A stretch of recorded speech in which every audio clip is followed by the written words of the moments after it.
trade-offs in terms of technologies that are being employed in data centers between water use and energy use.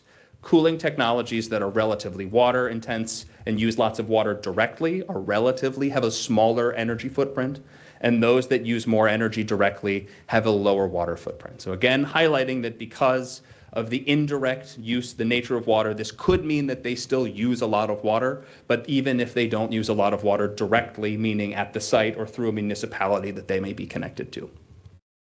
The second high-level takeaway is that the water and electricity use as well vary a lot across the time of year and based on the environmental conditions. There are studies coming out of Arizona State University that are analyzing the way that data centers operate in deserts that are somehow much hotter than it is here.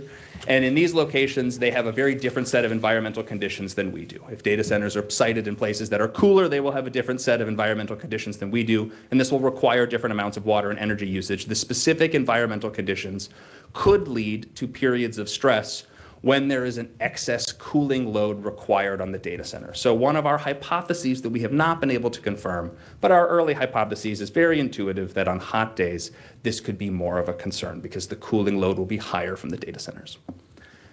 The third one, which again, I'll sort of punt on and leave David to talk about some of the wastewater regulations from the state, but that wastewater has the potential to be a constraint. Some of the cooling technologies that data centers are using, especially if they are what are called closed loop systems, and I'll put this in quotes because these definitions are changing very, very rapidly and very quickly. Some of these systems will draw in water, they will add some sort of and they will put additives in the water to improve the cooling performance. They will cycle this water around, and then in sort of infrequent intervals, they will dump all of this water out and refresh the cooling system. And so this changes, this is a relatively large wastewater requirement. So we'll highlight that there are state regulations that mean that this could be a constraint. And the final point is to highlight there is a potential when it comes to data centers, especially if there are cities, counties, municipalities that are considering expanding infrastructure. There is always a concern for what we would call stranded assets. So a stranded asset is the idea that we may build infrastructure out and then no longer need it. There are some examples in North Carolina where this happened because of textile mills or manufacturing, where manufacturing was located in a community. This happened a couple times in Western North Carolina. The manufacturing, the mill or the furniture plant showed up. They needed extra water. They worked with the city and they said, we'll buy and we'll pay for this large water treatment plant or this water supply. And then when eventually the furniture manufacturing left, the city did have a very large asset on their hands, but this was now way over the needs of their community, and they were stuck paying the bill to have a lot of people work this plant that was not, it was way oversized for their needs. So this is something that we highlight has the potential to occur. There's lots of different models being put in place for the way that the data center operators can potentially contribute to the infrastructure building or the infrastructure governance or running or maintaining or operation at a city level. There are a few of the larger data center developers that we have seen are putting in these pledges that they will bring, they will pay for all of this new additional capacity, but we highlight that there is a world, there is a plausible future that I won't comment on how likely it is that these data centers all of a sudden do not become something that continues to grow, and maybe because of technology efficiencies or a change in overwhelming market forces, they do not become something that is a blue chip industry that lives on forever. And so if they one day weren't there, it is worth highlighting that that could be a situation in which those assets are stranded. So those are the things that we're able to certainly comment on very clearly right now, and I would welcome any questions about this or be able to provide any additional clarification on them. Thank you so much. Did have a couple of questions of Councilmember McMillan here, and then I had a question. Yes, thank you very much for this information and also for the work that you do. I had a question around transparency. There are a lot of concerns from the community, but here in Fayetteville and surrounding areas, we've already seen pre-applications from data center industries. We saw that as early as last fall. And since the admission that there are pre-applications and that they have contacted the city of Fayetteville, there's been very little that we can tell our residents and even residents in neighboring cities who are concerned about annexation about the process. In addition, in terms of interacting with these companies, we understand that it's common practice that members of the council even could be asked to sign NDAs, and again, pose a transparency issue. Have you seen successful attempts at regulating transparency, at putting transparency into policy when it comes to how we interact with these? I have not. It does not mean that they do not exist, but that is not something that we have come across so far. A lot of these, to our understanding, is going to be governed by the existing sort of political structures that are in place that govern resource use. So, for example, there are other states in the U.S. that have very centralized water supply governance rules, where there are state agencies or state boards that are more or less oversight for all municipalities expanding their water supplies. And we don't really have that to that extent in North Carolina. So in that case, there would be a state agency that is involved in that process of a data center wanting to expand water supplies. What we have heard of is these types of things happening not with city council members, but with local municipal infrastructure systems. And so we've come across quite a few folks who have sort of leaned on an NDA to say we cannot talk any further about this when it comes to how much water we think one of these data centers is using if they already have it in their community. So to my knowledge, the answer to your question is I am unaware of anything like that, but it does seem like a good idea to be thinking about it. Yeah. In terms of the water usage, one of the pre-applications didn't even specify how much water per hour per day, raising more concerns with the residents who would be impacted. Thank you for answering that question. Thank you, Councilman. Councilman Hare. Thank you, Mayor.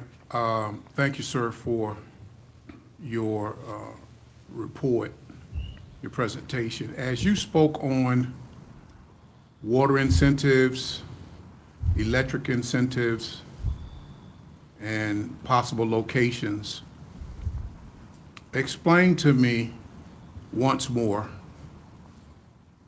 water intensive and electric intensive. Explain to me once more, what did you mean by that? Absolutely.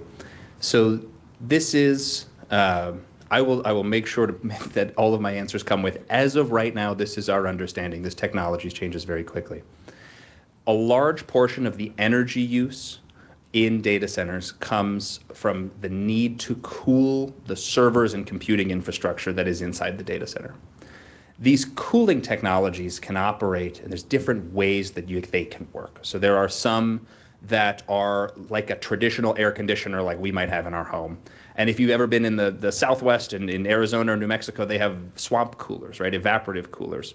And that's a really good analog to what both sides of these look like. Right. Our cooling that we use here has a set of refrigerants that is trying to draw energy out of somewhere that's warm and place it somewhere that's cold. A swamp cooler is what we would call an evaporative cooler. So the energy is taken out of the computers by the water just evaporating out. So there are places that employ evaporative cooling technology where you just run water through essentially open radiators, and as the water evaporates, it takes the heat out of the system.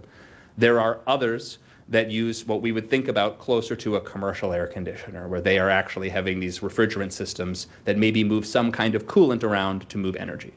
Now, before you go to so then that water that is being sent through the system, is that reusable water and not new fresh water?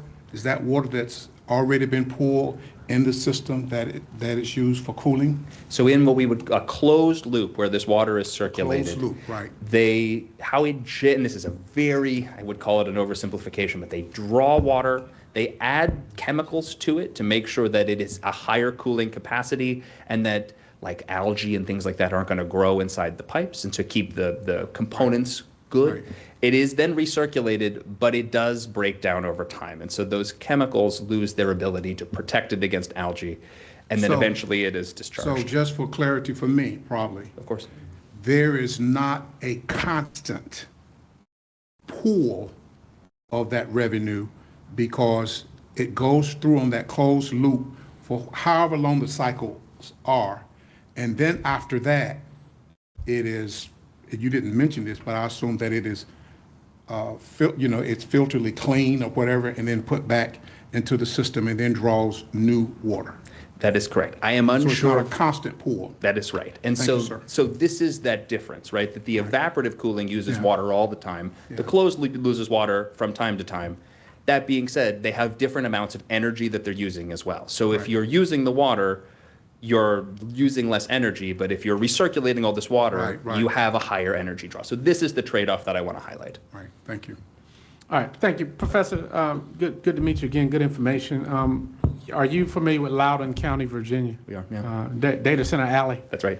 Yeah, so we recently took a trip there, and I'm sure we'll talk about that in a little bit more detail, but we were able to see a lot. We were able to see both scenarios that you just described. One was a system that recirculated water, but they call it a reclamation. So they had two 500,000 gallon containers that caught rainwater outside of it that the county provided. They had their water initially that is used to cool their system. They also reclaimed the rainwater, and they used that, and then they were required to treat it and then return it to the basin, which has worked pretty good, and that was since 2007. So the county had said that they hadn't really had any issues with that. The second one that we saw was pretty much the largest one there. I think it was a 100 megawatt site, million square feet, and they used 410A refrigerant or either 454B refrigerant, kind of like our air conditioning at home, right? And I understand what you're saying.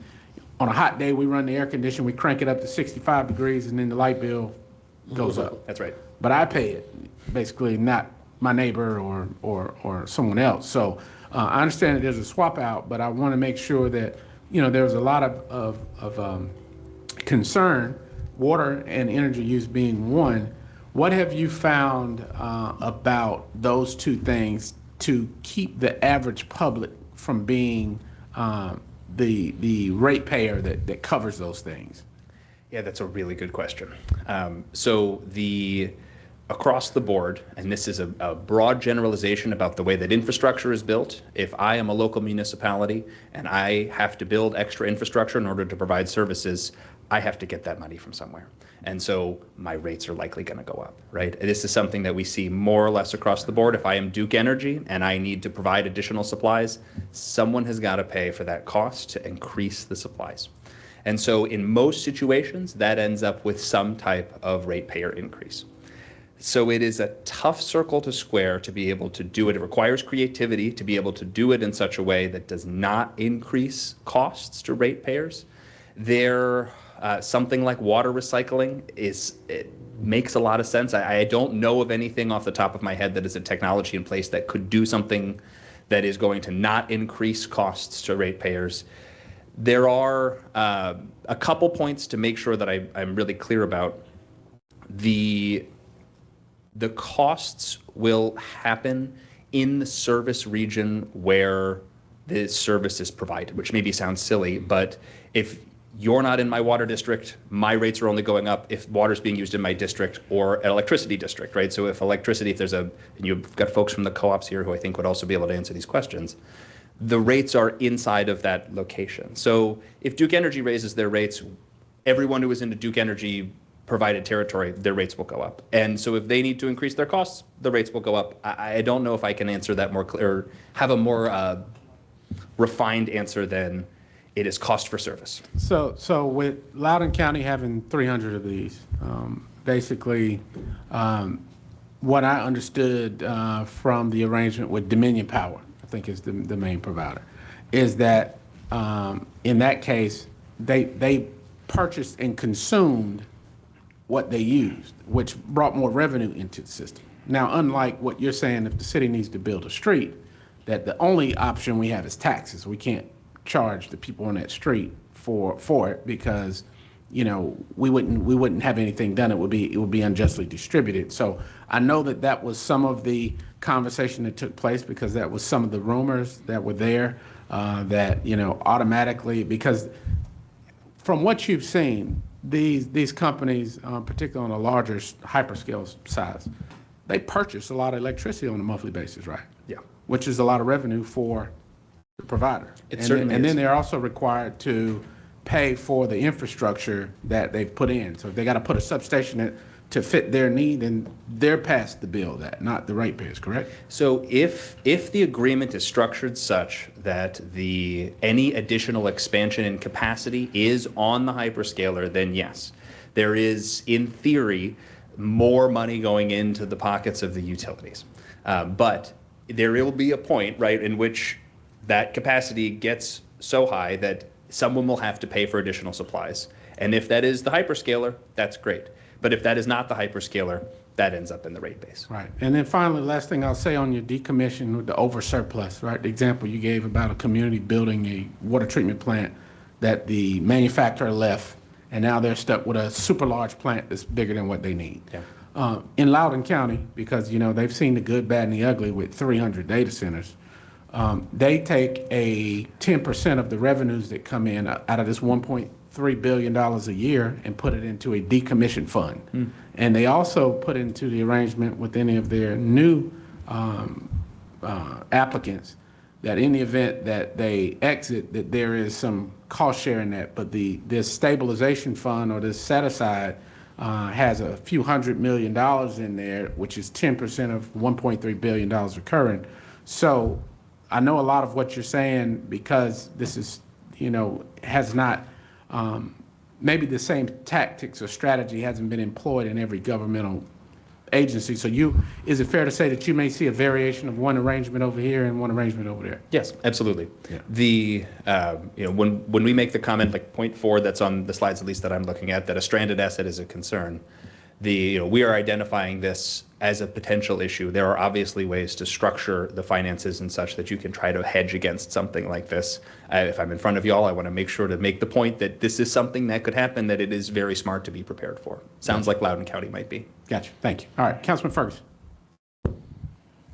Thank you, Mayor. Are you familiar with, and I think I saw it when you were going across the scripts, Senate Bill 730?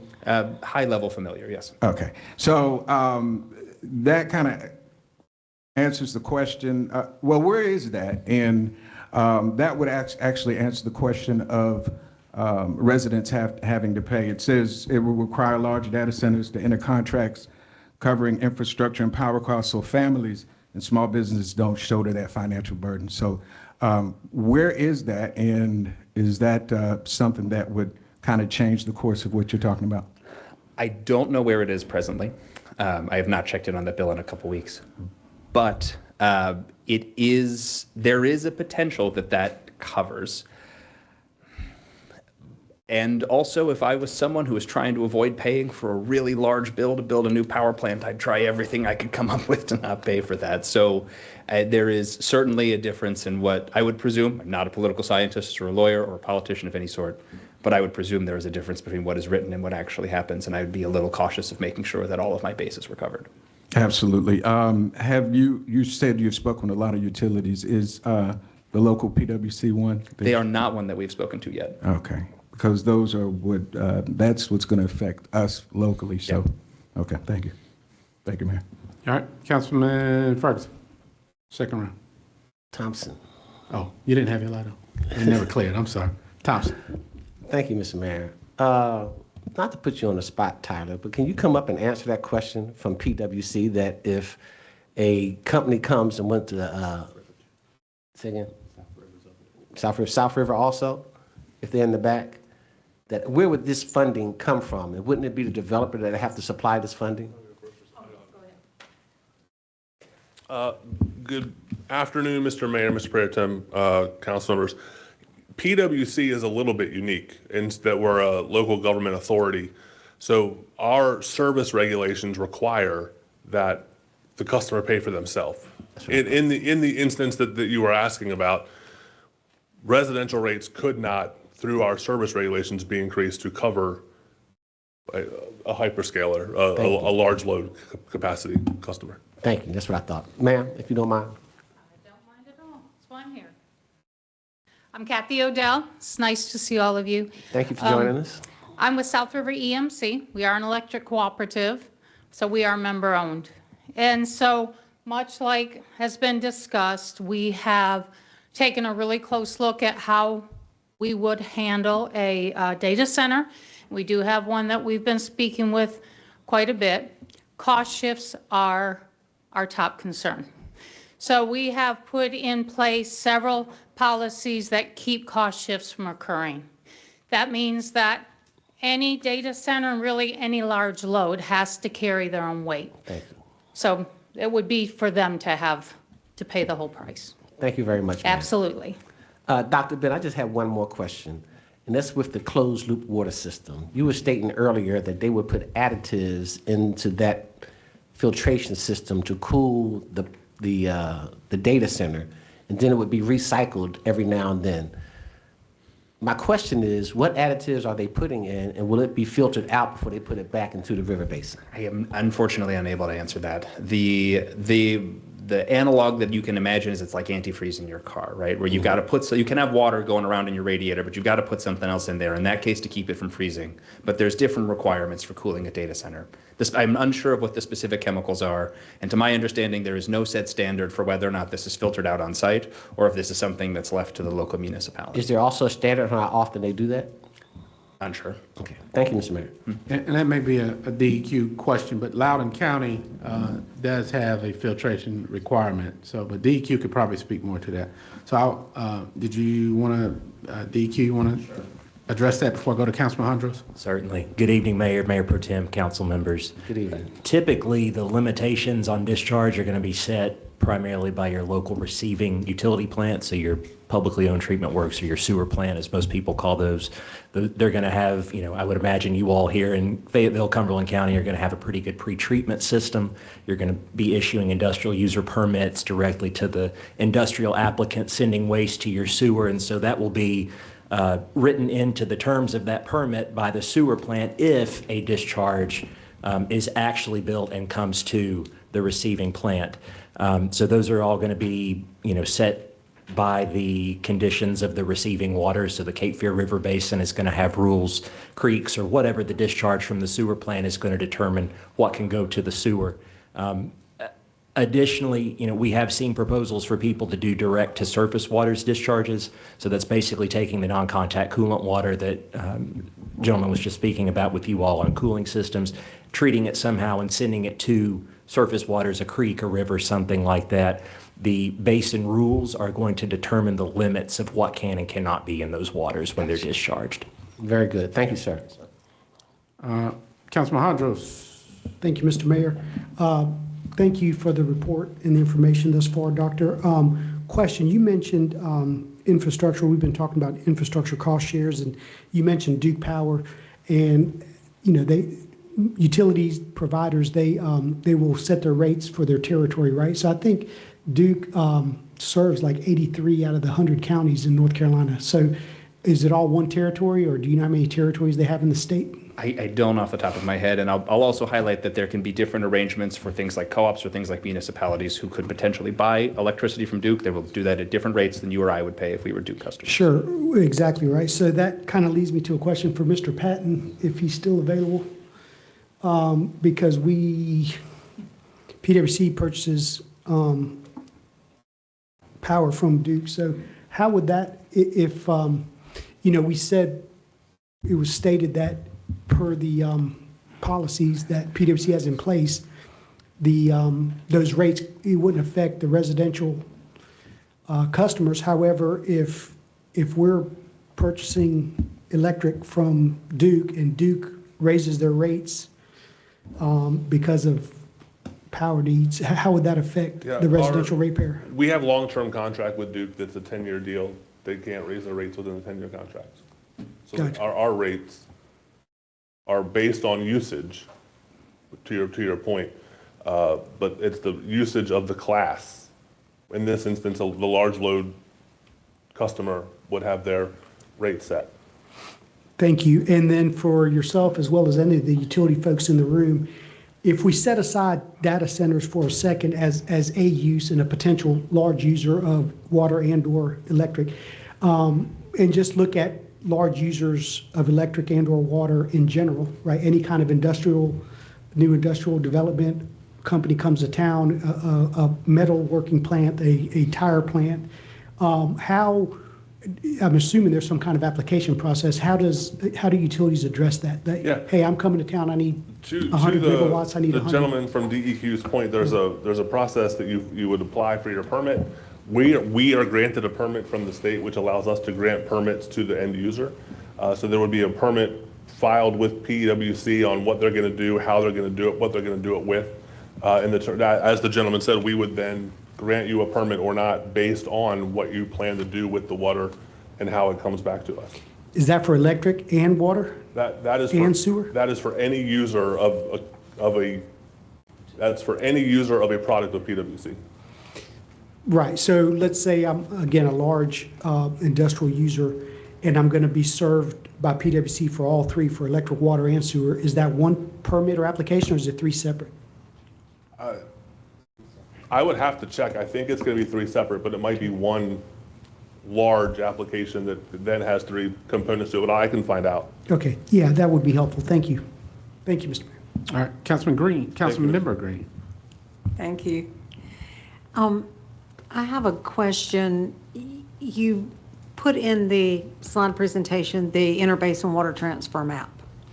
So I'm sure you're aware that we are in the middle of a request from Fuquay to take water from the Cape Fear River Basin and put it back into the Neuse River Basin, which is a real concern for me. I've been involved in, I think, about 4 of these requests in my time. I'm dating myself, but it's okay. Sometimes experience is the best teacher. Is there anything you can add to what you have other than just this map? And it may be a DEQ question. I think we're supposed to have some answer back by the end of August, 1st of September. I'm not sure. He's looking at me very strangely, like probably not going to happen that fast. But anyway, can you give us any background on the map? I can just make a description of what we have highlighted, which is the possibility for a potential virtual interbasin transfer. And it comes down to the idea that some of these cooling technologies are relatively power intensive and others are rather water intensive.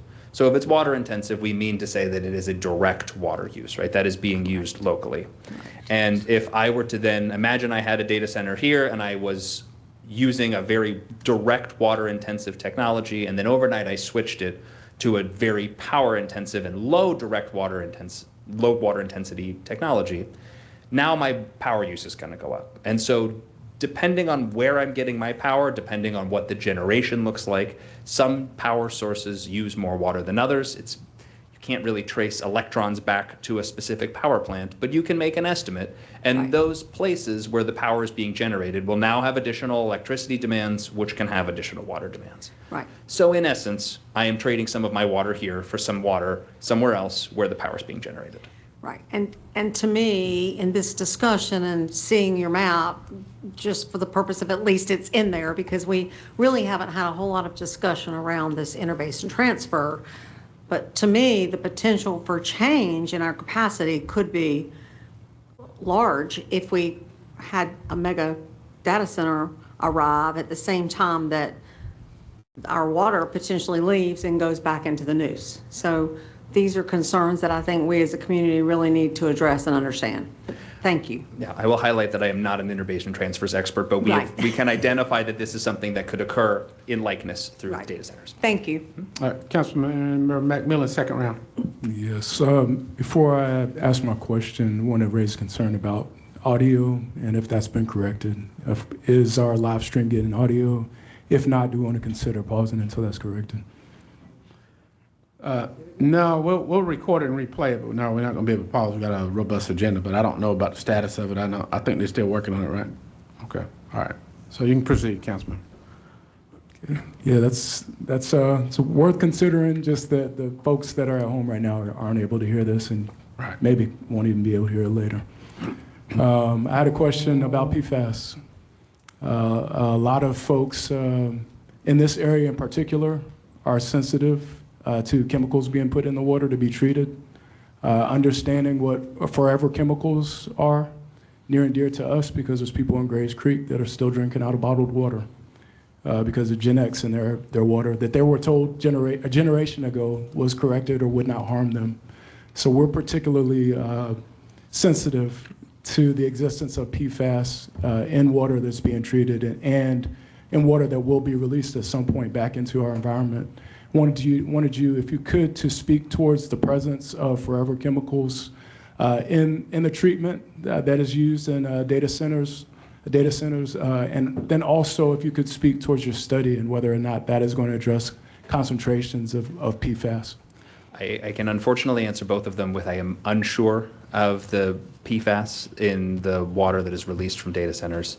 But we have asked at every stage of interviews that we've conducted if water quality concerns, water quality and water temperature are things that a few folks have raised, but we have unfortunately deemed it outside of our scope. Thank you. All right. Thank you, Councilmember. And I'll say this, and then Tyler, you might as well get a close seat up here. We're gonna run you today, buddy. I think the benefit of for us, I'll speak for myself in particular. There's a lot I learned by actually going to some of these and actually talking to the people who operate it. Mr. Briggs is here, and he's waiting patiently, and he's been in this game for, I don't want to tell him Clarence's age, but he's been in the game for a minute. But you learn a lot about what's being asked today, and the council, I commend those who actually took time to go do this research, just like you're doing. You're making your way around to learn more about it, right? And you admit that. So some of these questions that came up about water usage, the old model that I told you had the reclamation was built in 2007. The 2017 used more refrigerant, less water, so the toilets and the things that a normal commercial site were the extent of the use. And so I want Tyler to talk about, and we did, this question did come up at the reclamation about how much water it consumes on a monthly or I think it was a monthly basis, and it was 200,000 or 300,000 gallons maybe a week or something to that effect. Okay, so to put that in context, Tyler, can you tell us, because this was asked there, so I do know the answer to it. What's PwC's capacity of daily water use for the gallons? Because you're looking to expand your service footprint for that to provide regional water. So what is PwC's capacity to sell on a daily basis? I want to make sure I'm right, Mr. Mayor, so give me just a second.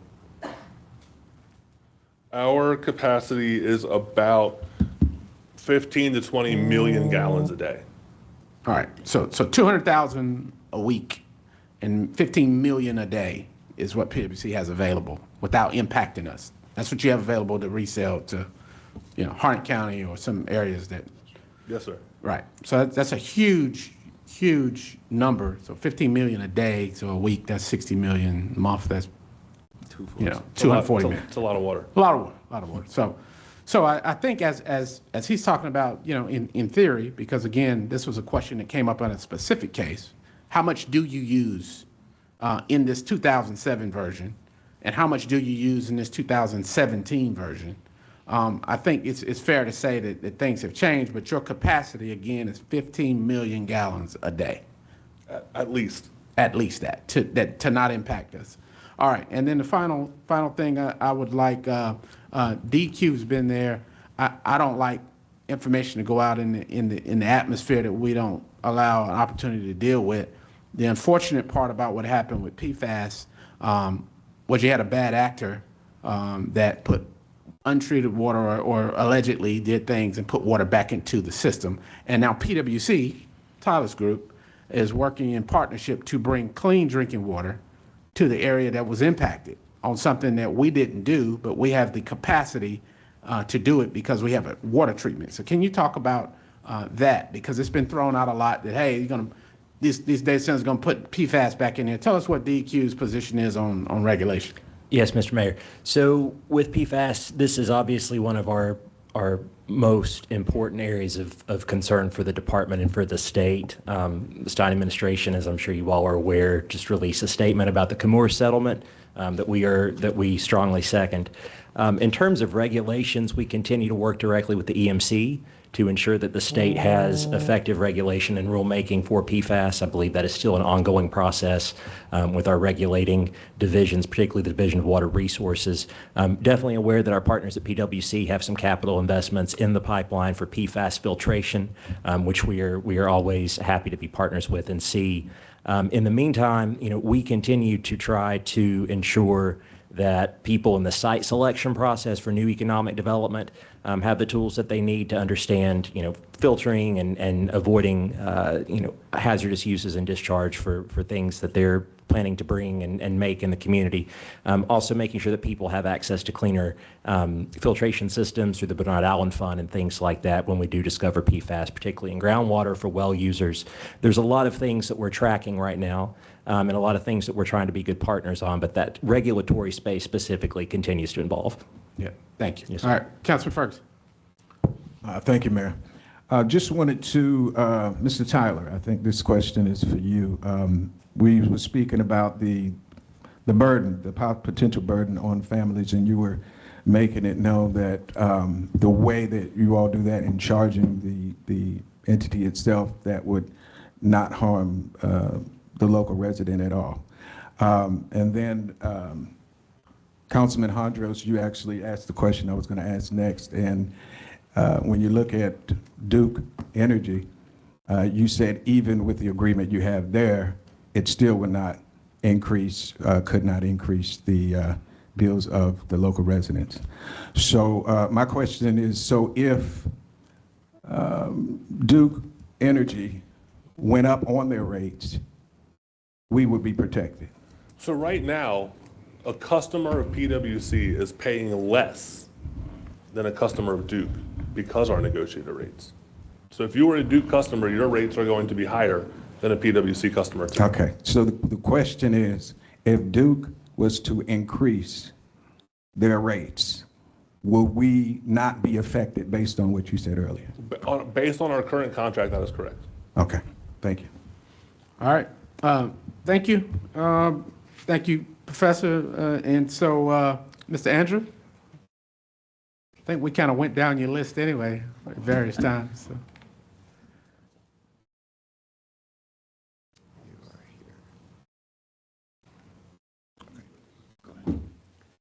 Well, good evening, Mayor, Mayor Pro Tem, council members, city leadership. Thank you all for inviting me to speak with you this evening.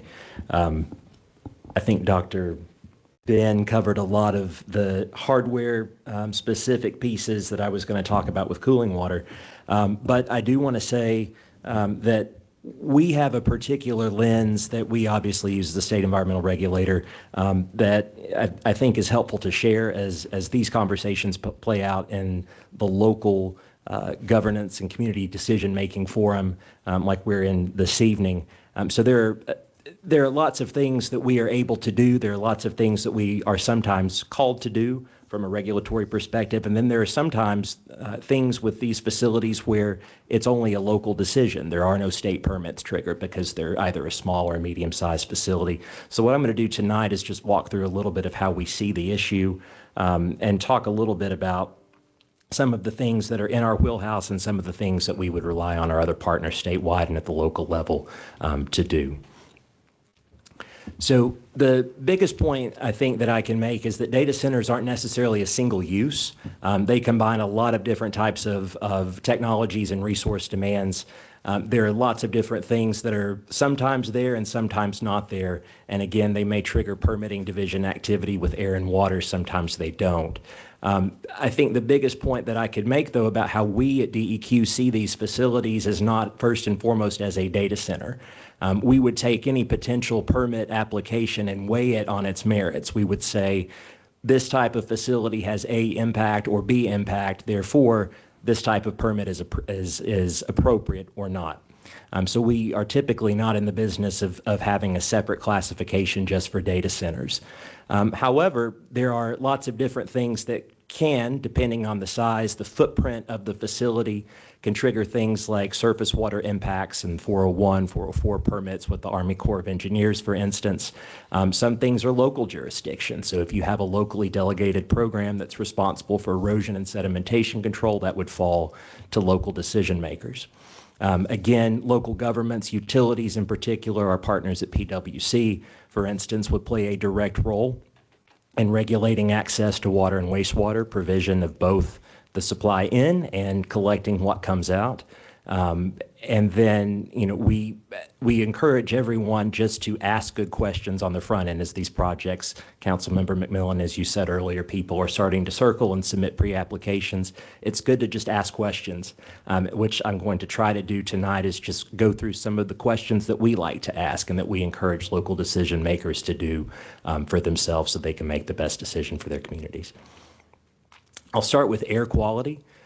This is a key factor in state regulations that we see, particularly with hyperscale data centers and anything really in the hundreds of megawatts. There's a higher likelihood that some type of backup power, a diesel-powered engine, for instance, or natural gas turbine or something is going to be required in the event that power from the main grid fails. Or a lot of times we often see for larger centers getting into the hundreds of megawatts, again, there may be an agreement with a local utility provider to engage in load sharing. So if you have a very hot day and the grid is stressed, sometimes those centers will be sent off the grid to fall back on their own backup engines. In that instance, we would then write an air permit if certain triggers are met to say that, based on that pre-planned act. Okay. Won't touch it. So lots of different things that we would work directly with the developer, the contractors. A lot of the big companies that we're seeing, like Amazon or another blue chip, they're going to have a lot of independent consultants and engineers that are going to work with them. Companies that are familiar with North Carolina regulations, we see do a lot of work to submit applications for permits, which we highly encourage. If you are able to have a direct conversation with the developer, that's one of the first things that we would say is, suggest that they get somebody that knows North Carolina, that knows DEQ, that knows our regulations, and that know our permitting staff, particularly folks at the Fayetteville Regional Office, Air Quality Division, or in the Raleigh Central Office if it's a higher level permit like a Title V or something like that for a lot of engines. Another thing that we can see is that a lot of times people will try to take an avoidance, we call that, sort of set their emissions at a cap that prevents a higher level of permitting. Sometimes you'll call that a synthetic minor, sometimes you'll call that any number of things, but it's essentially saying I'm going to put in some scrubbers or I'm going to set my hours at a limited number so I'm not crossing over and emitting certain chemicals and particulates into the air that are going to trigger an additional layer of permitting, again, Title V or PSD. That's when you start to see developers and applicants need to have a public hearing or a public comment period just because the level of new emissions is so great that the Clean Air Act mandates that. You might have seen recently we had our hearing in Richmond County for the Amazon facility. That was a requirement of both the Clean Air Act for the public comment period and then by the discretion of the Division of Air Quality Director to hold a public hearing so that the community could come and make its thoughts known. So we carried that out last week. Additionally, what we would say about air permitting is that if gas-fired generation is necessary, sometimes we've seen proposals for gas-powered facilities or hybrid power facilities that bring in some gas. It can also mean a new pipeline or compressor station to get that gas to the facility. And each of those pieces of hardware can have its own permitting workflows and can take some time to get through and approve the plans. Some of those may also have their own air permits. So these can quickly become complicated regulatory frameworks and workflows. However, these are also things that we are no strangers to. So between the Fayetteville office and the Raleigh Central office, this is something that can be pretty easily navigated with the right advanced conversation, with the right relationships. Again, we like to begin conversations early and often to avoid surprises. So again, you'll hear me say this a lot tonight. If you have a development in mind, please send them our way, just so everybody is avoiding surprises and we can talk with them about the required permits. Another question that we like to ask is water actually involved?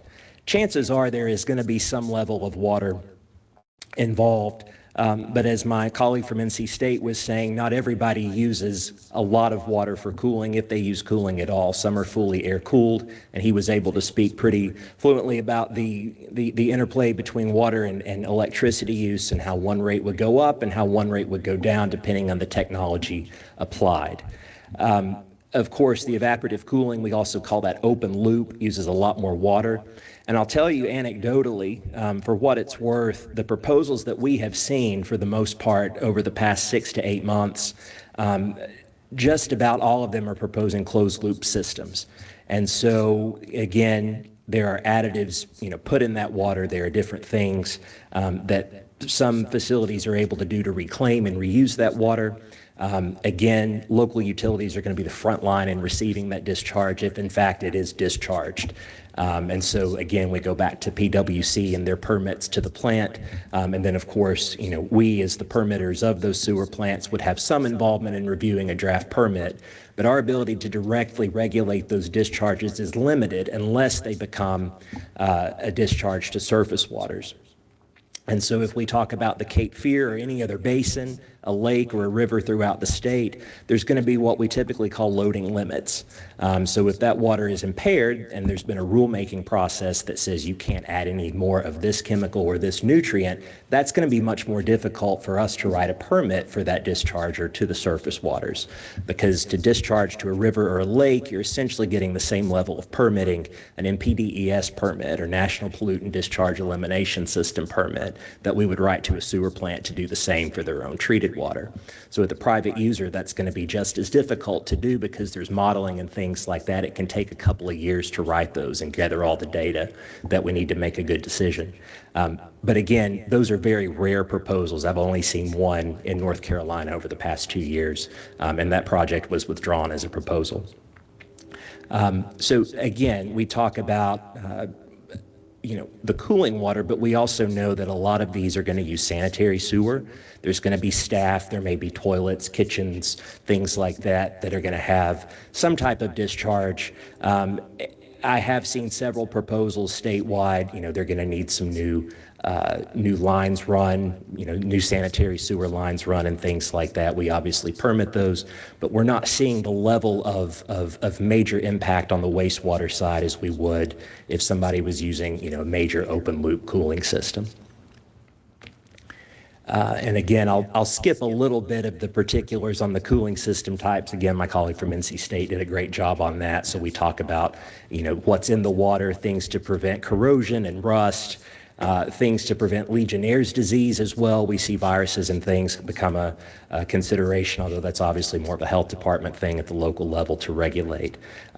Top line here, our main concern is just ensuring that folks understand that at some point this water more than likely has to leave the facility somehow, if it's been drained for system repair or if it's part of a regular blowdown and it needs to be filled back up from time to time. So there's always going to be something to think about in that regard. The other question that we see a lot of people ask is, where's the water itself coming from? Been getting a lot of questions lately about on-site wells. We're seeing an uptick in facilities being proposed inside of abandoned industrial sites or decommissioned industrial sites. We're seeing several companies whose business model is to find old industrial facilities that already have power run to them. They already have water and wastewater lines in. Some of them are chosen because they have on-site wells.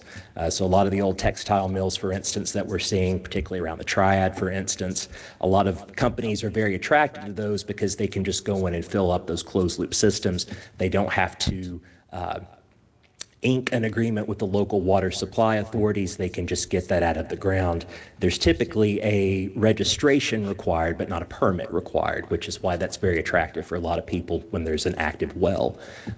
Typically, unless you're in the coastal counties and there's a lot stronger protection for aquifers, for instance, there's not really a permit required to extract groundwater at this time, but a registration if it's over 100,000 gallons a day. And then, of course, the water has to go somewhere, so we've talked a little bit about that. Again, I think just based on the technology, based on the facility, the hardware, the answer, again, is going to be it depends on what you're dealing with. So, again, asking those questions early and often are really important to figure out exactly what you'd be dealing with. All right. Any questions? No, I think you covered it. And well, I did see one, Councilmember Hondros. Okay. Thank you, Mr. Mayor. Thank you, Mr. Payne. You mentioned the or NPDES permit, and then you also mentioned the one facility in Rockingham. I think they received, if I heard you correctly, if I remember correctly, air quality permit. So the facility in Rockingham, so that is Unify in Madison. That's a Novum data center. So they're actually exempt from a permit. We've been working with them pretty closely over the past few months since they announced construction of that, renovation of that facility. So they're actually air exempt.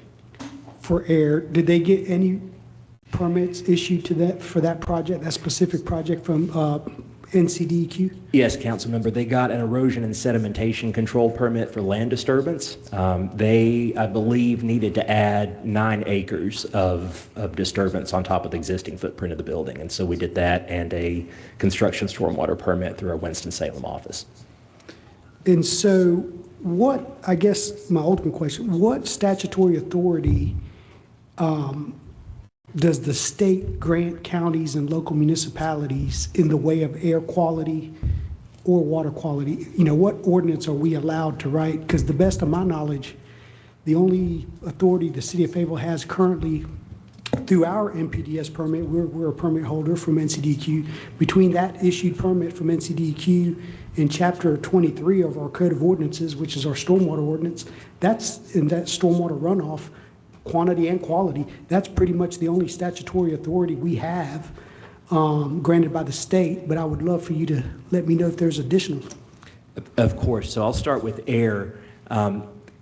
Let's see. Mecklenburg, Buncombe, and Forsyth counties are the 3 counties in North Carolina that have delegated authority to write their own air permits. So each of those counties is going to have sort of the equivalent of a division of air quality that serves the area within the county and writes all air permits. I believe there is a draft review process similar to what our local water utility partners would be familiar with when we look at an IUP, for instance. I believe we also review the draft permits in partnership with our local colleagues, but that authority is delegated to each of those 3 counties statewide.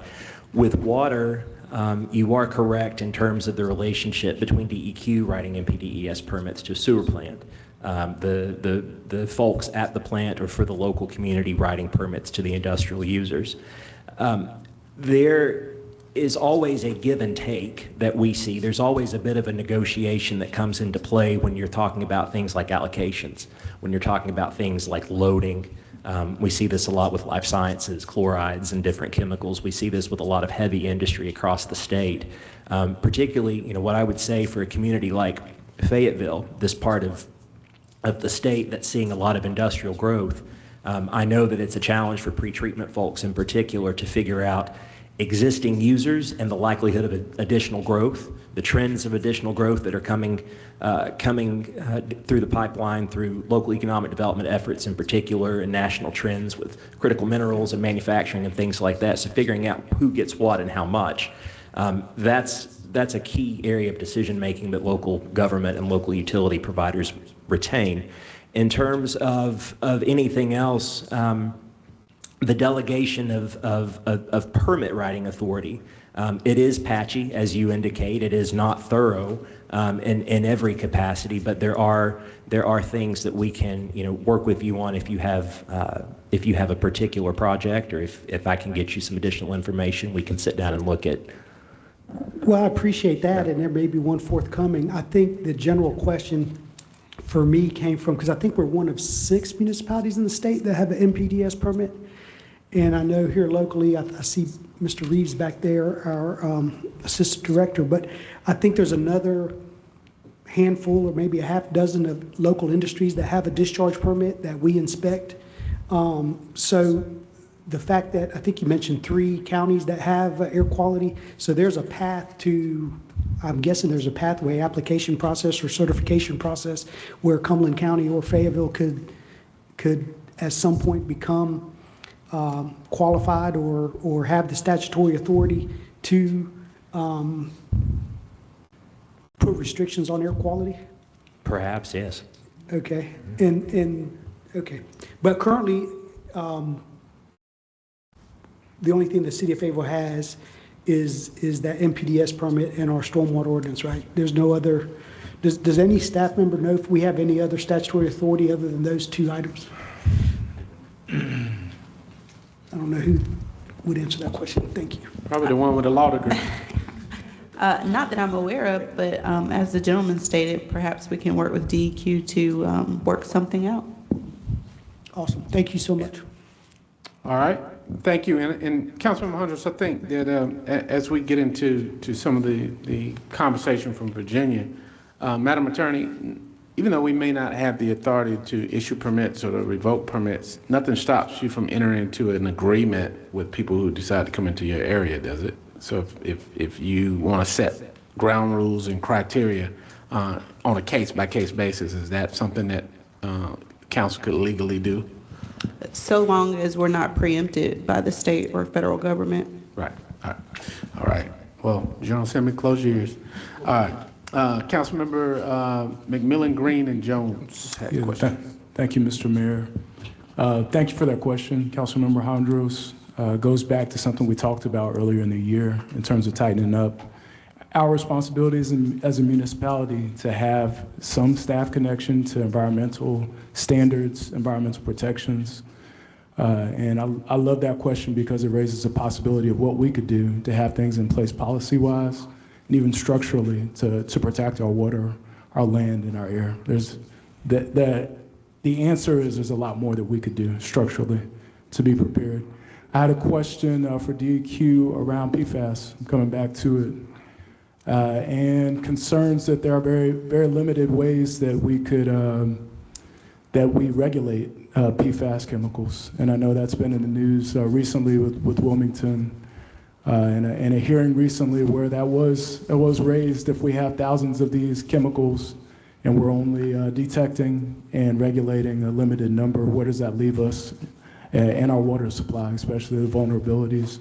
I'm wondering if you could speak to PFAS in terms of data centers, and if there would be concerns around chemicals that are not regulated currently, and then also if there's movement towards or away from increased regulation of PFAS. And I know that's a leading question, but I really want everybody to understand that. And we understand that everybody is concerned about PFAS. We're definitely concerned about it, and it's one of, like I said, it's one of our core priorities to get clarity for people in this state on, but also to help put some wins on the board in terms of strengthening regulation and clarity of regulation. And so with data centers specifically, there is nothing specific that I'm aware of in terms of a PFAS risk for a data center. But as with anything that we see in the industrial process over time, there's always going to be new things that come to be a concern. There's always going to be things that are probably fine now or that we haven't detected yet that maybe 10 years from now, maybe 15 years from now, they could be similar to PFAS. I know that sounds scary, but that's what we've seen over time. As of right now, we typically see most PFAS emissions from industry, from manufacturing and some other things. Cooling water, cooling systems and things like that, the air with data centers, emissions and things, it's not really something that's on our radar as a source of PFAS. Right on. And just to put a button on it, that's one of the reasons why there's a lot more concern here, especially with all the uncertainty. You know, both of you have come with admitted and very candid uncertainty about what could be there. Yeah. There are people that are saying the juice is not worth the squeeze in terms of inviting this industry into our communities. But thank you for answering that. Thank you. Thank you, sir. Councilmember Green. Don't get too comfortable. Can you give us an update on Fuquay-Varina's request and when we might know something back on that request for interbasin? Without having all the details in front of me, I believe it's fair to say that there is not an enormous amount of political appetite for approving IBTs in the state of North Carolina. But I can get you a much clearer answer than that. Thank you.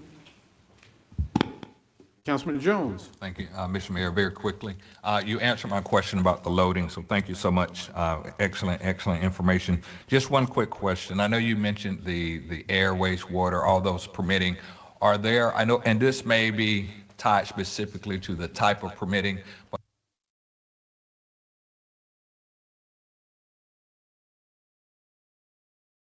depending on the type of permitting that associated with that? Yes, Councilmember Jones, there are. So if you have an air permit, chances are it's going to require regular monitoring. We also see, anytime there's, again, however rare the case may be, but if there was a direct discharge to a lake or a river for cooling water, regular testing would be required. As part of the permit drafting process, we actively work with applicants, with the companies themselves that are either submitting the permit applications on the company's behalf, or the company and their own engineers directly.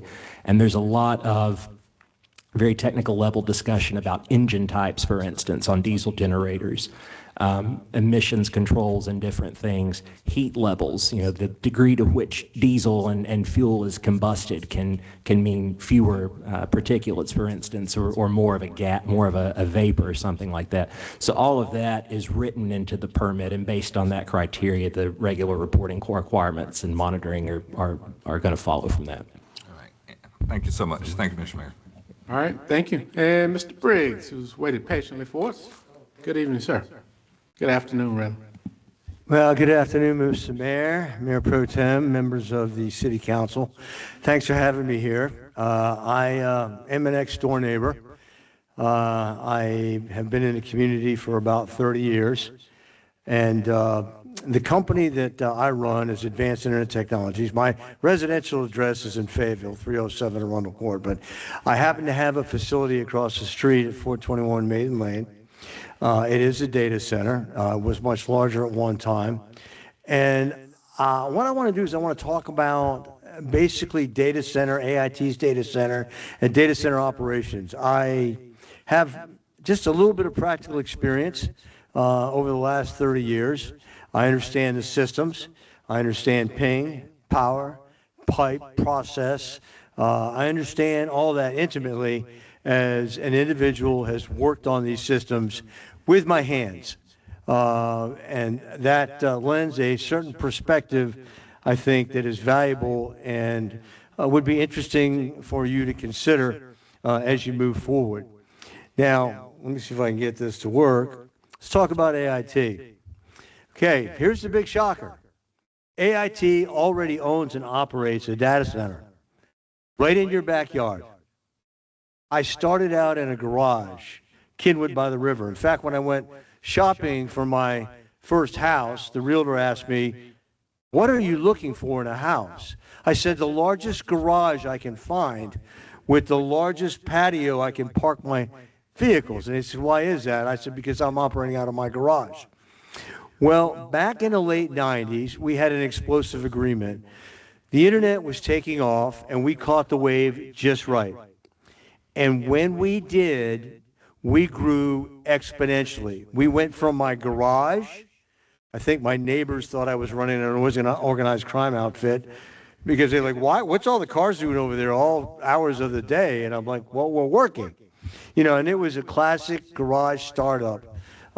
Turned into a two-time Inc. 500, multi-million-dollar corporation, state-of-the-art data center. I can't accredit a registrar right in this community. And I'm happy to say that we were able to leverage the talent in this community, which is tremendous. It is tremendous. When I look at Fort Bragg, Fort Liberty, I see that talent is amazing. Okay, but I will say this. We are not the same scale that's being proposed right now. We have a 480 basically service with 1,200 amps, and that's about 1 megawatt of power. What's being contemplated right now with these hyperscalers is 2, 3, 4, 500 megawatts. That's an enormous scale difference. But the principles are still the same. And I think that those are things that need to be considered. Now, when we look at data centers, I've been, watching the shows and the televised episodes of the meetings, and I see that there are people that are not for data centers. I see that there are people that may be for data centers, and I understand that. I am very sympathetic to that. However, I will say this. We are all reaping the benefits of data centers right now. Everyone in this group and everyone in this room is. If you have a PDA, you are using and connected to a data center. If you have an iPhone, you're connected to a data center. An Android, you're connected to a data center. If you're using Google, you are using artificial intelligence, which is connected to a data center on your secondary and tertiary searches, because Gemini AI has already been integrated into that. If you use Amazon, you're using AI, and you're connected to an AI data center. That's a fact. If you don't want to use AI and AI data centers, check your phones at the door. Because the fact of the matter is, artificial intelligence is here. It's driving everything. The question is, we have to weigh and identify the benefits and the risks. And I understand this is a touchy subject.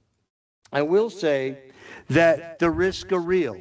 And the way that we have to navigate this is we have to have community involvement. And I want to talk about that a little bit. I believe in transparency. I also believe in economic development. I believe that some things need to probably remain confidential, to a certain degree secret. There needs to be NDAs. Sure. But then when does that stop? When do we start having conversations? When is it open?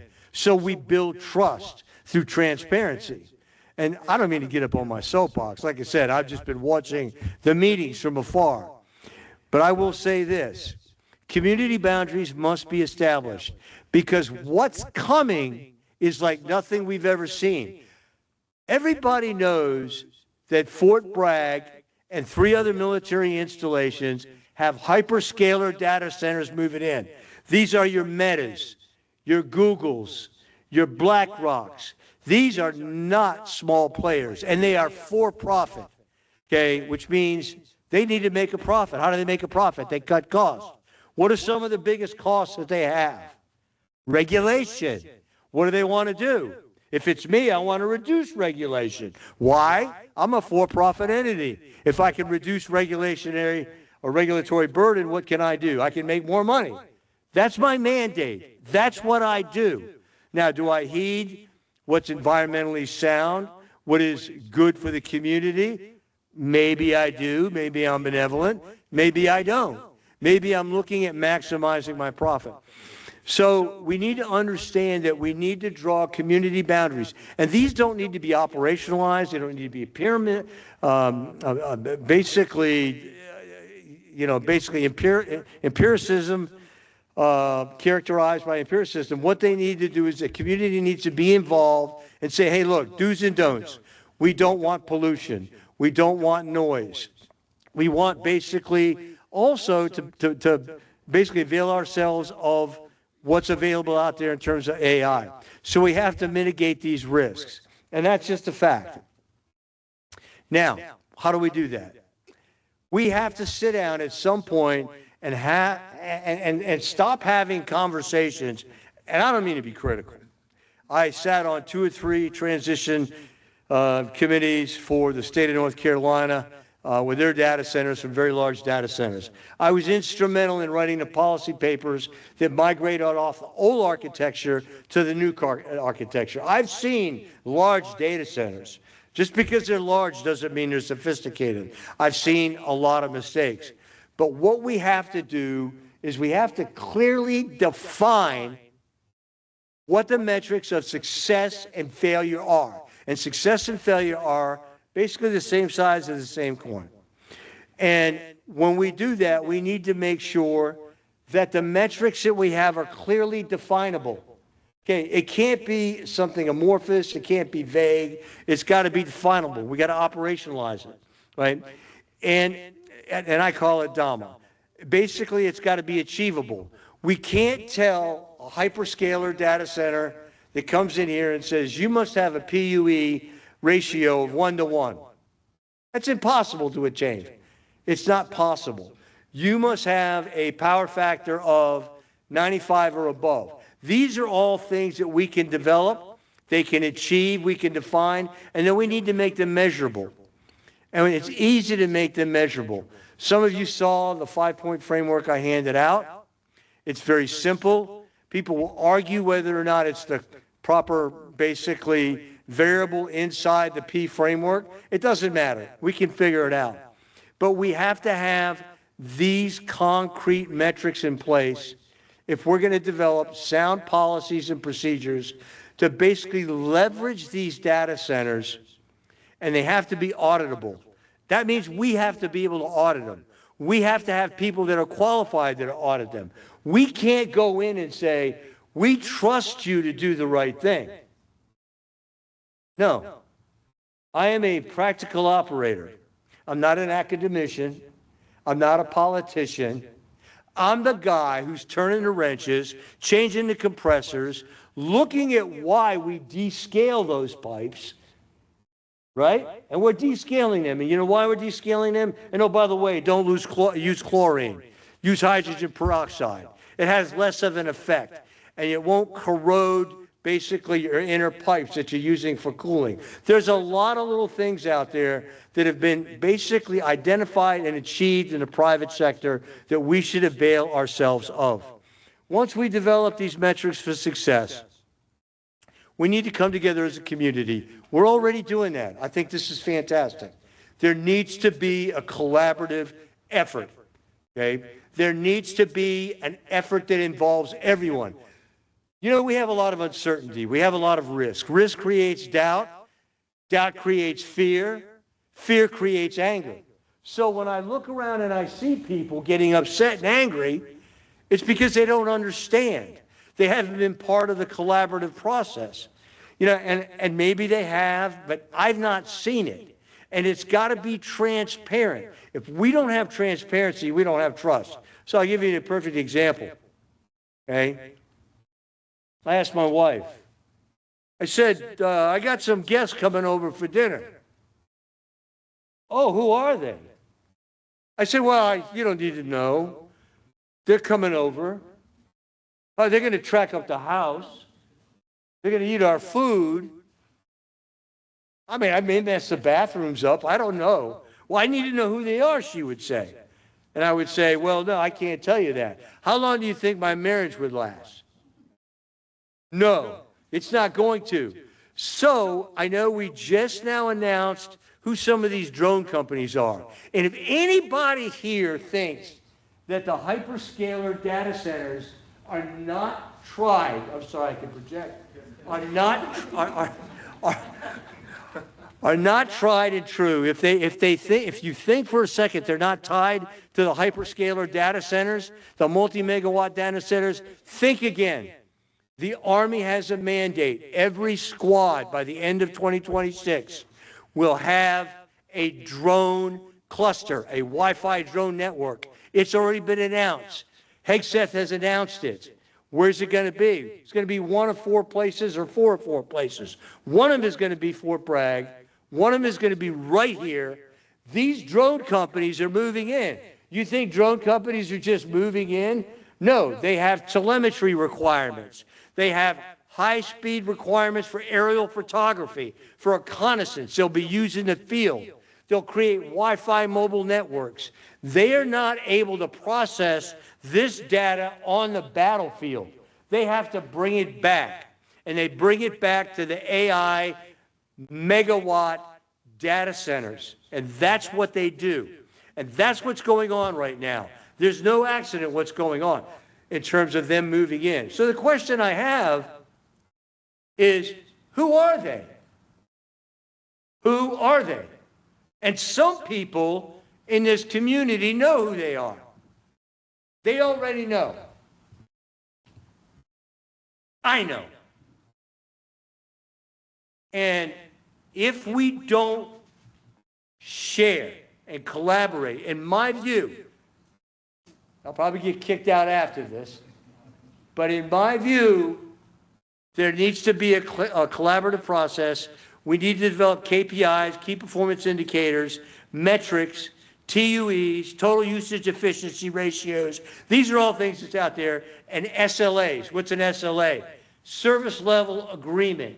They will understand, these hyperscaler data centers, you must achieve uptime. You must achieve basically total usage effectiveness, power usage effectiveness. You must achieve the power factors, 95% or higher. If you don't, we hurt you. We claw back your profit.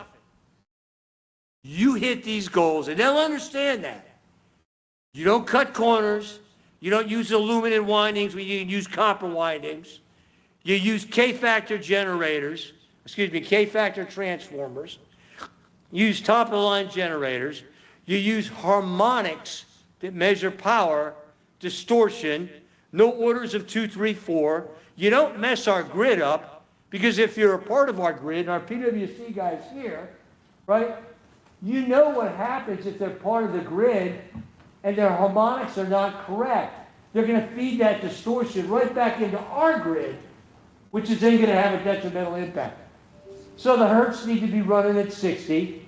They need to have the right equipment to make sure they're not adversely impacting our grid, our power, and if we don't do that, Mr. Briggs, we're in trouble. Try to speak into the mic, because you got folks on the audio that can't hear you. But it's passionate, man. I feel like I'm in church. I'm so all right. This is a church I've been living in. Yes, sir. Thank you, Mayor Colvin, for a long time. I'm sorry. I've been told I'm too loud. My voice is too loud. That's all right. So I think that this is a great opportunity. Don't get me wrong. I own and operate a data center. I'm old. I'm 66. Okay, I'm getting ready to retire. Okay, I'm not even sure I wanted to be here. I was supposed to go fishing.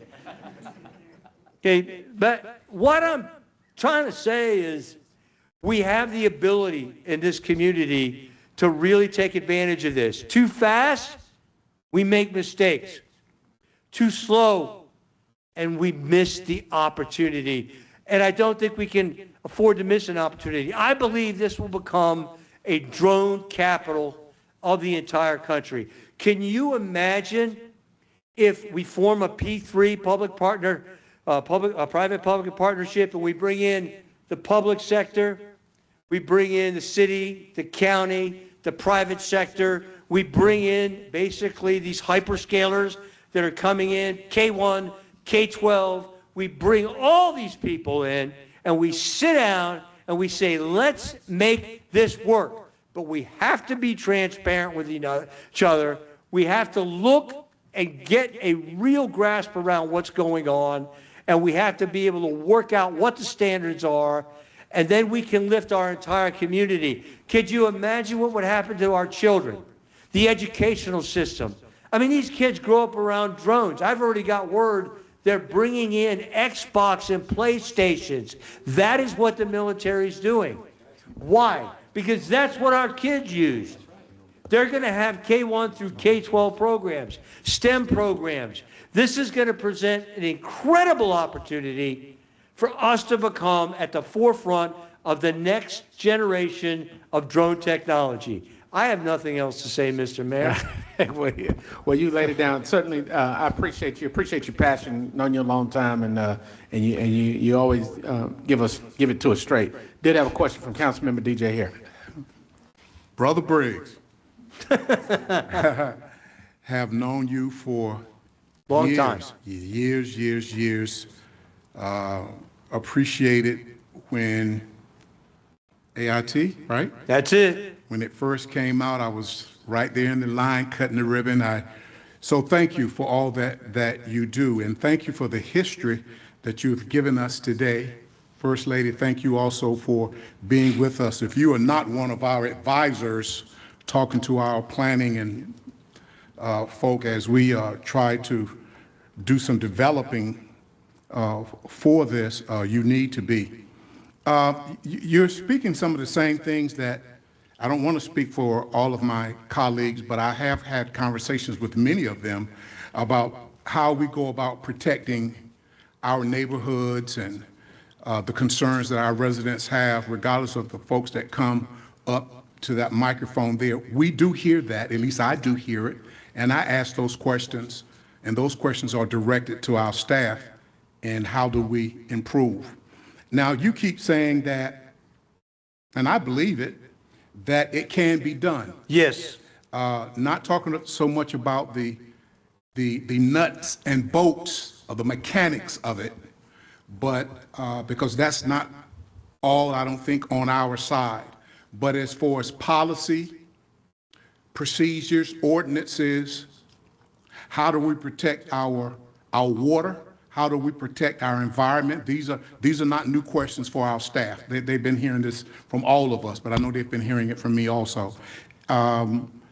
If you would, once more, give us your perspective on how do we protect our residents from, let's just say, from electricity bills, higher electricity bills, if that's an issue. How do we protect, and I know we've been hearing it tonight, our residents from large amount of possibility of water being used, and how that would relate to residents' bills. How do we protect our residents from environmental concerns, whatever they may be? I was happy to be a part of the team that visited 3 of data centers, had a lot of great input, even from your office, even all the way up to the 30,000 square foot facility in Raleigh. Tell us how we do that, and can that be done? Because that's a big concern for me, and it's a big concern from our residents. Yes, sir. Good question. It can be done. It means that the hyperscaler data centers, maybe PwC, I don't understand the relationship, who's going to be doing what, if they're going to be generating their own power, satellite off from PwC, whatever. But power, okay, needs to be clean. Now, what I mean is it fossil fuel? Is it renewable energy? The power needs to be harmonically pure. It doesn't need to be distorted. The voltage, have you ever noticed in the hot afternoons at 3 p.m., there seems to be, the lights are blinking. No offense. But we've all seen that, right? What's happening is the voltage is dropping. PwC is trying to manage the entire grid during peak hours.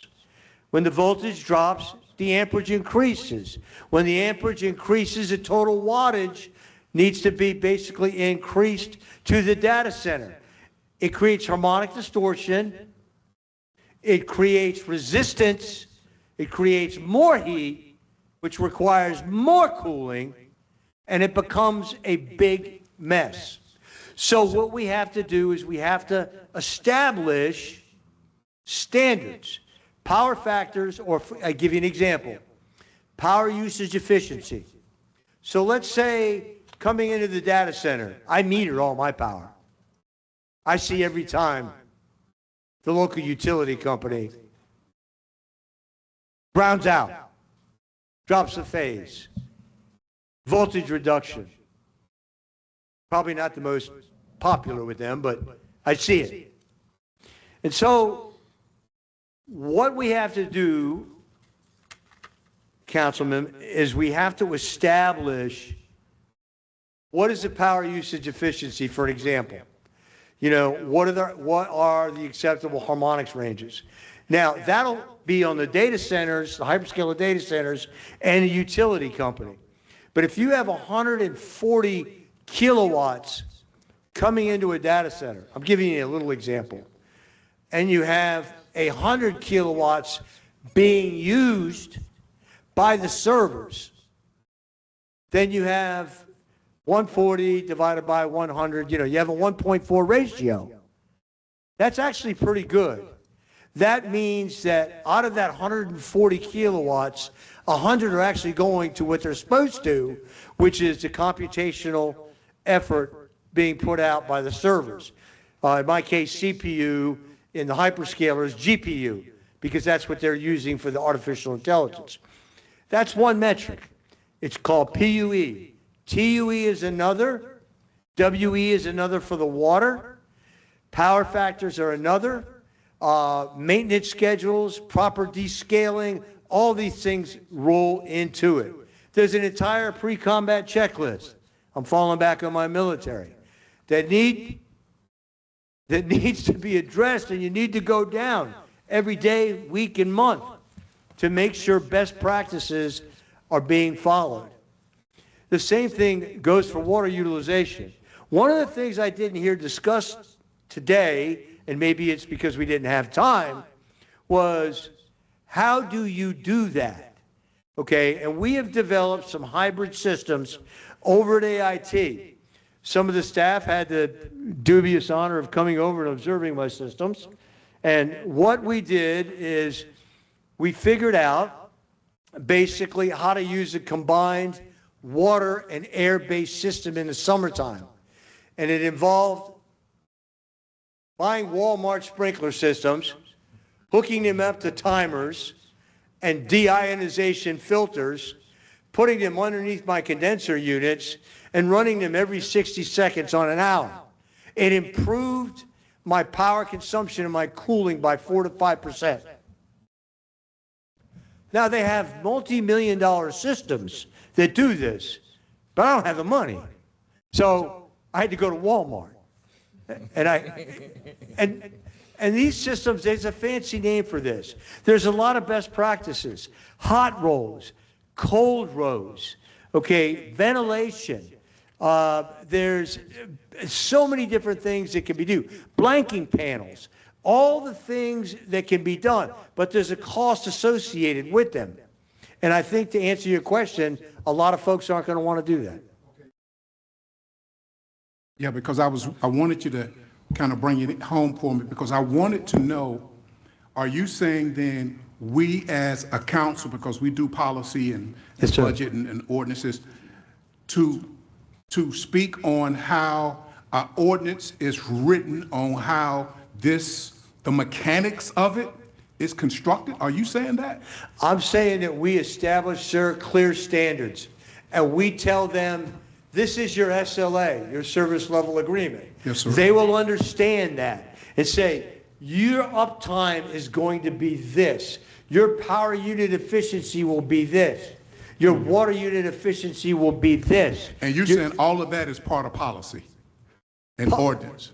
So Councilman, okay. Yeah, so a lot of that is in that best practice ordinance. That it talks about everything he's talking about. The type of generators, tier 4 versus some other ones that don't emit as much, but you can put all of that into consideration in your policy. To say if you're going to bring your project to our area, these are the gold standards. Right. And I don't mean to drill, Mayor, but these are some of the things that have been just popping off at us. And so I want answers. I want to understand. I agree with you 100%. How this is to be written. Okay. And the citizens of this community deserve those answers. Right, thank you.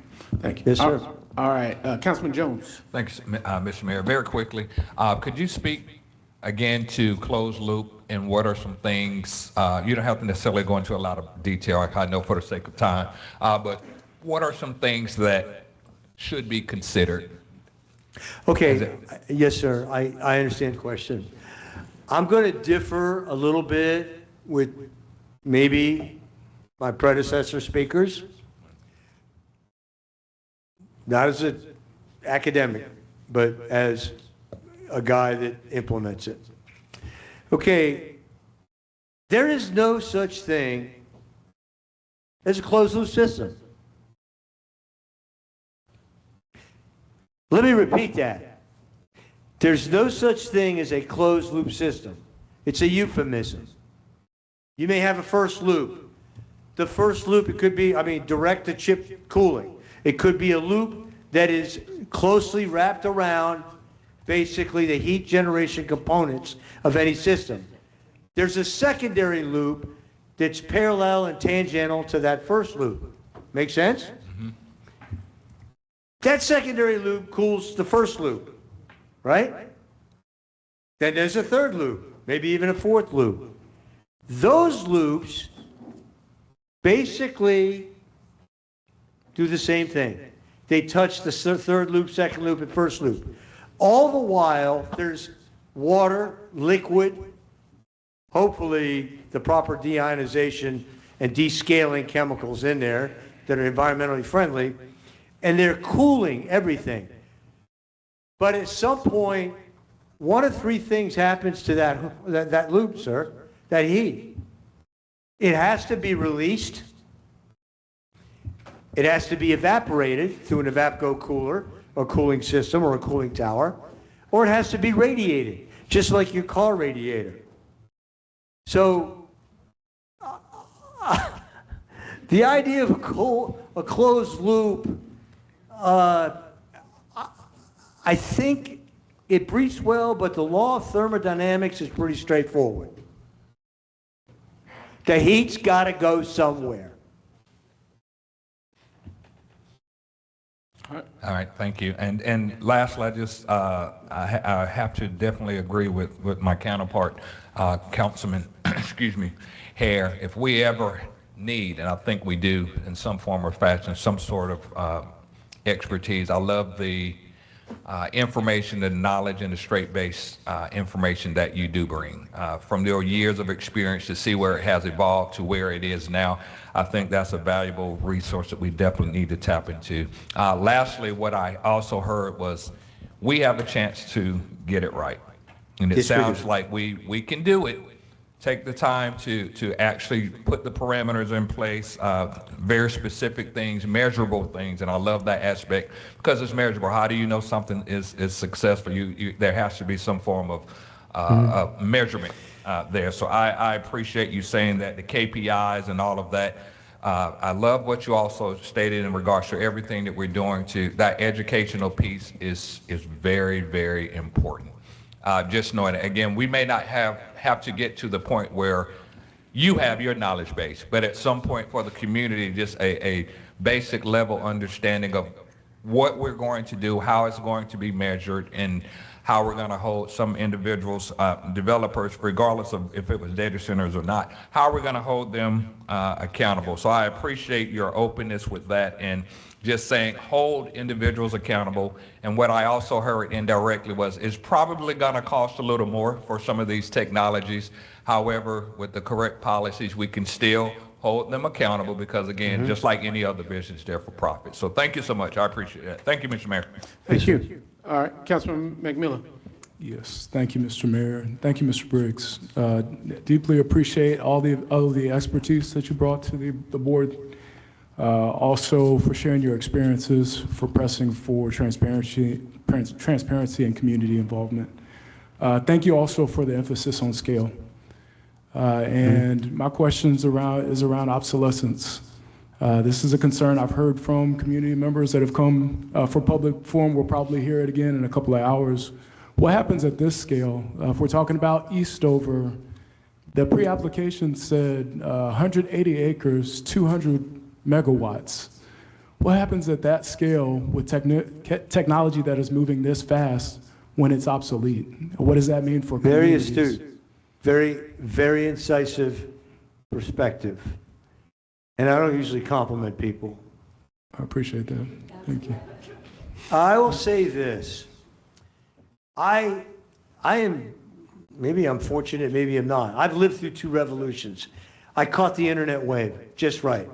I was in the right place at the right time with the right people in the right community. And I, to a certain degree, owe this community back. Love-hate relationships, been up and down, but for the most part, I can't complain. And I will say this, what I witnessed back in 98, 99, 2000, I'm already witnessing right now. I am.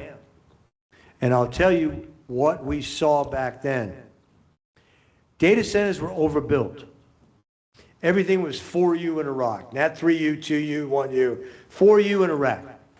And it was massive, massive heat, massive power consumption. And what gradually happened was two evolutionary paths of reduction in size. One was a microsizing of computers from about 4U, 4 inches in Iraq, 3U, 2U, 1U. The other was a consolidation into rack-like units where they shared power supply, they shared hypervisors, they shared components that normally they would have separately. That was basically that allowed them to become more efficient. And the same thing's happening now. It's already here. The large language models, which are the cornerstone of AI, and they're, if you're reading, they're God knows, I don't even know if they're self-aware yet. But what's going on right now is they're microsizing. In fact, a couple of companies, Apple, in fact, has combined GPU, CPU, consolidated memory into units that don't require basically the massive amperage and power to run. They run off of standard 110, 120 volt outlets. Yes, it's already here. If I wait long enough, my data center will be able to handle it. So, yeah, it's a concern. There could be overbuilding going on right now. It happened in the 2000s. The data center's overbuilt. Exodus out in California built a $5 billion data center that they started to fill up. Looked like they had a god-awful valuation. It was through the roof based upon trailing quarters of revenue, predicated on some fictitious income statement and balance sheet. I don't even know how they got their valuation. But they went bankrupt. And there was an exodus, all right, an exodus of the senior management out the door. So that's a very, very valid point. We have to watch the technology because it moves so quickly. Here today, gone tomorrow. The way that Claude, Anthropic, OpenAI, the way that they're moving right now, data centers potentially in space, the microsizing, combining of memory, all that, you are absolutely correct, sir.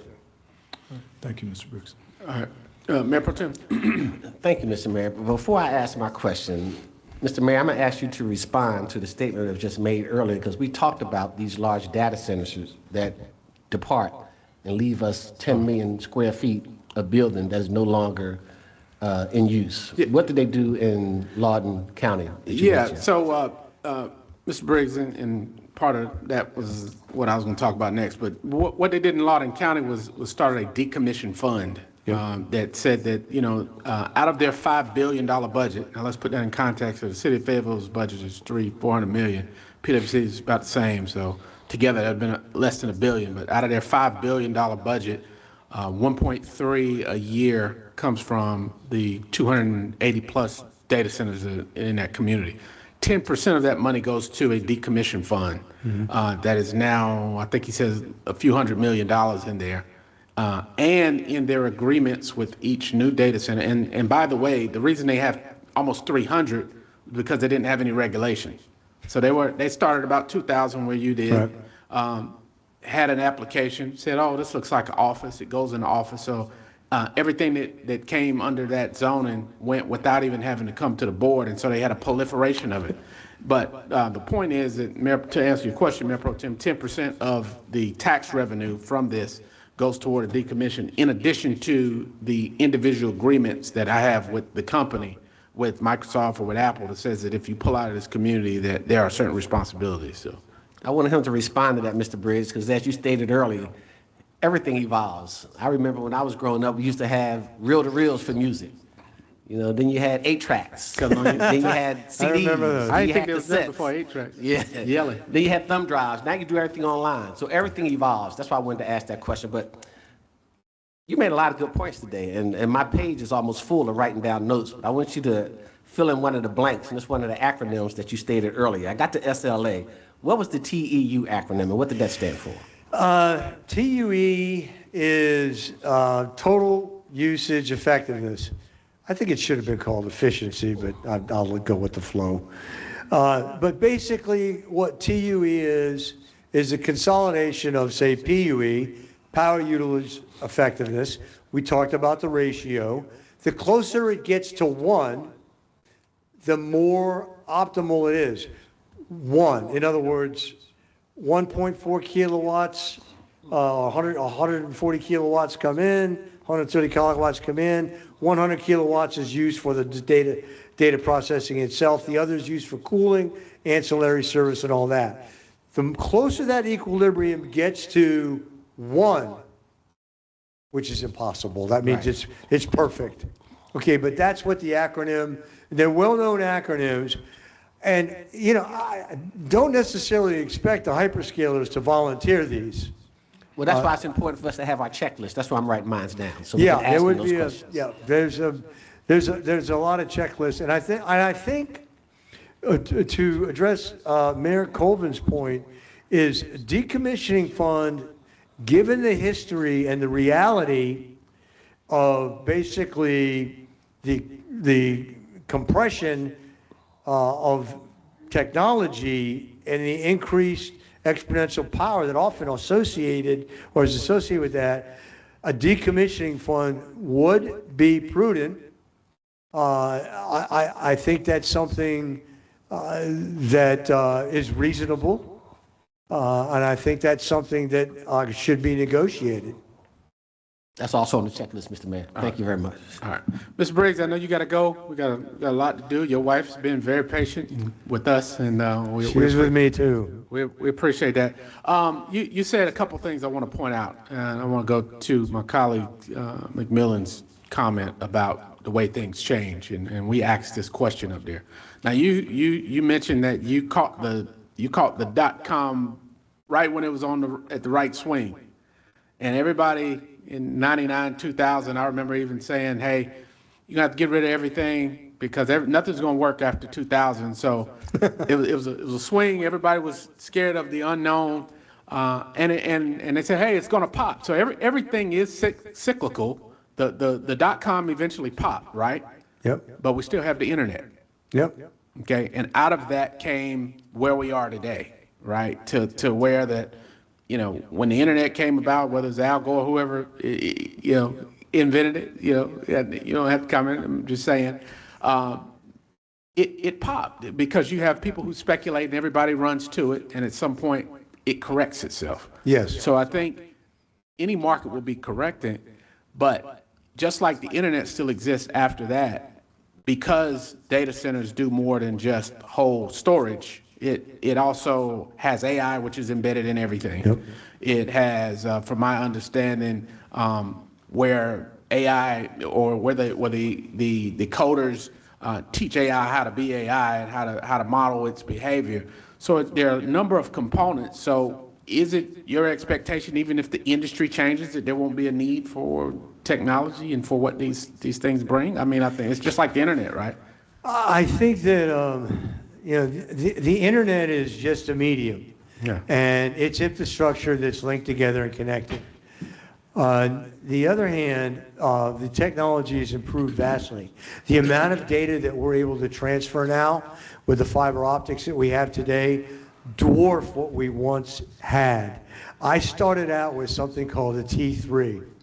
A T3 is a Tyrannosaurus Rex, okay, compared to what we have today with DWDM fiber that means terabytes of fiber at a time. My personal opinion is it's already started. The decompression, decommission, I should say, the downsizing, it's already begun. The AI is here to stay.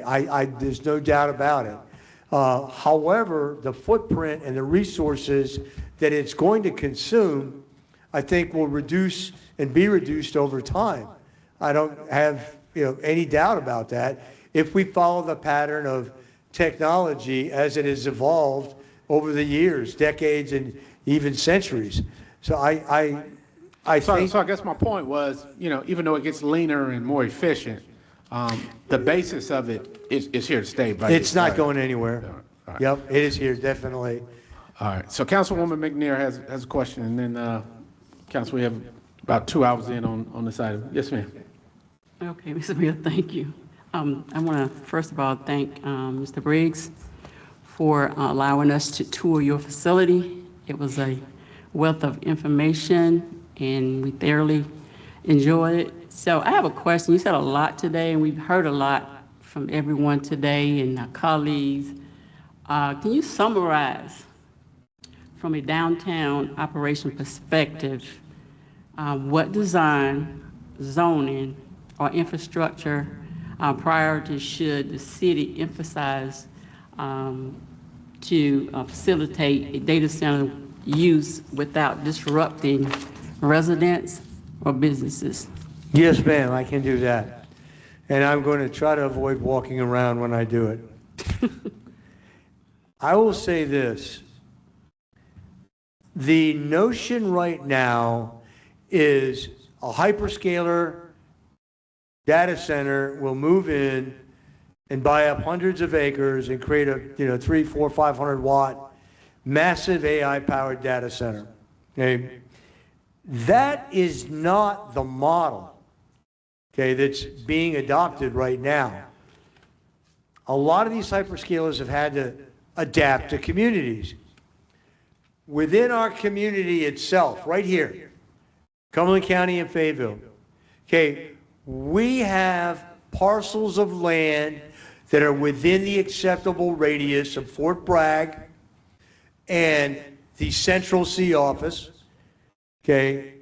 The central office that was run by the old, I'm dating myself now, Sprint. DJ, you may remember Sprint. They've since changed names. Carolina Telephone. Yeah, a few times, okay? But I guess that is the superhighway where most everybody gets on the internet. Everybody around Cumberland County, okay? And you've got to connect to them, okay? In between, there are splintered factions and locations. Now, what I will say is I'm going to throw a word out.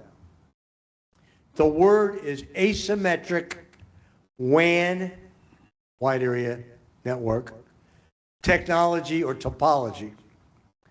What that means is you don't have to put all the components of the data center in the same place.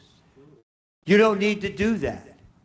What can be done is you can have a super GPU processing 100 megawatt plant in one location that's not close to residences, that's whatever, close to whatever resources it needs. And then you can have another one that focuses on another dimension asymmetrically of WAN technology. You can have another one that doesn't have the power capacity. It may have 1 megawatt, 2 megawatts, 5 megawatts. It can't bring the GPU servers in to do the processing, but what it does have is proximate straight shots to the Sprint central office, so fiber and bandwidth become the most important thing there. How fast can we get that telemetry, that data to where it needs to go? So think about CPUs, central processing units, and GPUs. CPUs are your managers. They do processing sequentially. They do it with discretion, but they're not near as fast as GPUs, and GPUs do parallel processing where they process these massive amounts of data almost simultaneously. So to answer the question, very simply, is we don't have to locate it all in one location. We can spread it out and we can distribute it and still make it work just as well as otherwise. Now, that will come at a higher cost to the hyperscalers. All right. Thank you, sir. Thank you. Thank you, Mr. Briggs. Yep. Thank you, to all of Thank the you.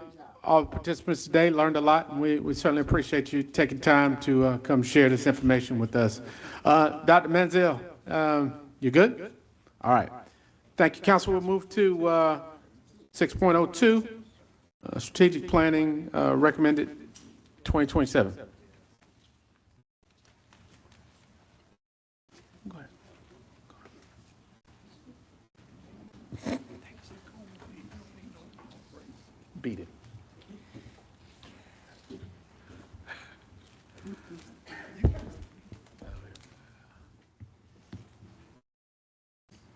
How are you, sir? Mr. Andy? I had a How long you doing? weekend. All right. You did a great job, too, in Virginia. Thank you, sir. I appreciate that. Changed the tune just a little bit. All right. Good evening, Council, Mayor Pro Tem.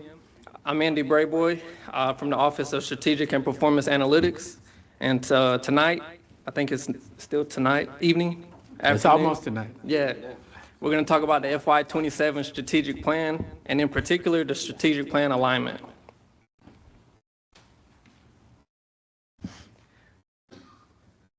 So what you'll see going through the presentation, because where we're at in the fiscal year, we're going to talk a little bit of what you would see in our strategic plan book, our planning process and timeline, how we get to where we are now, and then what we call our strategic alignment crosswalk.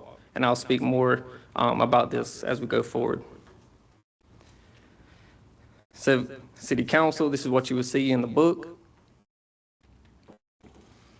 So we start everything off of our foundation for planning, our mission, our vision, our core values. These three elements, of course, you've seen these for quite some time. They've stayed pretty consistent for a number of years. Our core values, which is respect. And then we have our strategic goals. As you recall, historically, we had 6 goals. We brought the idea to council to consolidate these down from 6 to 5 goals. Council gave us the authority to bring back some ideas on what they would look like. And we came back with the consolidation of our previous goal 2 and goal 3, which was our diverse and viable economy and a city investment in today and tomorrow. We combined those two into our new economic and strategic growth, goal 2. The other goals, 1, 3, 4, and 5, stay consistent. And this reflects really where the city of Fayetteville is today. So again, what you will see in the book, this is our message from the city manager. It really sets the tone for our strategic planning.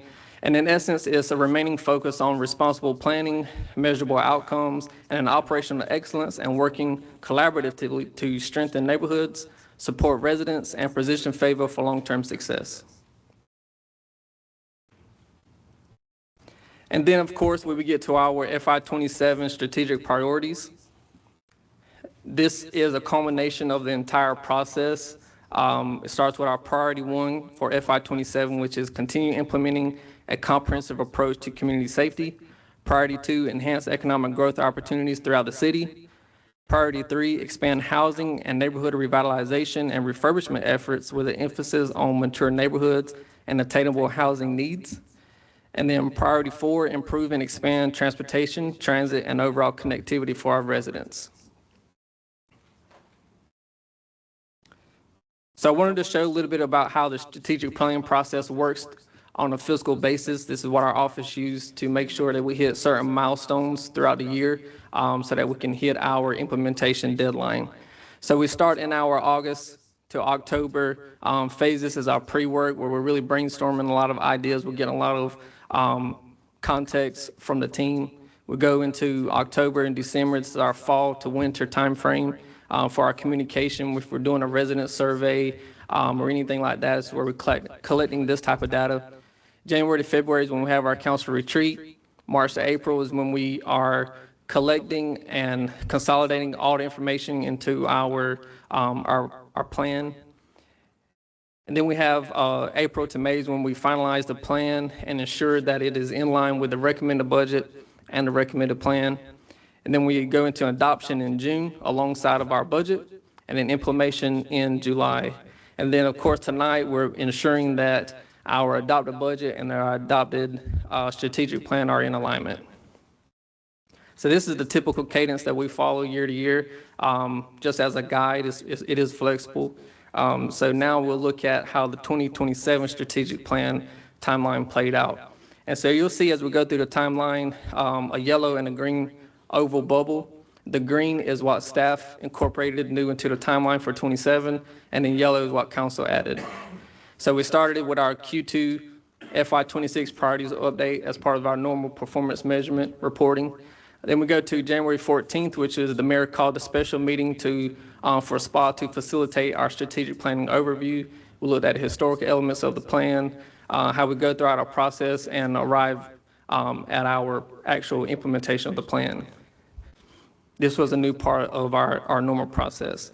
The next day we kicked off, which was facilitated by our consultant Fountainworks, our small group sessions for strategic planning.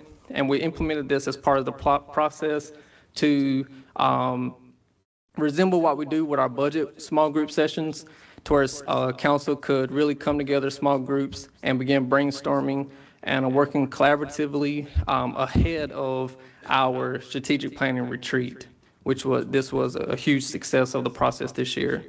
We then go to February 4th, which was our actual council retreat, where our goals, priorities, and our overall strategic plan is voted on by council to move forward. Then February 25th is our senior leadership team retreat part 1, where we start the groundwork for looking at what was discussed and voted on at the council retreat. And then a part of our normal process, our consultant Fountainworks came back to council on March 23rd to present the summary or the synopsis from the council retreat and the priorities that were voted on throughout that process. This was pulled to a special meeting at the request of council, which occurred then on April 6th, which the special meeting was called to solidify or confirm that the priorities or the priority language was captured correctly. This is where that priority 3, the revitalization and the refurbishment language with the emphasis on mature neighborhoods, this is where this was deliberated and discussed and finally approved by council. And then April 15th, we have the part 2 of our SLT retreat. This is where we do a similar round robin exercise, similar to how we do at council retreat, where staff takes everything from the timeline and from the council retreat. They see which priorities are solidified, look within the budgets that they have presented to begin developing our priority action plans. And then June 22nd, by this time, the budget was adopted. We had our recommended plan ready to go. At this point, the goals were already approved by council. The priorities and the priority language was solidified by council. So we submitted this as an administrative report for approval, and this was pulled at the dinner meeting to come to tonight's work section. And that's where we are tonight, presenting the strategic alignment to ensure that the adopted budget is in alignment with the adopted plan.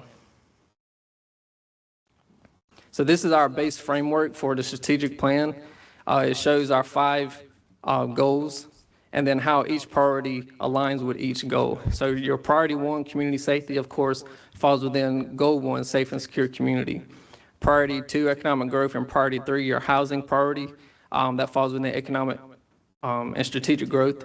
And then priority 4, transit connectivity is, of course, a part of desirable place to live, work, and recreate. Now, of course, we know that multiple priorities can cross over multiple goals, but this is just where we align those to where it fits best with the essence of what the goal actually is. And then goal 4, our financially sound city. Of course, this is our city-wide stewardship goal. And then collaborative citizen and business engagement is our citywide engagement. Now, as we move forward, what we do, and a part of what I've implemented in our FY27 plan, is what we call a strategic alignment crosswalk. And as we move forward, everything can be cross-verified with section adjustments to the recommended budget and other appropriations within the approved adopted budget. So what is a crosswalk? That's the document that you have at your dais, the 11 by 17. This would be your tangible crosswalk. So what it is, it's a one-page accountability map, and it takes every action from council within the adopted budget and traces it directly into the FY27 plan, line by line, and it shows where, whether, and how each action is actually funded. All right, and it answers one major question, which is, did the funding follow the plan? And that's the purpose of the crosswalk. And this matters because it takes two large organizational or enterprise documents and it combines them into one, your plan and then your budget. It puts them in a verifiable document to show exactly that the actions that you're doing within your plan align directly with what you've budgeted for. So we start with our plan. Of course, as you can see from the actual crosswalk, we have 39 actions that meet directly to our 4 priorities. Then we trace each one of these actions to the budget, and then we align a funding status for that. And for FY27, the defined funding status that we use for our crosswalk is new FY27 adopted budget. So this is new dollars that are in the FY27 budget for this action. You can also look at this as a new appropriation or a new allocation. Current service level, funding through CIP or bond, the enterprise fund, and then not in the FY27 adopted budget, which means that there's no identifiable funding source for that item, and staff would move forward with the existing capacity where needed or where it could. And then this, of course, is what your strategic alignment crosswalk will look like. So if you look on your crosswalk, P1, P is priority, A is action. So P1, A1 would be priority 1, action 1. And so for priority 1, community safety, you go right across, you have 11 actions, 3 are new, 7 are at current service level, and then 1 not in the adopted budget. And we map this out all the way down our 4 priorities, and then we show the budget status in that column as well. So at a glance, your crosswalk now has 12 new FY27 dollars, a part of your budget. 18 are at current service level, 2 CIP or bond funded, 4 enterprise funds, and 3 are existing capacity, which means there's no identified funding sources in the budget, and staff would move forward as best as possible. So when we brought our first recommended strategic plan, when that was ready, we had at the time 1 new strategic action tied to our council priorities, and now part of the adopted budget, we have 12 new actions. So we can look at each priority now. Priority 1, comprehensive community safety. You can see this aligns with goal 1, of course. You have 11 actions, 3 new FY27 dollars, which is the DFR program, which is P1A7 on your crosswalk. That's how we assign the code for it. And then the 6 additional police officer positions. You have a youth safety and violence prevention, which is the West Fayetteville Youth Center study, Hollywood Heights Community Center. We then also have the 8 frozen police officer positions restored to police. And then we have for fire prevention. Is it 8 or 6? Because I see 6. I heard you say 8. The 6 additional police officers. This is 6 additional, and then the 8 frozen were restored. So 6 additional and 8 restored. So the 6 additional, Mr. Manager, you can clarify, what is that? A part of that 24-hour crime response? Okay. Right. Okay. All right. Sorry about that. No. Councilmember here had a question, but I was going to let you get to this first break here. Okay. Yes, sir. And then the smoke alarm for fire and prevention. This was, of course, at the time with the recommended budget, it was a part of that penny increase, but it was sustained without the rate increase, so that service could continue with the 4 fire inspections inspectors added. And I'll pause there for questions. Councilman here. Mr. Brayboy, thank you. You and you don't have your partner tonight, but you guys always do a great job. My concern is what I brought up the last report that you all gave us. I went through this the other day when it came in, and I didn't see it, so I still don't see it, and I don't see it here. One of the goals, if it's supposed to be up on the housing and revitalization, was the support that council gave me about making our older existing neighborhoods a priority for improving and for, as far as that perspective goes. And I don't see that. I don't know if it's just, if it goes on this sheet, then maybe, I may be wrong, it may not go on this sheet. But if it's supposed to go on the crosswalk, I was wanting to know, whenever we talk about the neighborhood revitalization, why doesn't it include the older existing neighborhoods? Is it P3A6, I think. P3? Yes, sir. Emphasis on mature home repair loan and grant program. That was a part of P3A6? Yes, sir. It's all the way to the right. Okay. All the way to the right. Yeah, what you saying where it says mature neighborhood, okay. So, and appreciate that, but just asking for clarity, that should not also been a part of it being in the bowl to go all the way down, since it was, I remember us making it a priority. So that's the reason. I mean, I had to have help to receive where it was, because I stopped after so many sections that it's all the way there at the end. That was my only goal. To be clear, what you're saying is you would prefer that to be on the left side, underneath the actual tactic. Well, I mean, it can be there. Yes. But I was thinking that because I was pushing so forth and the council supported me as far as a priority, that it should be listed as a priority, and then the full explanation of it as it goes down through the line item of it. Like, for example, neighborhood revitalization, however you want to put it, older existing neighborhoods also, just so that it has a early part of the inclusion there as we go all the way through. As far as, you know, So I think what to- he's saying, Mr. Lowry, look out for our where you got neighbor- promote homeowner assistance, maybe add it in that description. Just add it to that line. Yeah. Right, and then right. That Okay. way, in the boldness. Yeah. Thank you, Mayor. all right. Thank you, Mr. Brayboy. Mayor Pro Tem. Thank you, Mr. Mayor. Mr. Lowry, help me help myself. What if the level of service that you have on this spreadsheet is not our desired outcome? I.e., I'm always talking about the airport. We know it's self-sufficient with the enterprise fund, but this is not giving us the expansion or the outcome that we're looking for. What should we be doing, or how should we be looking differently? So at this point, the plan is not adopted whatsoever. These tactics have been built, you know, tangential to the adopted budget. So anything that is in the adopted budget as it relates to, for instance, airport, if it's in the budget, it would be on your crosswalk. If there is any ancillary, or if the airport has additional strategies, you know, maybe they could speak to it. Well, the Transportation Committee has its own strategy, if I could say, Mr. Mayor. So how do we get that on the crosswalk on how we want to move forward with this? I think that would be a director-specific question from the airport or transit. It would be within the needs of their capacity of what their budget can hold, but your crosswalk is built directly from your adopted budget.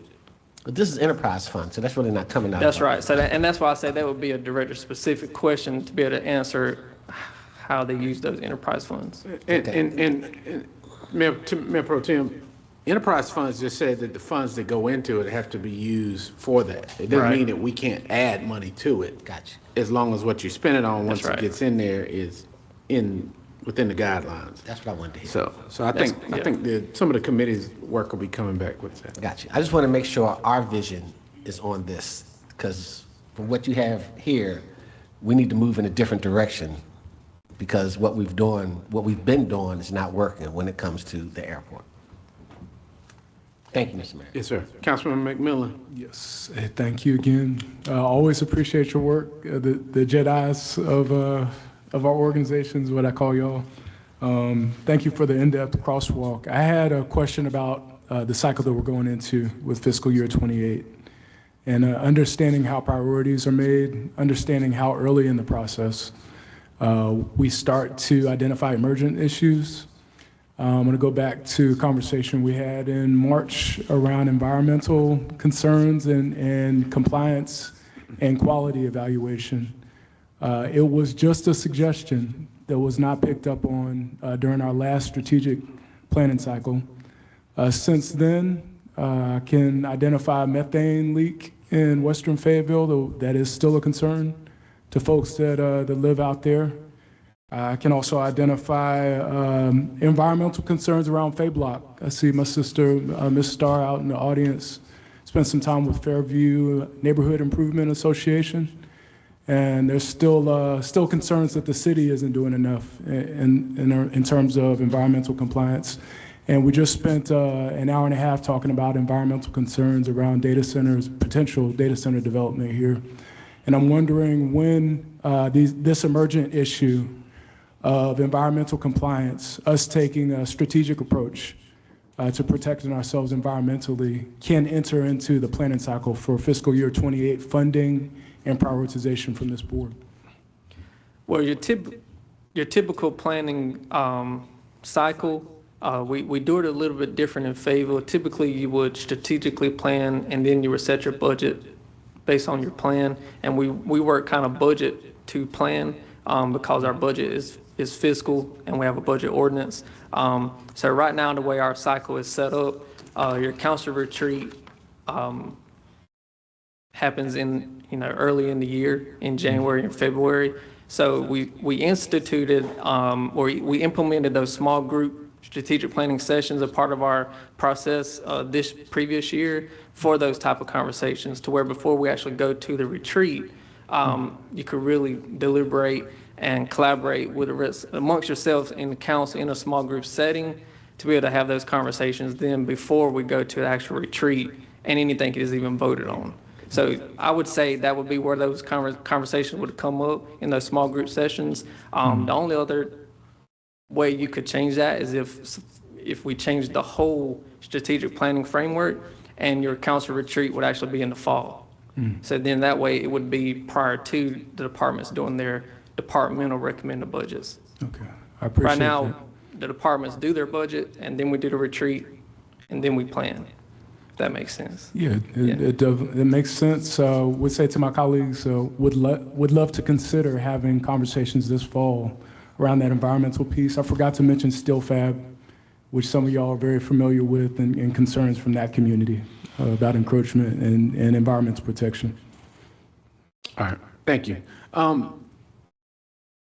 Mr. Andy, only thing I see on here, I think this is good, and to my colleagues, some of these are policy issues. You basically take the collective policy will of the council and put it into a plan, and then we prioritize and budget to fund and to execute that plan, right? Right.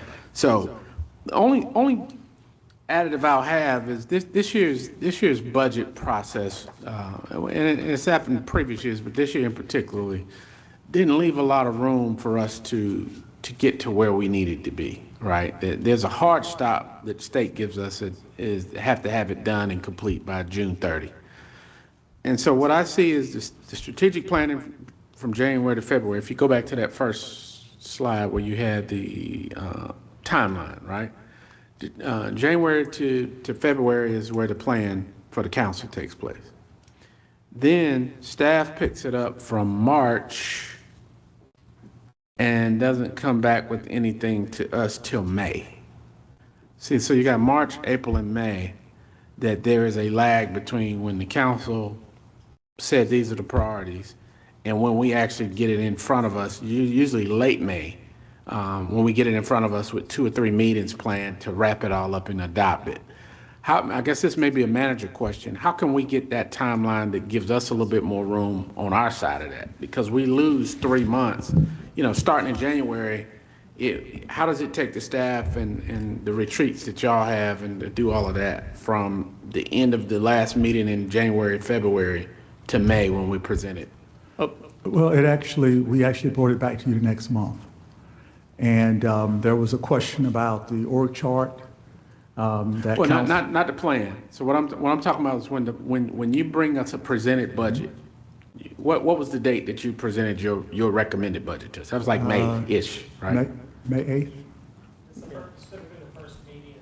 Right, meeting we had. okay. And so really from the plan to when you give it to us was about 5 months, from when we left strategic No, planning sir. in January, February, because I know we had to delay it because of the snow. But according to your timeline, between January and February is where the council says these are the priorities that we're gonna Okay. adopt. From the end of that meeting to when you give us that recommended budget is when you and staff do your plan to, I guess, to reassess what came out of our conversation and when it actually shows back up as your recommended budget.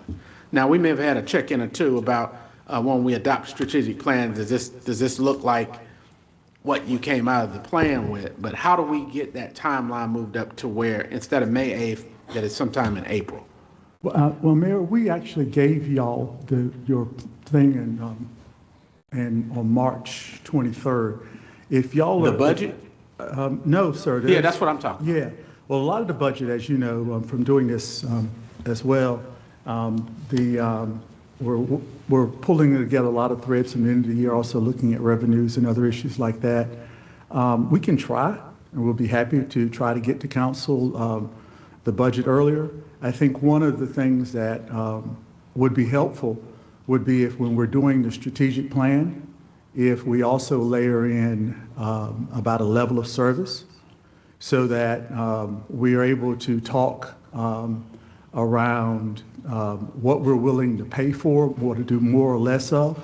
One of the issues that we did do as well, it was part of the budget that took a lot of time, as you recall, in council as well, was that we also were preparing the CIP, which a lot of the items that Mayor Pro Tem talked about service and transit and other issues like that were part of the CIP. I think we brought that piece to you in February as well, March, early April. And so it's a sequential one, but we'll be happy to go back and take a look at the schedule to see if we can do that easier so that what's funded in the recommended budget, recommended for funding in the recommended budget is more closely aligned to council's priorities. But yeah, we'd be happy to do that. Okay. All right. Councilman Hondros.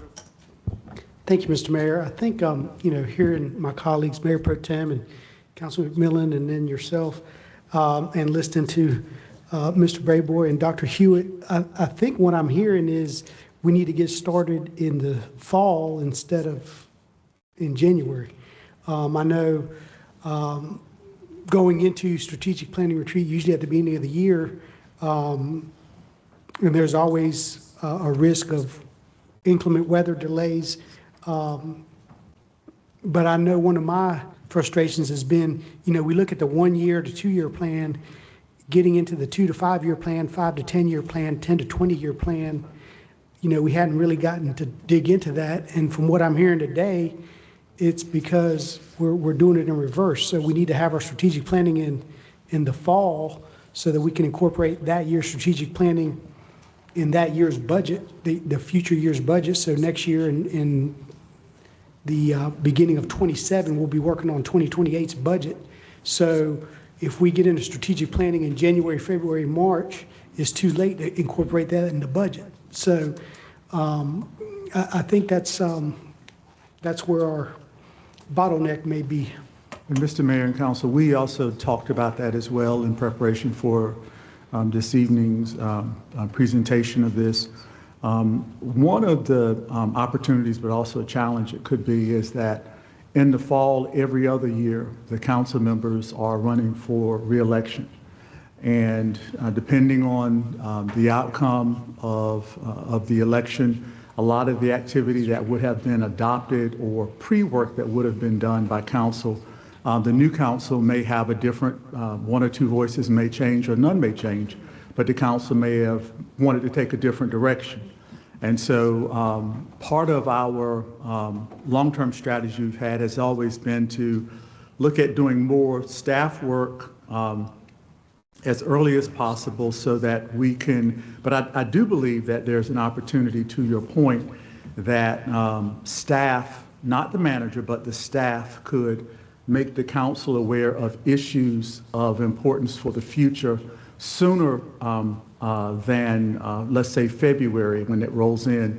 One of the issues that I know I've been talking about with PwC has been around what we're going to do with something as large as TexFi. We talk about water and the inter-basin transfers. What happens if our primary water source at the Hoffler Water Treatment Plant, that Clearwell, is contaminated? That's been something that we don't have a solution for, we don't have a budget for, but clearly we need to make sure that council has that. Dr. Hare and Mayor Pro Tem remember as well all of the discussion about, and I think it was, I'm leaving somebody off, about the Western transit in Western Fayetteville, or regional transit. I think that was also Councilman Alejandro's issue.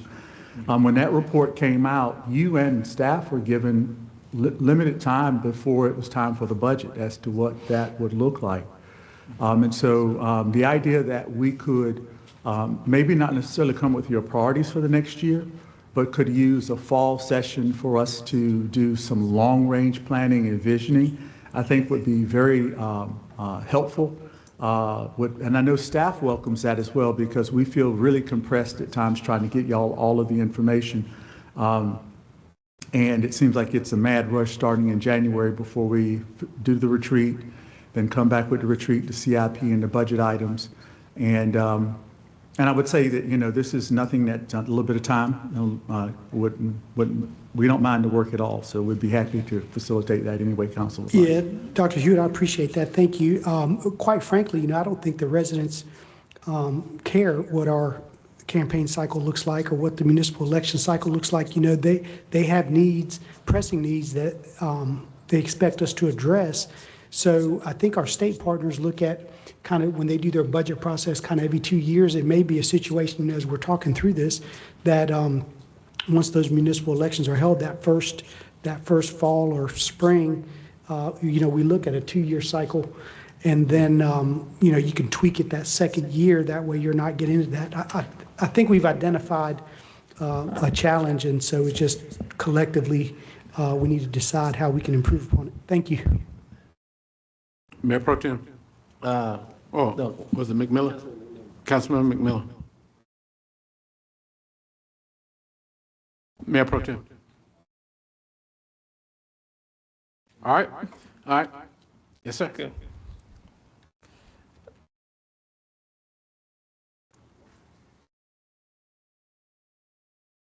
I think this is where we left off. So priority 2, enhance economic growth.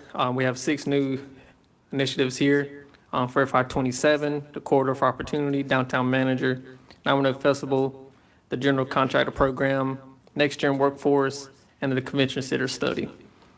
12 total actions. Housing and neighborhood revitalization. Councilmember Hare, this is what you were referencing. So the first item here, mature home repair loan and grant program. This was added as a part of the adopted budget. The sewer connection phase 5, of course, our housing bond, and park as well. And then transit and overall connectivity, we have the added transit bench and trash cans. This supports the bus stop amenity performance measures, which is listed under your contractor services within your other appropriations of the adopted budget. You have your state street aid for FY27, $6.9 million, which is usually split between two appropriations, your street maintenance and then your pavement preservation, and of course your enterprise funds, as Mayor Pro Tem was alluding to. All right, so anytime a council initiative or appropriation is not tied directly to a priority, we also try to align it to where it fits within a goal. So for downtown alleyway cleaning, of course, that's goal 3, desire place to live, work, and recreate. Contribution to Black Voices Museum, goal 3. City investment for downtown events, goal 3. Our compensation merit increase, goal 4, which is financially sound city. Contractor support from construction management, that's exemplary city services, goal 4. And then senior advisory board funding, which is our collaborative resident engagement. So next steps from here, of course, we would finalize and publish at council's discretion the FY27 plan and book, which would show the strategic alignment. We begin our quarterly performance reporting, which we normally do on a quarterly basis. FY27, because of new programs like the DFRs, would have a baseline evaluations. So we would have to set a baseline year for FY27 to measure that data. And we spoke with police on this as well. And then, of course, as we've all been alluding to, we would begin the FY28 planning cycle once again, which was, our August to October timeframe. This is where we start speaking with staff on any SWOT analysis or anything like that. This is where we could implement, like Councilmember Hondros was alluding to, the fall planning session, and City Manager Hewitt was alluding to, and that is the standard. That's the ICMA standard. That's the Baldrige standard. That's the GFOA standard. You plan and then you budget. So that is the framework that we need to get to. We've been trying to move the city in that direction for multiple years now, at least, especially since I've been here. But right now, we typically budget and then plan. So we just need to alter our framework a little bit. So the recommendation for tonight, as we presented for the strategic alignment, is for council to accept the alignment as presented and allow SPA to submit the plan as an admin report on consent at the next regular meeting, which would officially adopt the FY27 strategic plan. All right. So, council, before us is a presentation tonight. Now, Mr. Hewitt, I know there were a couple of concerns that came up. So how would that be addressed before any adoption consideration? If there was an acceleration of the calendar that we talked about, because this plan has the current timeline. It's something that you said a minute ago. You said you've been trying since you've been here to recommend that, because right now we're budgeting and then planning. And so are you proposing that maybe that should be reversed? Is there a plan and then budget, or what are you saying? Well, it's always a proposal, but it would be a major shift for the organization for sure. This would be what you would refer to as change management in a lot of ways, because it would take even a cultural change. Because as City Manager Hewitt alluded to, no two councils are beholden to the next. So it would be a bit of a change in developing within the council culture, that the priorities that you set, the plan that you set within that one major fall strategic planning session is lock solid, for whatever term or duration you set it at, whether it be, if you want to start with 2, 3, 4, or a long-term 5-year plan. It's all possible. It's all plausible. It would just, of course, it would be a huge undertaking. Everyone would have to come together in agreement on what it looks like, the full framework. But ideally, you could have it as early as August for your full strategic planning session, where you set your plan and your priorities for the next, just say, 3 years. This would give, the earlier that you set it as a council, the earlier staff can take into consideration when they're developing their departmental budgets to be presented to CMO at the CMO level, which all plays into the recommended budget that City Manager Hewitt presents to the council. So, if you had it in August, your full voted on priorities and they were solidified, and we get that, our office get that back to you as quick as possible, we could get those priorities into staff's hands as they're developing their S1, S2, and S3 budgets, Right. So basically, if hypothetically you followed the pattern you said, so instead of January, February, that took place in August, September, that's a 4-month acceleration. Would then, Mr. Yates and Mr. Manager, are you saying there would be also a 4-month acceleration when we got recommended budget? No, sir. That would likely not happen. A lot of the work with the budget, again, for instance, your audit, which also factors somewhat into this, is done by the end of the year. The revenues upon which we base some of the state revenues don't come out until then. We will go back with Mr. Floyd, who's here, and take a look at how we might be able to tighten that up. I think that speed up the budget process really is the work that you're talking about, which is making sure that council gives the direction in the strategic plan, because the plan then drives the budget piece. And what I would ask for, I think council also has supported, is making sure that you have an opportunity to see beyond the manager. Since I've been manager, I've always tried to do that. I've never limited your ability to talk to the departments. As a matter of fact, I encourage that. You've been all out on community tours. But I think one of the things that was missing this year, and I'm not sure quite what it was, is that we tried to bring to you a comprehensive list of items as part of the CIP that we thought were based on some of council's priorities, and that was wrong. Some of that was wrong, particularly some of the funding that was requested to fund the CIP. And that's something that we want to make sure we don't have that misalignment again. But what that looks like is, and I've heard all of you talk about it as well, and I think transit's a perfect example of that. We were at the end of the year and we were talking about extending bus amenities, whether it be stops or whether it be benches or going to the airport. I don't know that we have done an adequate job of making sure that council has a full picture of what it would take to really become the transportation choice rider, and so that y'all are able to make those long-term investments that are needed and give us the guidance so that when it comes time to put the budget together, you'll be able to say this is a continuation of council's 3-year plan in this regard. Mayor Pro Tem and I have had conversations, as have several others, about this building, about the maintenance of the buildings. There was a surprise that we had sidewalks in front of the police department that had cracks in them and people were falling.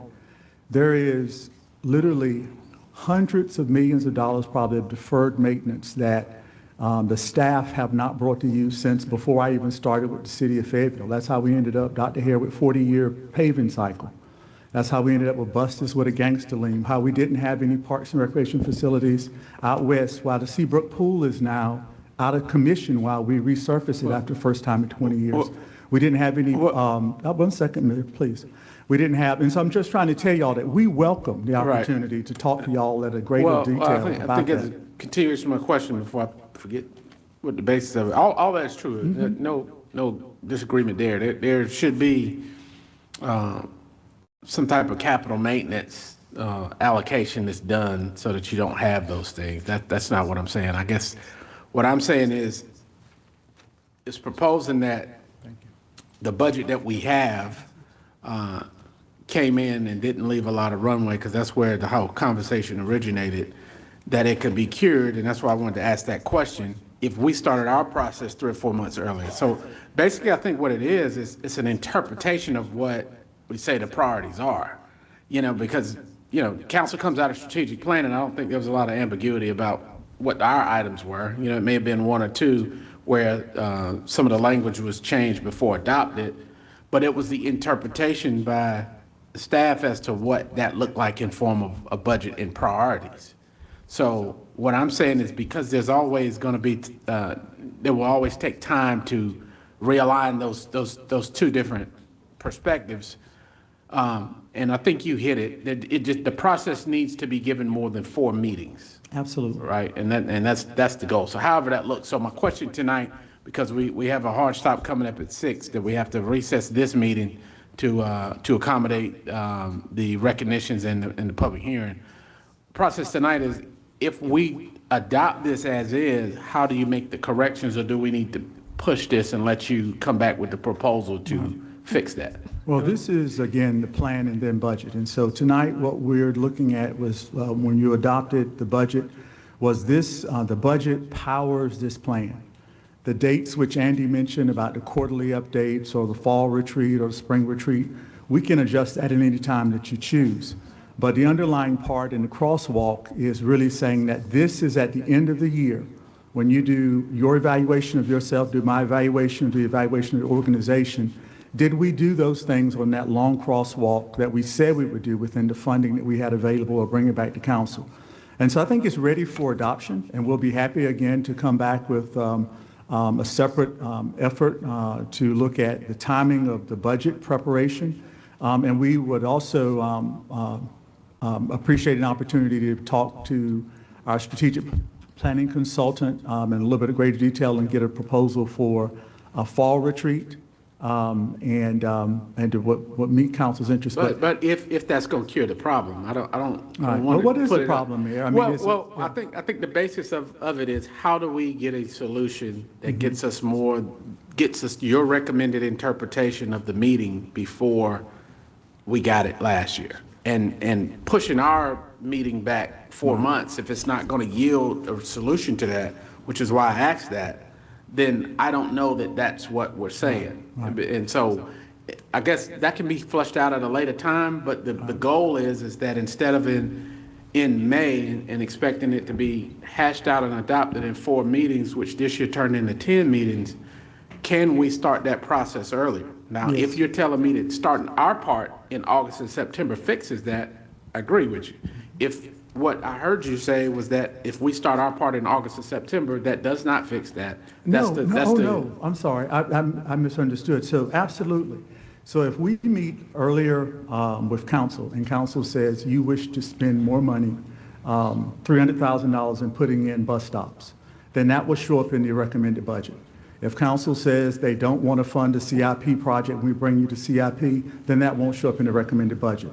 So the greater clarity you give us, specifically, not only that you want to do something, but how much you wish to spend, absolutely, the budget will be exactly aligned. What we ran into this year was, I think we had about $8 million of play beyond continuing basic services. And so one of the things that we had to look at was how do you continue the other items that council had identified, such as the pay for employees, such as expansion of services and just a natural growth of the budget. And we thought we had that. We tried and we said several times during the budget adoption or recommended adoption period that council, we could balance the budget without a tax rate increase, which council ultimately did, thanks to council's work. And we actually pointed out to you what those adds were and what those deductions were. But it did not meet the council's interest specifically for $300,000, I think, on transit, the money for mature neighborhoods, the other studies. But if council is able to give us the time, allow us to hear what you want to say and what you want to see in the budget in the fall or the winter months, we absolutely can come back with a worksheet that how we propose to do that. We would only ask that when that happens, that and it shows up in the budget, if we get it wrong, as you did this year, please let us know and give us a chance to fix it. Okay, all right. Councilman McMillan, then council, we need to break off. I just want to say thank you for this conversation. Thank you, Dr. Hewitt. To the mayor's questions around how we improve the process, I think that something like a crosswalk and centering a crosswalk during our budget discussions is one thing we can do to improve our processes as a board, as a council. There was a point where a couple of us made suggestions about being more thorough in our discussions about items, particularly that came near the end of the budget discussions, without a discussion about how they fit into our priorities and our strategy overall. And I think as a board, we can take the time to ensure that we don't push forward things that are either outside of our priority or things that are brand new in ways that disregard all the work that's done in the run-up to the budget season. So I think one of the fixes is not on staff. I think it's on us as a council and how intentional we are about matching our fund allocations to the priorities that we've talked about at the beginning of the year. But thank you. Thank you. All right. Thank you, sir. Yes, sir. We've got about 4 minutes to we'll need to take a recess. We'll give council a minute to stretch legs, and then we'll get right into our 6 o'clock. Yeah, we can do it. Just put a caveat in there that they'll come back with some date recommendations. Well, so Mayor Pro Tem. Thank you, Mr. Mayor. I move that we adopt the recommended 2027 strategic plan as presented. Just make sure that when you come back with the recommendations that were spoke here tonight. All right. So, motion by Mayor Pro Tem, second by Davis. Discussion. All right, council, I'll look to you for your vote.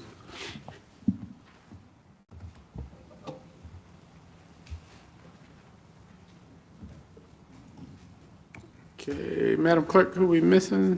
Councilmember McMillan. All right, Councilmember McMillan. All right, thank you. Thank you, Council. All right, Council, so if we can get a motion, we'll recess this meeting. We'll pick it back up at the conclusion of the public forum and the recognitions.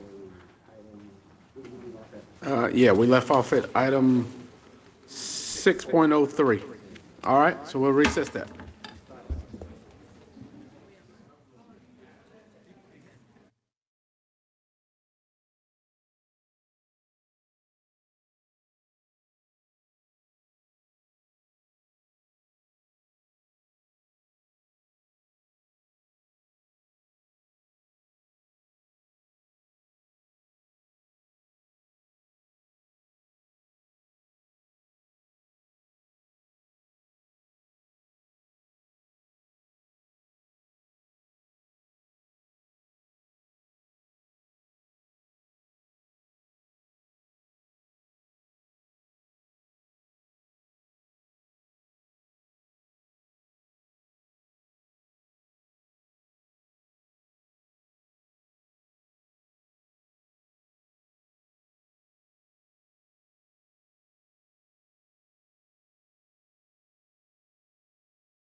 Well, good evening, everyone. We would like to call our next portion of our meeting tonight, our 6 p.m., our public hearing, as well as our announcements and recognitions.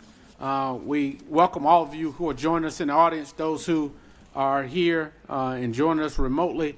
We have a lot to cover tonight, so we'll set some expectations on the front end. We will start with our announcements and recognition. We have a number of citizens who do great work in and out of our community every day, and we want to make sure that we set aside time to recognize them and to highlight the good work that they have and continue to do. We have some congratulations are in order for members of our athletic club, Terry Sanford, and some other places that have done some great work. We'll highlight that tonight, but we'll make some presentation to them. Then following that, we will move into our public forum. That is Council Policy 120-9. Those who were participating in that were required to sign up to speak. They gave their information to the city clerk prior to the start of tonight's meeting.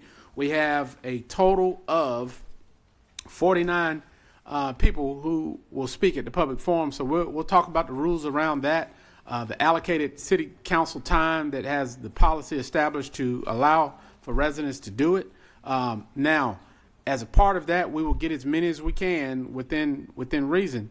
If there is a carryover in the past, and council will consider this, that we would, based on where we are, once we get to the hour time, we'll make a decision or propose to council of how we handle and how many, if there are a number of remaining speakers.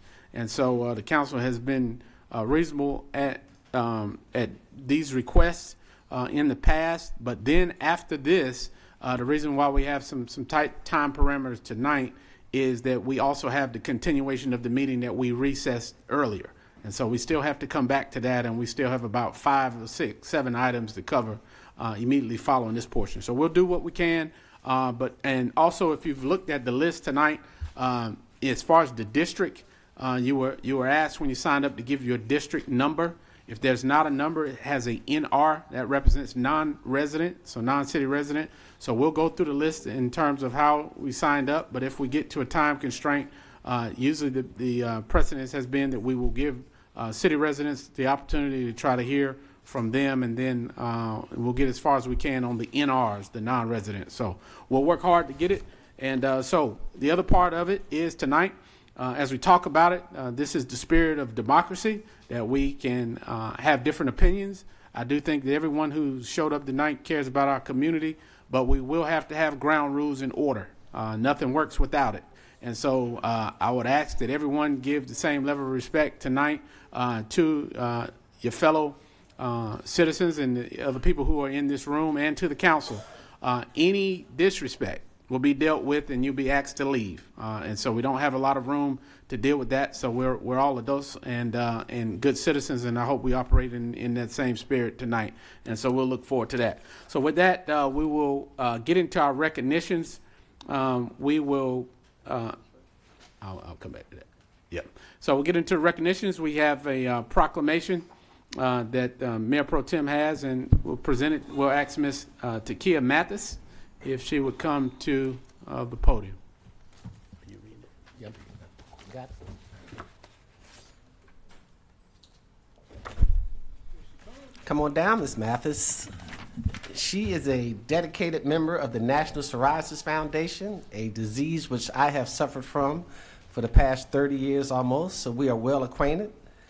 And this is in recognition of National Psoriasis Month. So whereas psoriasis is a chronic autoimmune condition that affects millions of individuals worldwide, often accompanied by comorbidities such as depression, anxiety, cardiovascular disease, and other serious health conditions. And whereas the impact of psoriasis extends beyond the skin, significantly affecting the mental health, emotional well-being, self-esteem, and overall quality of life. And whereas individuals living with psoriasis and other chronic illnesses frequently face stigma, misunderstanding, and barriers to equitable health care and support. And whereas promoting awareness, education, and advocacy around both physical and mental health is essential to improving outcomes and empowering individuals and families affected by this chronic condition. And whereas community-centered initiatives that focus on healing, empowerment, and connection play a vital role in reducing isolation and strengthening support systems. And whereas Ms. Mathis has demonstrated over a decade of dedicated advocacy, leadership, and service, raising awareness and creating impactful spaces that center mental health, chronic illness, and community empowerment. And she was on the National Psoriasis Cover magazine, I believe, last year, representing Fayetteville very well. Whereas the 10th Annual Psoriasis Mental Health and Empowerment Day serves as a platform to unite communities, amplify voices, and promote holistic wellness for those impacted by psoriasis and related conditions. Now, therefore, I, Mitch Colvin, Mayor of the City of Fayetteville, North Carolina, on behalf of the City Council and more than 210,000 citizens, do hereby honorably proclaim this day as National Psoriasis Day and Mental Health Empowerment Day. And witness wherefore I here do unstep my hand and call this great seal of the City of Fayetteville to be affixed this day, 3 August, 2026. Thank you.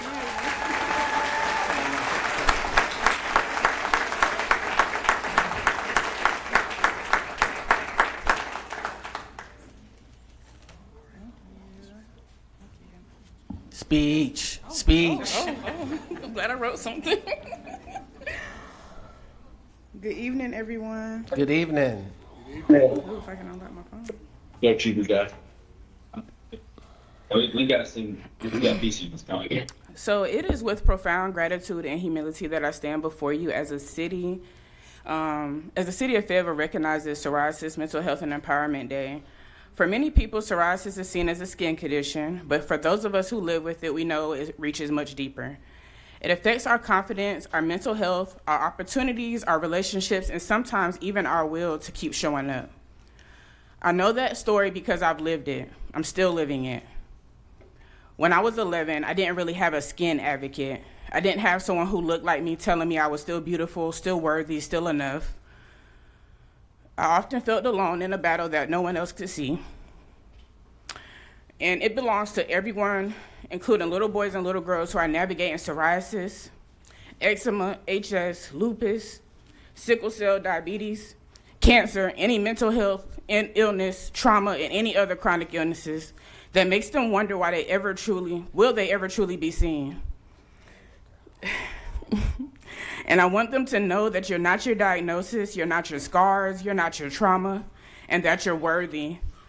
Since returning home to Fayetteville, I have been intentional about turning my pain into purpose. Together with incredible community partners, we've created initiatives that bring awareness, education, and healing. We've adopted a local park because healing also happens when community cares for the spaces we share. I've shared incredible honor welcoming an international film crew to Japan to Fayetteville to tell my story and shine light on global advocacy. I've had the privilege to help elevate conversations around chronic illness on national and international platforms, opening doors for so many voices. And I've learned that legacy isn't simply that, and it's not simply a name engraved on a building or money left behind. That legacy is the light you leave in people long after you walked away. To my husband, Damien, thank you for never walking away and accepting every piece of me, through every flare, every setback, every victory, and every dream. You reminded me that love doesn't disappear when life becomes difficult. To my children, thank you for teaching me that the greatest inheritance I can leave you isn't wealth, it's courage, compassion, perseverance, and purpose. To my dear friends, Tracy Falcon, Shadia, my cousin Mimi, and my brother Talib, thank you for loving me and supporting me from afar always.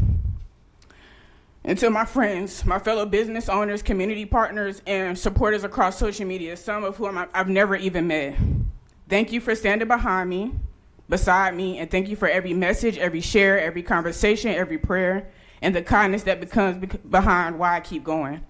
And finally, I want to thank someone I don't always give enough credit to, which is myself. I'm thankful for refusing to quit. Thank you for believing in your dreams, and thank you for surviving what was I thought was meant to break. Thank you for choosing purpose over pain, courage over comfort, and faith over fear, because I've learned that every scar can become a story, every setback can become a setup, and every obstacle can become an opportunity. And this is a reminder that once what made me feel invisible has became the very thing that allowed others to feel seen. So today I accept the honor, not only for myself, but for every warrior fighting silently. And may we continue building a Fayetteville where every person with chronic illnesses, mental illnesses, and trauma knows that you are seen, heard, and valued. You are never alone. Thank you, City of Fayetteville. This is an incredible honor, and thank you for choosing me and honoring the Standing Light Foundation. Thank you.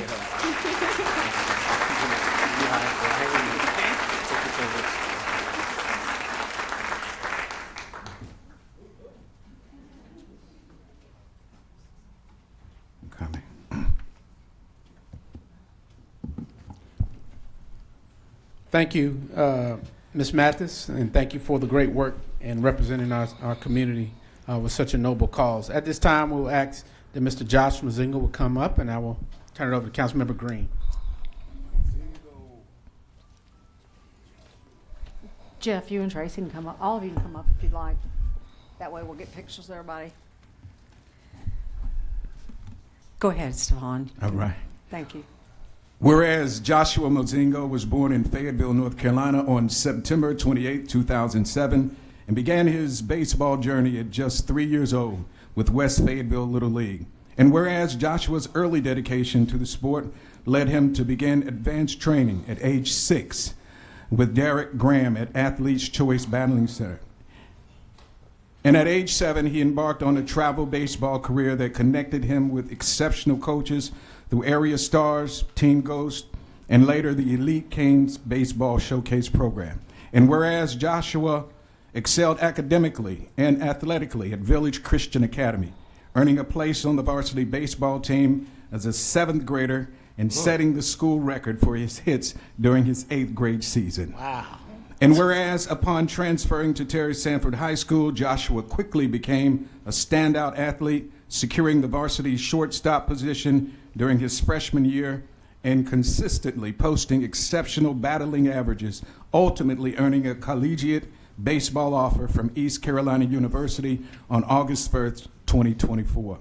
And whereas Joshua's senior season was historic, as he became Terry Sanford High School's all-time hits leader, broke the North Carolina state hits record previously held since 2011, surpassed the school's runs scored record, and concluded his high school career with 177 hits and 155 runs. Wow. And whereas Joshua graduated summa cum laude with a 4.3 GPA and began his collegiate journey at East Carolina University just 22 days later, continuing to pursue his lifelong dream of playing professional baseball while exemplifying humility, focus, respect, and the team-first mindset praised by his coach, Sam Guy. Now, therefore, I, Mitch Colvin, Mayor of the City of Fayetteville, North Carolina, and on behalf of the City Council and more than 208,000 citizens, do hereby honor Joshua Mozingo and witness whereof I have hereunto set my hand and caused the great seal of the city of Fayetteville to be affixed this 3rd day of August 2026. Signed, Mitch Colvin, Mayor.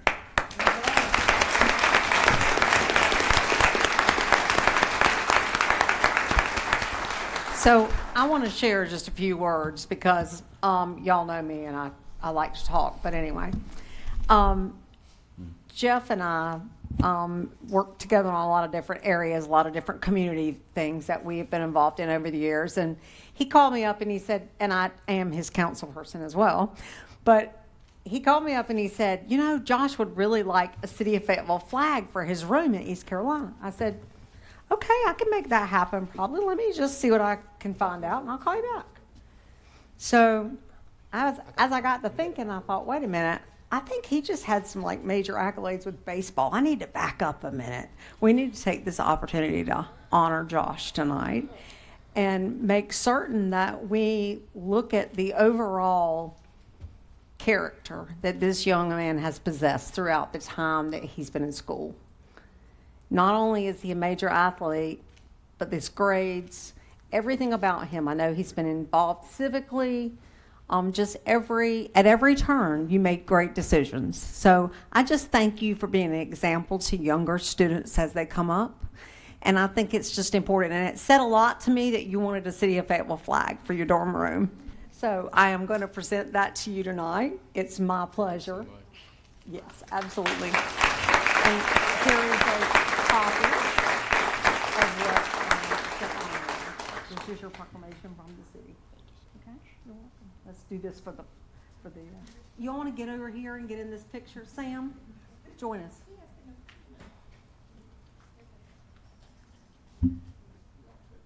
You come on.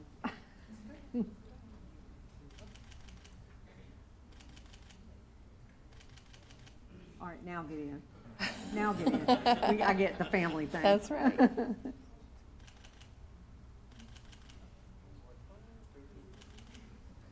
Awesome.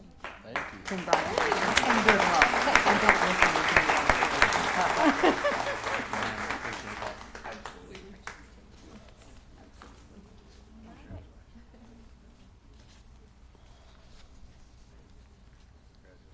Again, congratulations to Mr. Mozingo. Thank you for how you've represented the city, and you continue to do great things. So remember us when you get to the major leagues. So. All right. All right. At this time, I'd like to call my sister, Dr. Zakiya Backman, to the podium, please. Have a special presentation for her. It should be read by Mayor Pro Tem Derek Thompson. You reading this? She's going to do Oh, Brenda. Brenda. Come on. Councilmember McNair, come on.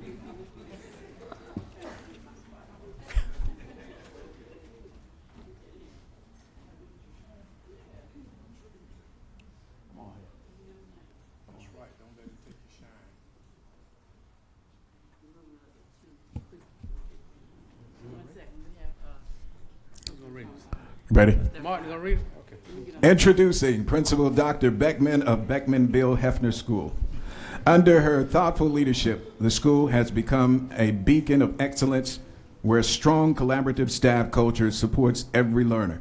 Dr. Beckman is dedicated to high-quality professional development, mentorship, and shared leadership, ensuring teachers have the tools and time to grow while students are challenged to reach their highest potential. She fights for meaningful partnerships with families, local businesses, and community organizations to expand opportunities across STEM, arts, athletics, and service, advancing equity and access for all students. With a focus on safety, belonging, and character as core foundations, she fosters a thriving, inclusive learning community where every student can excel and every staff member can flourish. The proclamation reads, whereas the City of Fayetteville recognizes exceptional individuals who commit to education and community fosters an environment of growth and learning, and whereas Principal Beckman has exemplified outstanding leadership and dedication at the Bill Hefner Elementary School, inspiring students, faculty, and parents alike, and whereas under her guidance, the school has achieved significant academic milestones, fostered a culture of kindness and respect, and embraced a transformative educational experience that empowers each student to reach their full potential. And whereas Dr. Beckman's innovative approach to education, her unwavering support of teachers, and her advocacy for students with diverse needs reflect her profound commitment to fostering an inclusive and supportive learning environment. And whereas her tireless work extends beyond the classroom, engaging with the community to promote educational initiatives and strengthen partnerships that enhance the quality of education for all. And whereas Dr. Beckman's dedication to creating a positive impact on the lives of young learners serves as a shining example to us all. Now, therefore, I, Mayor Mitch Colvin of the City of Fayetteville, North Carolina, and on behalf of Council and the more than 208,000 citizens, do hereby proclaim this third day of August in the year of 2026 in honor of Dr. Zakiya Beckman, in witness whereof I herefore set my hand and call this great seal of the City of Fayetteville to be affixed this third day of August, 2026. Congratulations.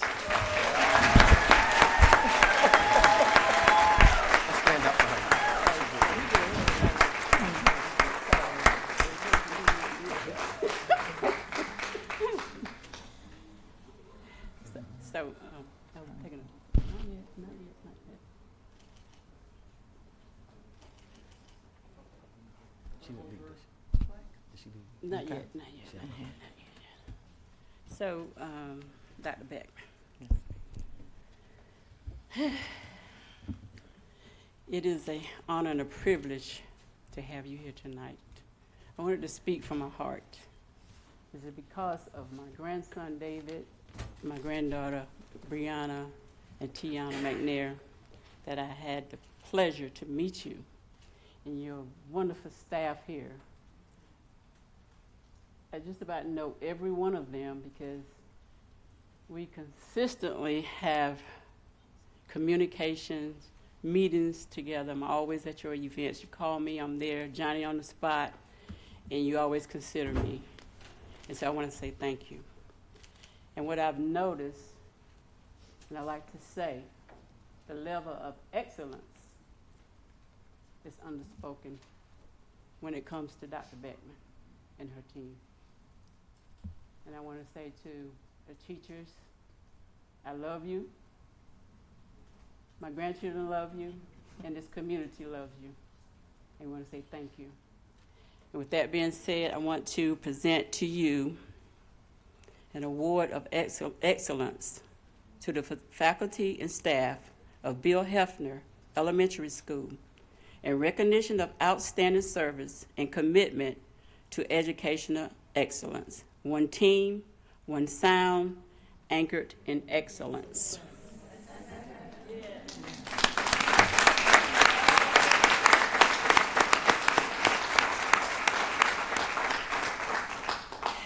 And grateful appreciation for your unwavering commitment to academic achievement, student success, the service to the community, your dedication, compassion, and professionalism make a lasting and positive impact on the lives of students and family.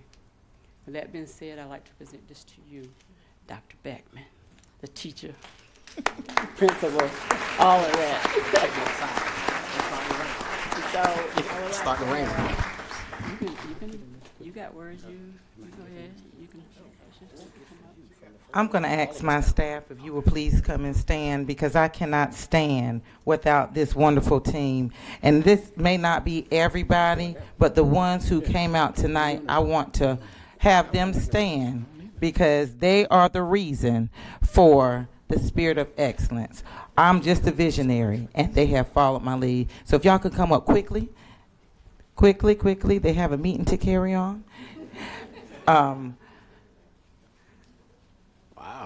Councilwoman McNair wants us to take a picture real quick, and then I'll have words, if that's okay.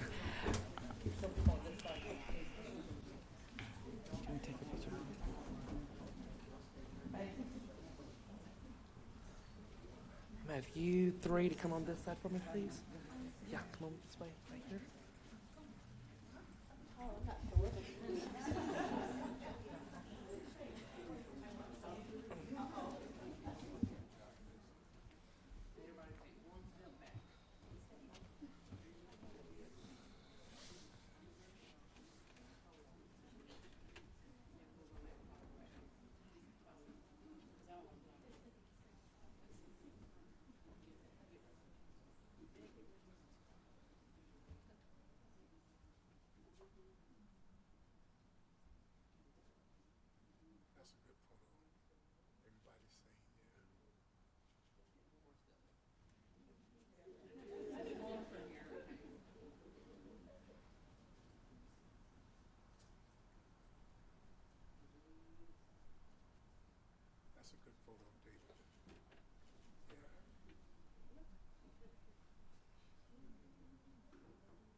and especially to Councilwoman Brenda McNair, the city of Fayetteville.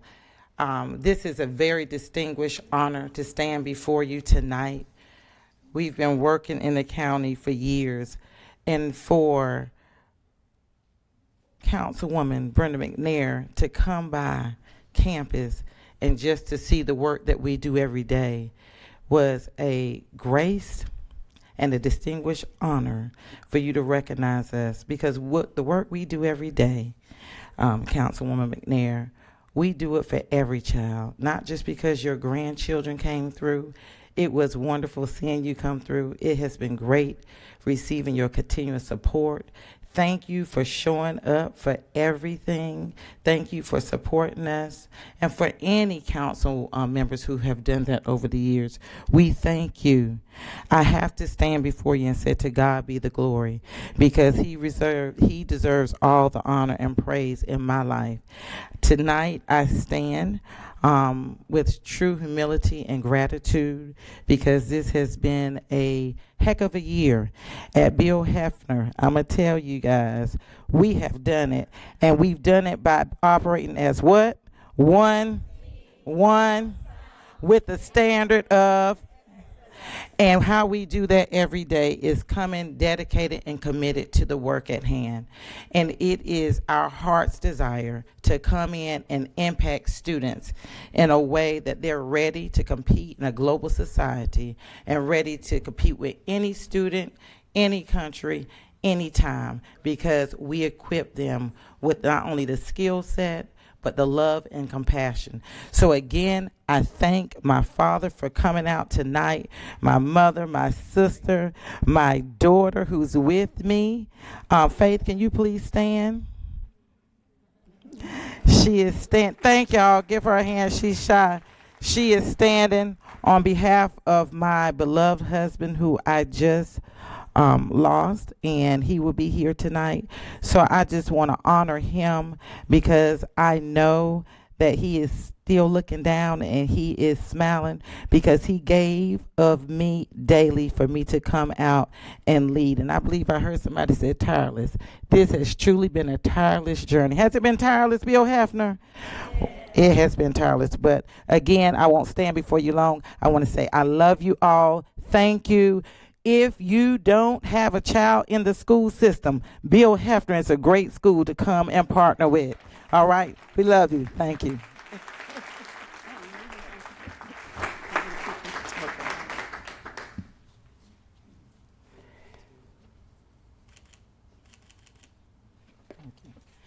And last but not least, I have to honor my leader who's here representing CCS, Miss Melanie Boyd. I want to thank her for her leadership, because I appreciate every bit of it. Thank you. Love you. Thank you again, Dr. Backman, sister. Thank you, Councilwoman McNair. Thank you to the Bill Hefner team. I would not be able to go home tonight if I did not acknowledge my two Miss Colvins on the front row. So see my wife, Miss Colvin, and my mother, Miss Colvin. So welcome to the meeting tonight. All right, but thank you, Dr.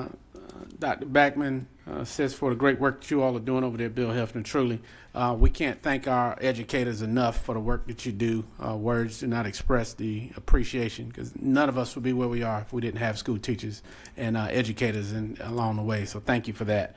And so, council, as we move now to our next acknowledgement, is the announcement Camp Ready report. Ms. Laura Smith, our emergency management coordinator, will give a review of Camp Ready. How are you?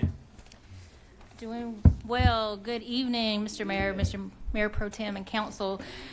I wanted to kind of introduce you to Camp Ready. This is the 7th, 8th, possibly 9th year that the fire department has done this camp, and it's sort of evolved over the last 2 years.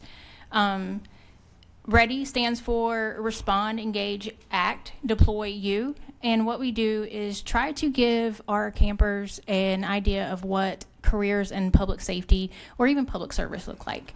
So we try to gear it towards those kids that are interested. So I do have a couple of representatives here. They're a little bit shy, but One of the things I greatly enjoy is it does bring high school kids from all over the county together, and they don't normally, or they wouldn't normally have those connections. We have Kira, who's from Jack Britt. Ziana goes to the early college. Was that right? Yeah, she goes to the early college at Fayetteville State. So we have children from Cape Fear High School as well. Different demographics, just different backgrounds coming together, and I really do enjoy that part of it. So what we enjoyed this about 3 weeks ago now. 3 weeks ago now was we had the bomb squad from the sheriff's office come out. We had our Fayetteville Police Department forensics team come out, our hazmat team, our search and rescue team. We had EMS come out. And so they just learned basic skills that in any type of disaster, they could help save a life. They know how to apply tourniquets. They know how to do hands-only CPR. And it's just a really overall good time. I'm not sure that they enjoy all of it, but I like to think the emergency management part of it is the best, but I don't know. Do you have anything to say? Captain Shake Shaft, you want to hit on anything? Well, I will put Miss Kira on the spot. She's going to share a little bit about her history with Camp Ready. But we also have Chief Johnson. Kira is a volunteer junior firefighter over at Stony Point Volunteer Fire Department, and we look forward to stealing her from him in the near future. So it's just been an absolute pleasure to work with these young folks. Even the young kids who don't want to come to emergency services have that opportunity to build that networking and those skills of working with other kids from different communities and different backgrounds, and it's just been an absolutely awesome experience for the last several years, and we look forward to making it even better in the future years. So, the last thing I'll say before I present Ms. Kira with it appreciation is part of what you fund when you approve SL2 in the budget is this program. So thank you for that. And for the sake of time, I did place some bags on your chairs. They just have a few items in them: a t-shirt, a fan. Helps you build your emergency kit for your home or business. So Kira's first year in camp was 3 years ago, which was also my first camp with the city of Fayetteville. So she came along and she wanted to do forensics at first, and that quickly changed to her love of the fire service. So as Captain Shake Shaft said, she is a junior firefighter with Stony Point and Chief Johnson. She will graduate from Jack Britt this year, 2027. And then she will apply to become a Fayetteville firefighter next fall. Woo-woo. So we are thankful for those opportunities like that. This year I gave Kira a special title as this was her third summer with me. So I'd like to present her with this plaque, and is just Camp Ready Ambassador for 2026, presented to Miss Kira Ayer.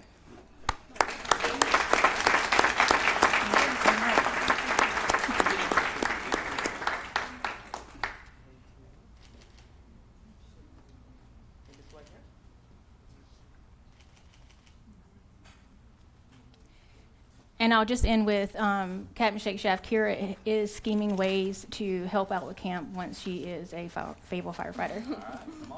So with that, thank you very much. Chief Johnson, do you have anything you would like to say? Okay. All right. Thank you, guys. Thank you. All right. Miss Jennifer, that's your daughter. Yes, sir. She's my youngest. Well, I know you're Both super of my proud. kids work for the city of Fayetteville, so. That's what I'm talking about. Yeah, they do. Well, she doesn't yet, but.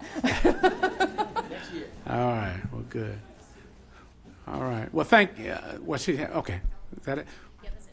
All right. Well, thank you. Thank you so much to Ms. Kira, also to all of the our young future leaders who participated in this Camp Ready process. Thank you to Ms. Laura Smith. Thank you to our fire department team and emergency management team for investing in our next generation. So thank you. Keep up the good work. So council, now as we move to the next item of business, we'll provide a minute or two for folks to exit. I see there were some families that were exiting before we get into the next part. All right. So council, we'll move to item City Council Policy of Public Forum 120.9.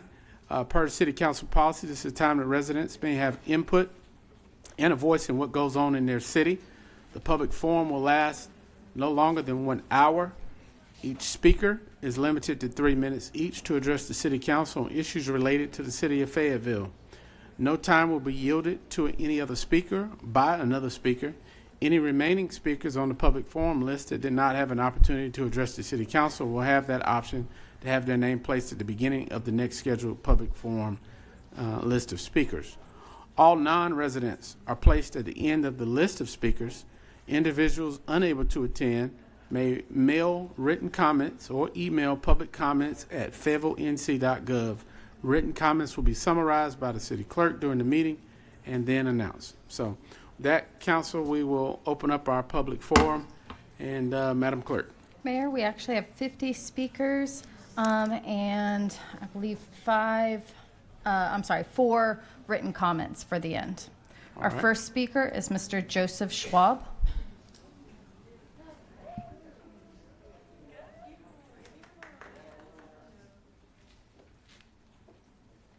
Good evening, sir. Oh, good evening. I wasn't expecting to speak, so I didn't write a speech. I'm going to talk about transparency, though. So I do want to thank you for a couple of transparency things that I've seen. One, cameras are on for this meeting, so I appreciate that. Loved ones are able to see people get recognized. You're able to see body language from you all and from the speakers. So I really do appreciate that. Councilmember Green pointed out that more things are put on the calendar now, such as committee meetings, so that helps the public be more informed. That helps them actually show up to some of these committee meetings. So I do appreciate that better act of transparency that y'all have done. Now, I'm going to get to data centers and transparency. And I'm actually going to work my way backward. So this morning I was listening to the radio.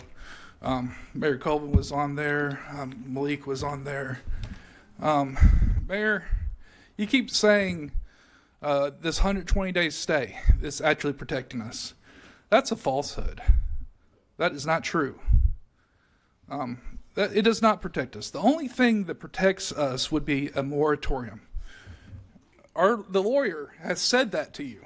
So please quit spreading falsehoods on the radio. I would appreciate that. There's another thing you said, and it was about hosting meetings to hear from the community. Y'all have not hosted any meetings. 0. This is a public forum. We are showing up to talk about what we want to talk about. What we want to talk about is data centers. Anytime y'all could have called a special meeting and held, 2-3 hour meeting, had 60 people speak, be done with it. Maybe listen to them, start the moratorium process, maybe get on with our business in the city instead of this silly fight we're having. This is not hard. It really is not hard. So those are the 2 things I noticed this morning. Malik, I do appreciate your thoughts on the visit y'all had up in Virginia. Some things that could be improved with the UDO. I did hear you, Mayor Colvin, about some things that could be improved. So I do appreciate those thoughts. Now I also want to go back to July, and I want to talk to you, Mayor Pro Tem Thompson. I went to a community watch meeting, and you said the same thing about the 120-day stay. You said a falsehood to the community. So please don't lie to the community. Please tell the truth. This 120-day stay does nothing to protect the community. Does nothing to protect from us from data center development. The only thing that protects us is a moratorium. That's the truth. That's all we're asking for is the truth. All right. Thank you, sir. Thank you. All right.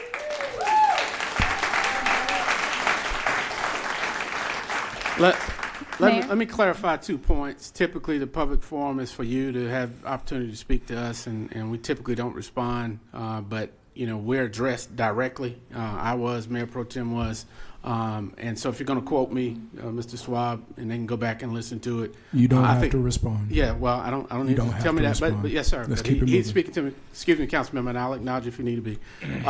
But don't imply that there was a falsehood, because they can listen to it. No one said the 120 days was the protection. In fact, what was said this morning was that the ordinance is the protection and moratoriums are pauses or permanent versus that. So anyone that wants to listen to WIDU can do it. Since it was directly stated, I wanted to make sure You could just we're listen. not going you do to not be, have yeah. to.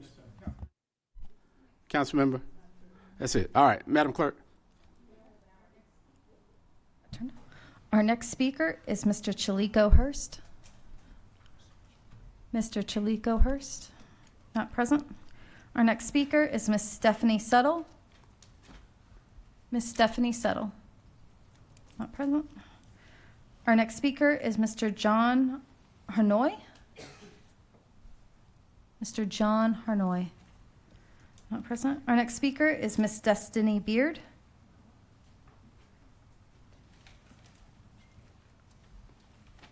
Good evening, Ms. Beard. Hi, good evening. Thank you.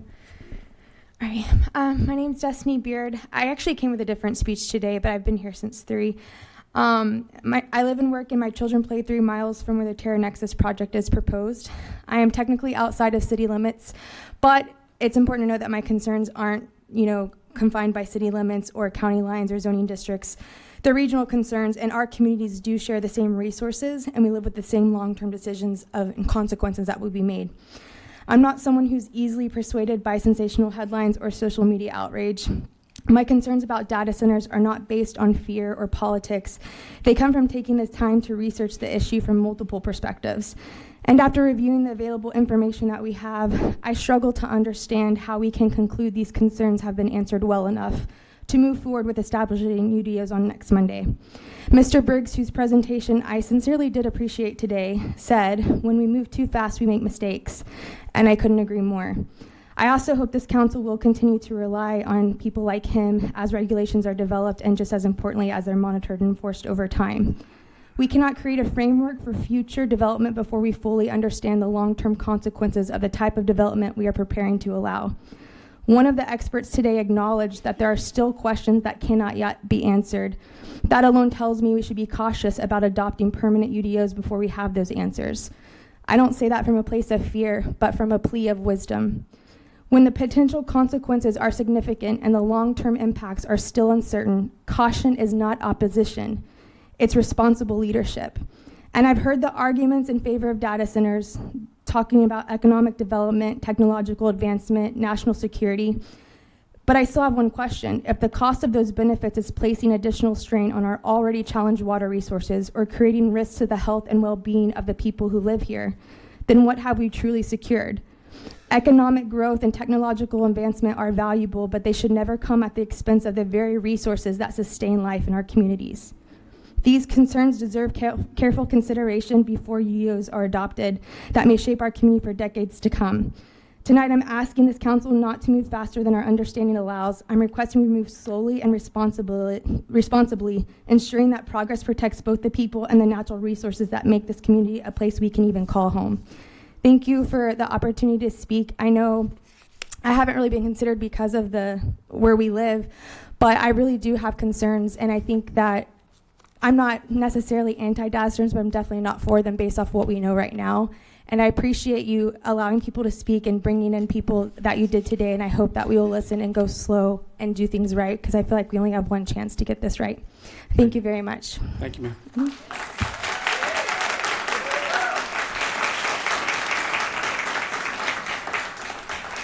Mayor, our next speaker is Miss Angela Freckleton.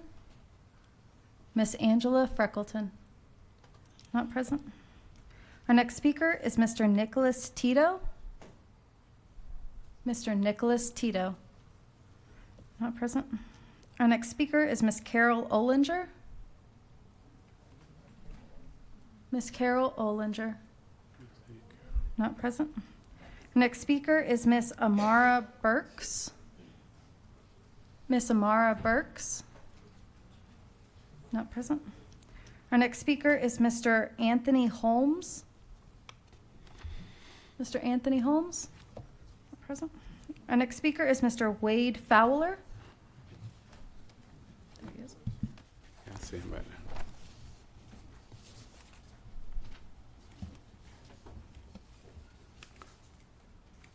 Former Councilman and Commissioner Fowler, good evening, sir. Good evening. Mr. Mayor, distinguished council members, appreciate you letting me come to speak. I was here last time speaking about something a little less important. It's called pickleball.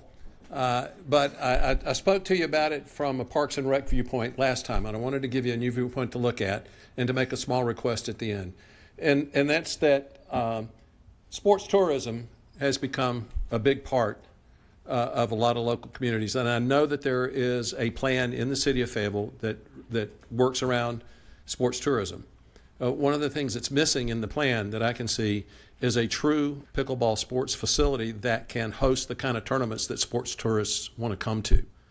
And I've done a little bit of legwork, and we can put in a facility with 24 courts where the old Mazurek pickleball courts are right now, tennis courts are right now, for a cost that's about, at most, 15% of the cost of the Glenville courts that we put in for tennis. And that's not a knock on that. That's a great facility over there, and it's kind of tough because it's not level. Well, where we've got it right now, we can do it for significantly less money, and we have access to some of the best organizers for tournaments in this area. As a matter of fact, one of them in the local area, not right here, but within close distance to us, organizes the U.S. Open pickleball tournament down in Florida. We can really bring in a lot of revenue. We've been looking at a lot of stuff as a cost basis, and there's a cost. And I actually heard my council member Derek Thompson talking about, hey, we need to plan on putting aside funds in our budget for repairs. Well, with the amount of sponsorship that's available, with the other ways we can fund this, we can have the money that's there for repairs built into the facility itself through continuing use.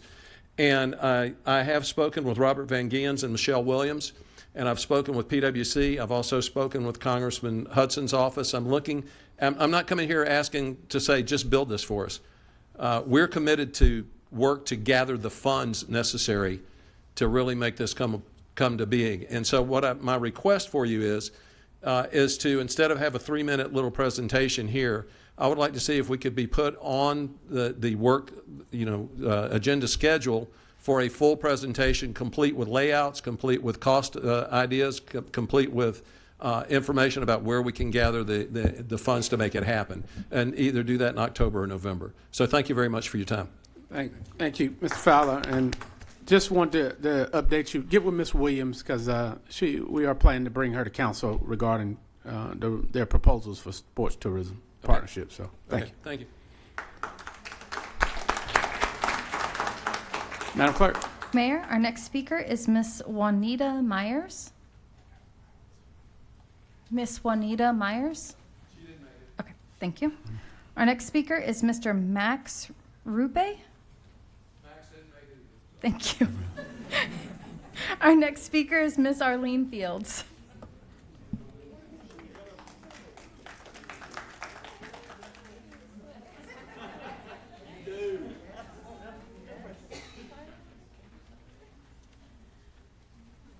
Good evening, Ms. Fields. Good evening, Mr. Mayor and City Council members. So I actually was planning on yielding my time, but since so many people seemed otherwise occupied, I guess it's meant to be. So, Mr. Mayor and Councilman Davis, I appreciate you going on WIDU this morning to talk about your experiences visiting the data centers. And Mayor, you mentioned that data center developers can mitigate water, power, noise, and related issues, but as Mr. Briggs of AIT noted during the work session this afternoon, they're not going to automatically do it. We have to make sure that they do. And Councilman Davis, you talked about April, one of the Loudoun County representatives that you met with, and you said that she said, make sure you guys get it right for the people. And here are some ways that I think we can get it right. First, take passing the proposed UD updates off the table. Regulations are moving in the NC legislature, and we don't want our ordinances to conflict with state level laws and have to redo them. Second, I'm calling for a 12-month moratorium. The AI industry is changing so fast that even if you institute a moratorium until December, that's not nearly enough time for the dust to settle on this industry. And as was made clear in this afternoon's presentations, AI and data centers are not going away. But as I've said before we jump on this data center train, we need to make sure we know what direction it's going. So, thank you.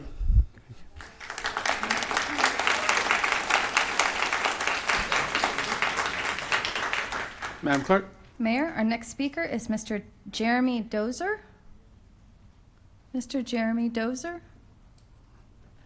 Not present. Our next speaker is Ms. Janet Menzak.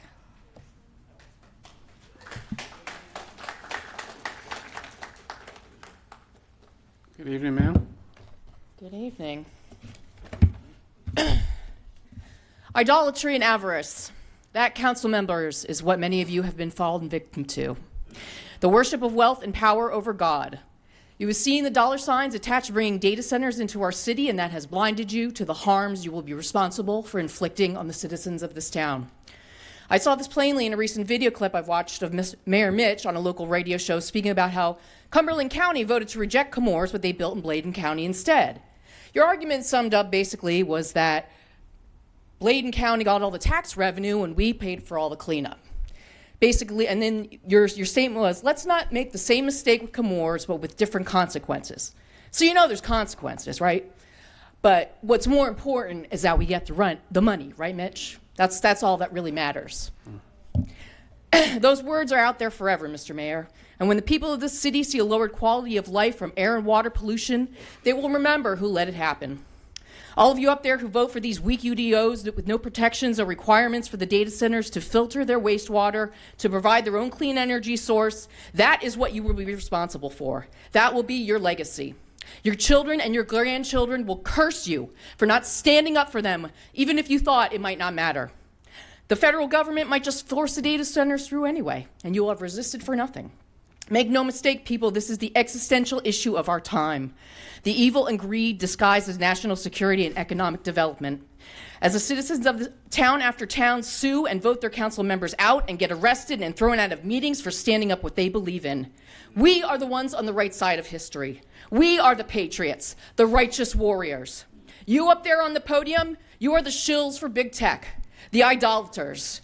You can tell yourselves all you want, the data centers are coming whether you want them or not. That lie will not absolve you. We know it is within your power to simply say we do not want this in our city.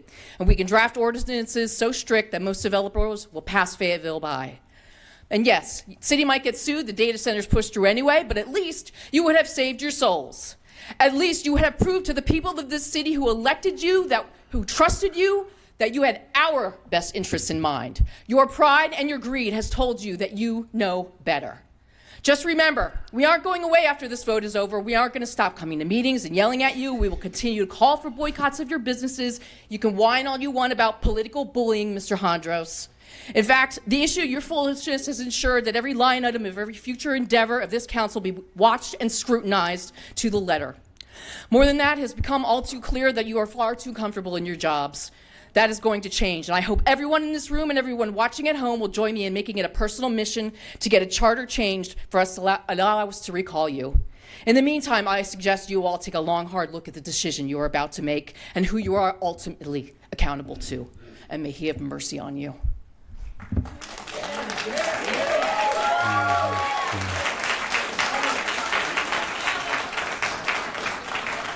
Mayor, our next speaker is Miss Mia Clavon.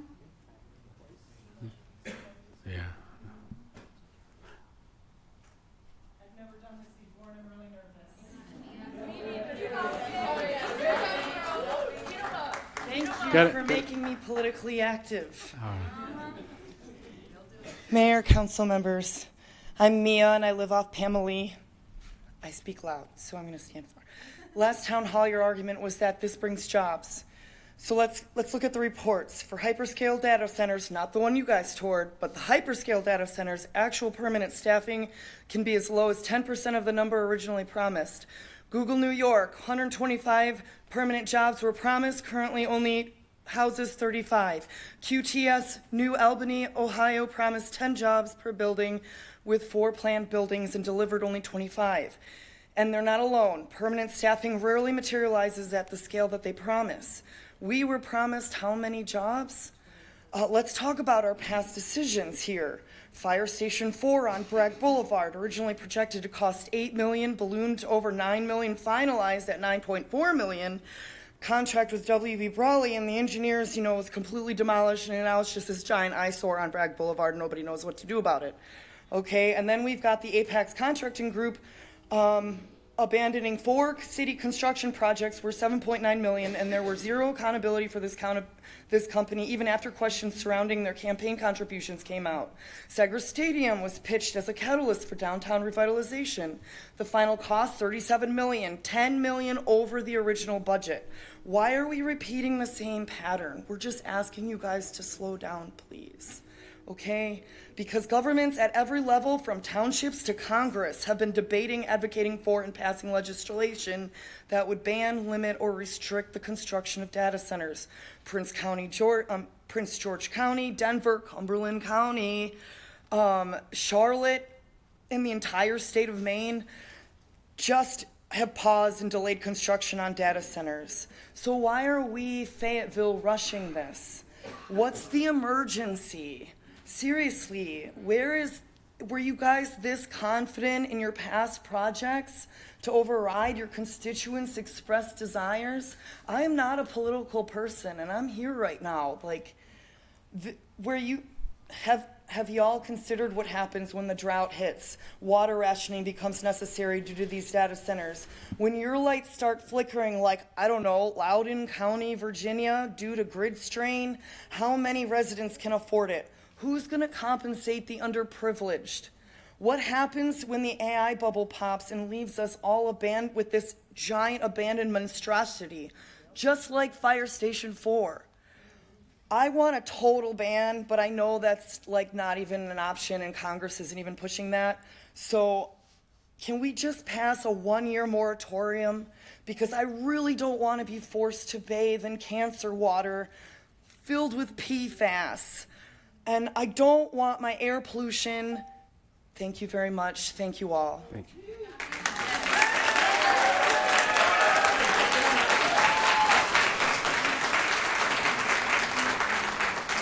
Mayor, our next speaker is Miss Kristen Starks. Miss Kristen Starks, not present. Our next speaker is Fern Davis.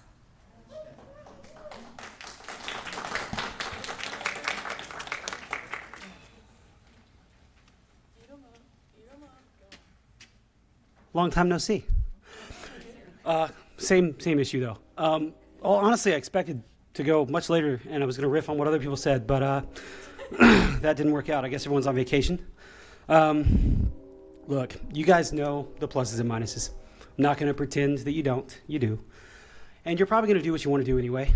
That's what the city council here typically does, and what we've all learned to expect from you all. Last time I was here, I asked you to prove me wrong. I'm still asking you, prove me wrong. Yeah, you guys went and saw data centers in other places. I get that. But that's kind of like when my grandmother came over as a kid and my mama made us clean the house for 3 days straight beforehand, right? So that my grandmother would think that's how the house always looked, even though it's not. Don't buy that hook, line, and sinker. Come on now, okay? I live in East Fayetteville, right? And I know there is a propensity in this city, especially, to be like, hey, we need to throw dollars at East Fayetteville because it's historically not been taken very well care of. This ain't the way. Okay, you know there ain't going to be enough jobs. You all know that. Man, sorry, I had a plan and it just went out of my head. So, what are we doing here? You know you're trying to rush this through. Why? Why? I don't understand. Because this data center ain't going to dig us out of the hole that Fayetteville's been dug into by the mismanagement of some of the people on the city council. Okay? And the thing with data centers that y'all are not seeming to think about is this is the biggest issue domestically in the country right now. We ain't going to forget this like we did Fire Station 4 or the dozens of other mismanaged projects that have gone on the last 20 years in this city. It ain't going to be that. People are not going to forget. They're not going to forgive. So you ignore that at your peril. And I mean your peril for your elections, since y'all seem to be a little sensitive about people being upset with you. Okay, so like, I'm sorry, you ran for office and you ain't listening. You started the meeting, Mr. Mayor, talking about respect. But I've been in these meetings and I've seen y'all roll your eyes. I've seen you scoff. And yeah, I know that we can be a little bit challenging. I know I can be a little bit of a jerk with the way I speak. You signed up for it. You ran for office. I didn't run for office. You did. So lead us. Also, there is a lack of imagination on this city council for what this city could be. You are so focused on the base, and you're so focused on taking money from defense contractors and out-of-state corporations that you refuse to invest in the actual people here and the talent here to keep people here. You notice how many few young people in this room right now? That's because they leave the moment they can, because this city ain't got anything for them. That's your legacy if you don't do something different. And yeah, we're going to have no water coming soon too. So if that's the legacy you want, cool. Just understand that the margins that y'all won by last election are not that big, and you can be voted out. It's doable. So ignore that at your peril. Thank you.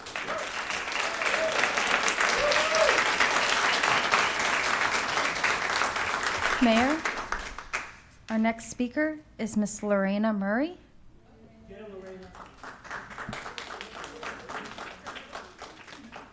Good afternoon. Evening. Thank you. Good evening, City Council members, Mayor Colvin, and citizens of Fayetteville. City Council members, thank you for visiting some data centers, including our own small data center, AIT.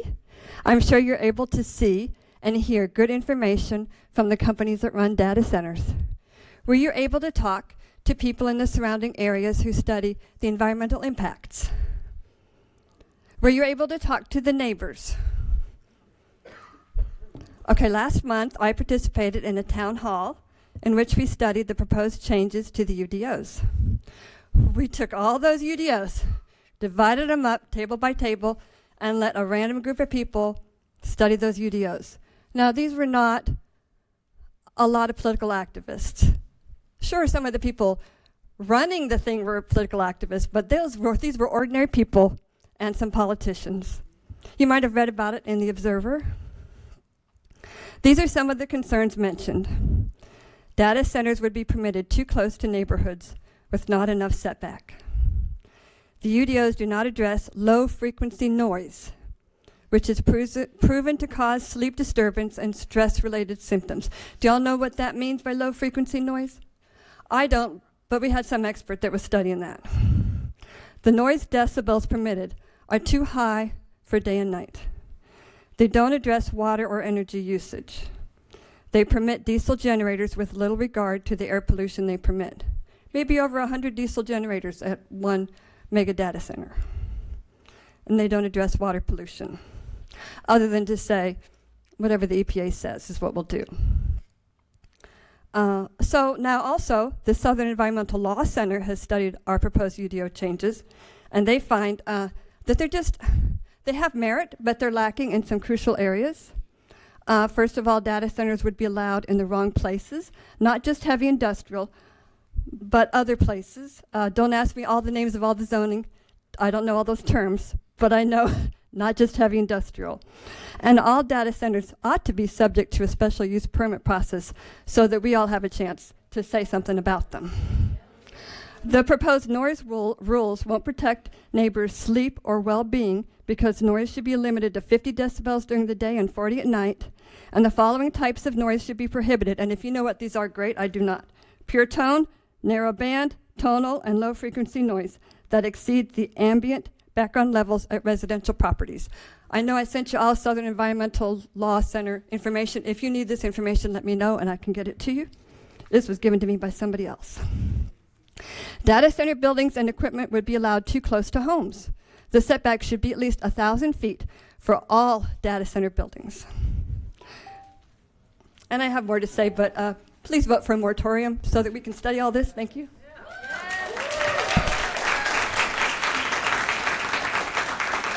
Mayor, our next speaker is Mr. Isaac LeCap. Mr. Isaac LeCap, not present. Our next speaker is Mr. Rashad Rahman. Mr. Rashad Rahman. Not present. Our next speaker is Bobby Griffin. Bobby Griffin. Not present. Our next speaker is Mr. Robert Walls. Mr. Robert Walls. Not present. Our next speaker is Mr. Zachary Traylor. Mr. Zachary Traylor. Not present. Our next speaker is Mr. Charles Houston.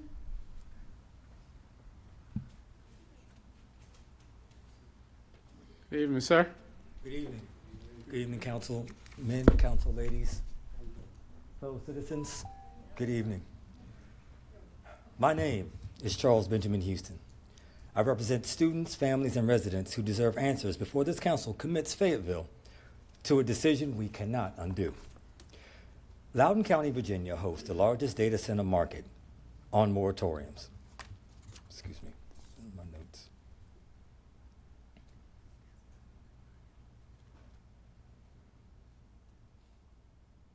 I know I can't start my time, but I've got to start over here. I'm an 18-year Army Civil Affairs veteran, a Fayetteville school teacher, and a resident who has worked in this community at every level, including custodial work at Westover Hills Elementary, where our summer maintenance was delayed because of water supply issues at that school. I say that so this council understands. I am not speaking in abstractions. I have mopped these floors. I have served this country. I teach these children. And I attended the UDO meetings where I reviewed the ordinances this city currently has in place. They are insufficient. The protections are not there. Loudoun County, Virginia hosts the largest data center market on earth. In 2024, they imposed a moratorium. Wake County updated their unified development ordinance with mandatory noise limits, traffic impact analysis, and utility capacity verification. These are our neighbor communities in North Carolina. Fayetteville deserves the same standard they demanded for themselves.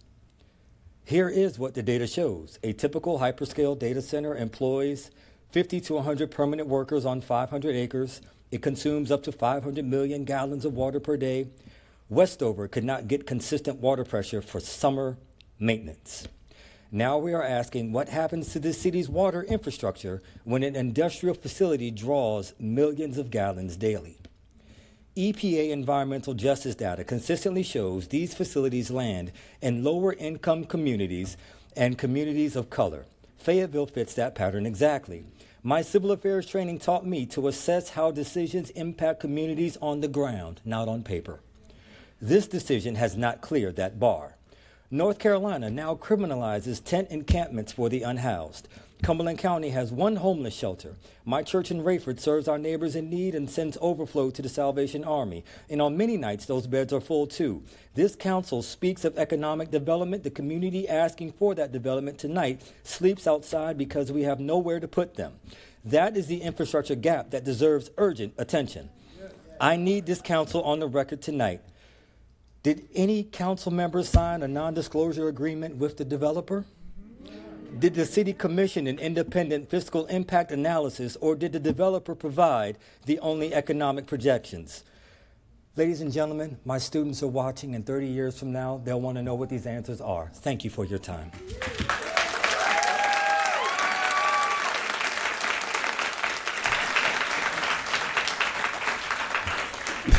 All right, Madam Clerk. Mayor, our next speaker is Mr. Benjamin Santiago.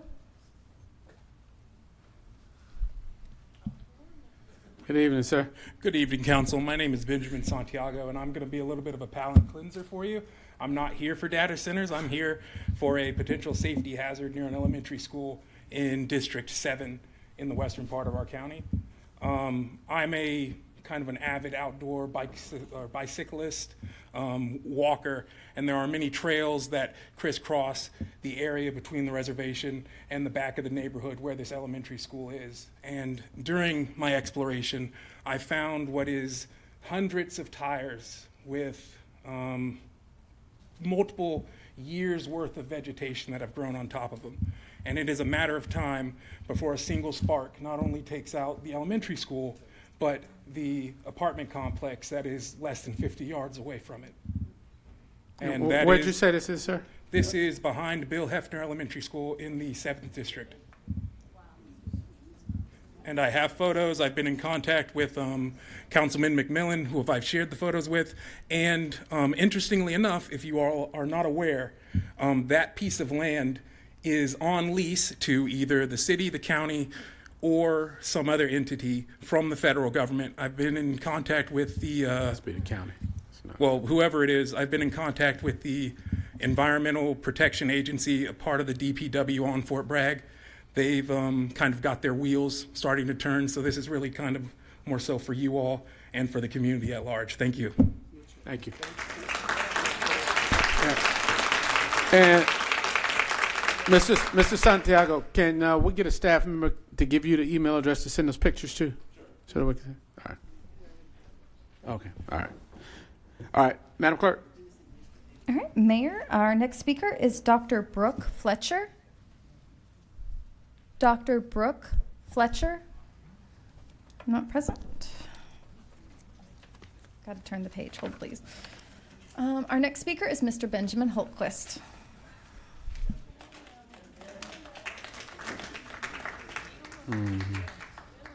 Oh, good evening. Hey, sir. How are you? Good. I was expecting to be the palate cleanser today, but he beat me to it. My name is Ben Holtquist from Strong Towns, Fayetteville. Speed is the #1 factor of the seriousness of a crash. While country highways and freeways can accommodate high speeds, city streets cannot. High speeds and conflict cannot coexist safely. Therefore, we need to lower the speed limit of our major roads from 45 to 35 miles per hour. The fatality rate of pedestrian crashes increases exponentially with the increase of speed. While 55% of pedestrians would survive a 35 mile per hour collision, only 15% would at 40 miles per hour. At many of our schools, we allow people to drive by at speeds that would kill a child 85% of the time. That is absurd. I haven't found a study that shows a survival rate at 50 miles per hour yet, but I'm pretty sure that is about 0. We know slowing traffic improves safety, but it also reduces fuel consumption and the greenhouse gases they create. It reduces the wear on tires and brakes that creates particulate matter pollution and causes cardiovascular and respiratory illness. It reduces noise pollution that causes physical and mental stress and hearing loss. And it will save a lot more space in our city for higher priorities. Slower traffic doesn't need 12-foot lanes, and since it reduces following distance, streets can maintain a high level of service with fewer lanes. This extra space on our streets can make way for high quality buffered bike lanes, reducing car dependency. Slower traffic can also reduce setback requirements, allowing businesses to build up to the sidewalk, improving walkability and maximizing land use. Fayetteville is not a large city. The vast majority of the city fits within a 10-mile diameter. That means most residents that live and work in the city would have about a 5-mile commute or less. Those with longer commutes have freeway options that wouldn't be affected by lower speed limits. On city streets, a 10-mile-per-hour reduction in speed would cost most residents less than 1 minute per day.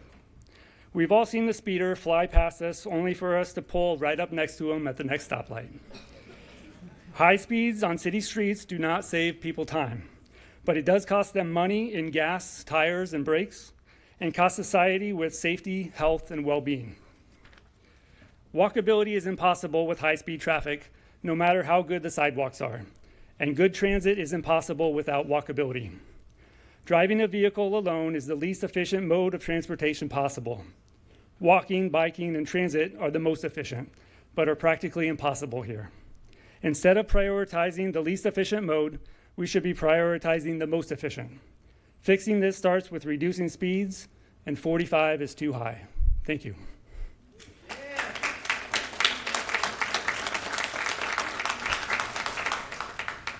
Madam Clerk. Mayor, our next speaker is Miss Amelia Maxfield.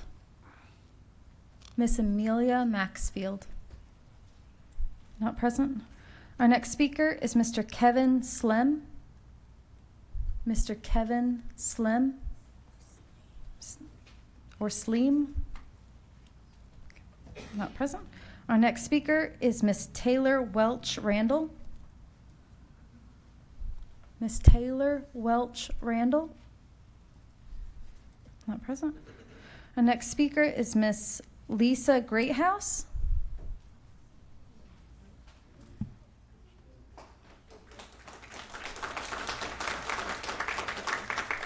Good evening, Ms. Greathouse. Good evening. Lisa Greathouse, District 5. Testifying in front of a Senate hearing committee in February 1967, astronaut Frank Borman was asked, how on earth could this have happened? How could 3 men die in a simple test? The senator was speaking about the capsule fire that consumed the lives of 3 Apollo astronauts. After thinking for a few moments, Borman replied, Senator, it was a failure of imagination. No one ever imagined such a thing could ever happen, so we never planned for it. NASA was under a great deal of pressure to beat Russia to the moon and to achieve Kennedy's initiative to have an American on the moon before the 1960s decade. Numerous testimonies by NASA employees in the aftermath of the fire. They stated they were made to move too fast. They needed to slow down. What if NASA had declared a moratorium on spaceflight?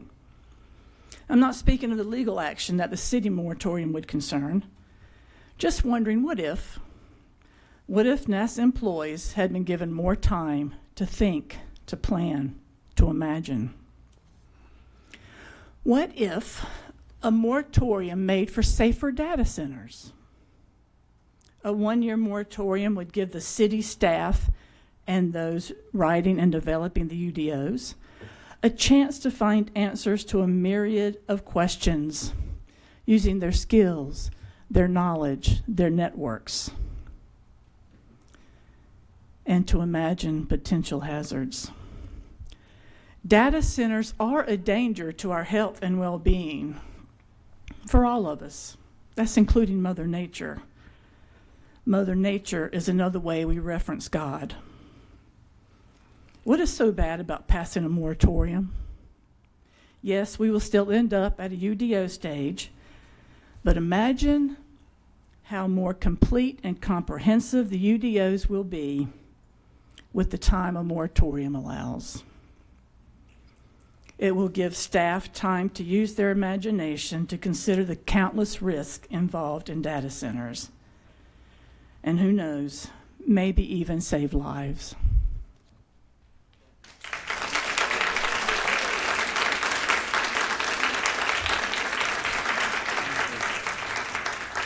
Madam Clerk. Mayor, our next speaker is Mr. Floyd Wicker.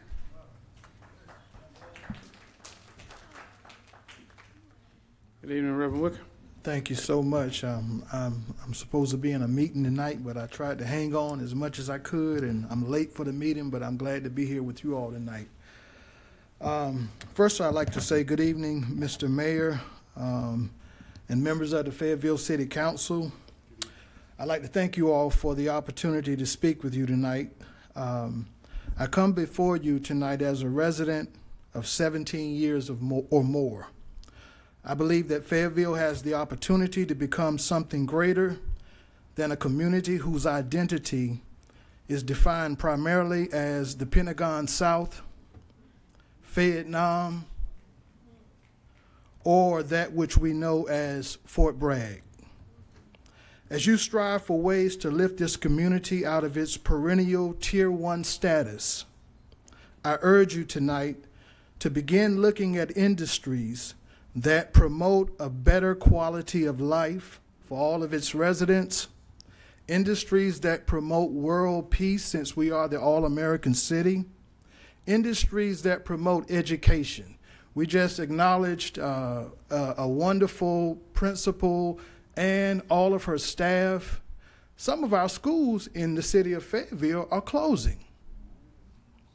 Okay. But I urge you tonight to begin looking at industries that promote economic equality, and beloved community, as opposed to businesses and communities that support the lucrative, I mean the lucrative, war economy.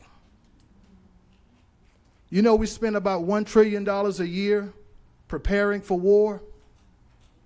In these economies, listen to what they lead to. They lead to violence, more violence, like handgun violence down all around the city, death, domination, supremacy, and destruction. So I believe it is time for a new vision for Fayetteville. And guess what? I believe God has given me some vision. I'm excited about it too.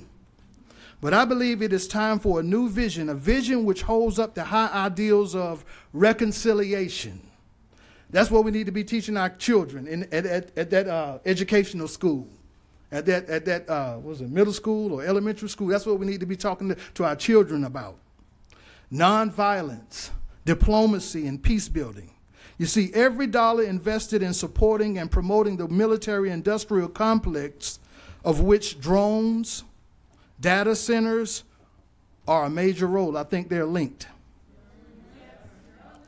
Is a dollar that cannot be invested in neighborhoods, our schools, our parks, our clean water, public transportation. Okay. Thank you very much. Oh man, I'm just getting I see. good. You're I'm getting ready for that sermon, man.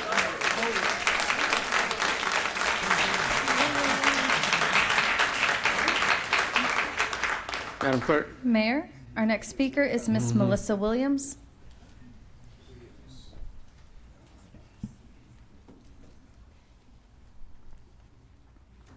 Good evening. Good evening, everyone. So I'm back. I haven't asked this time, though. So, as some of you may know, my name is Melissa Williams, and I live right up that hill on Morgan Street. In January, I believe it was 2025, I stood right here in front of this lectern, and I asked for something from this city. What I asked for was I needed help with a problem on my street with cut-through traffic. So let's fast forward now, right? This is August 2026. I have spent nearly 2 years working with the City of Fayetteville staff. I have pulled my own data. I have begged y'all for data. I have pulled, I don't even know how many hundreds of documents. I'm sure the people in your document department know my name well.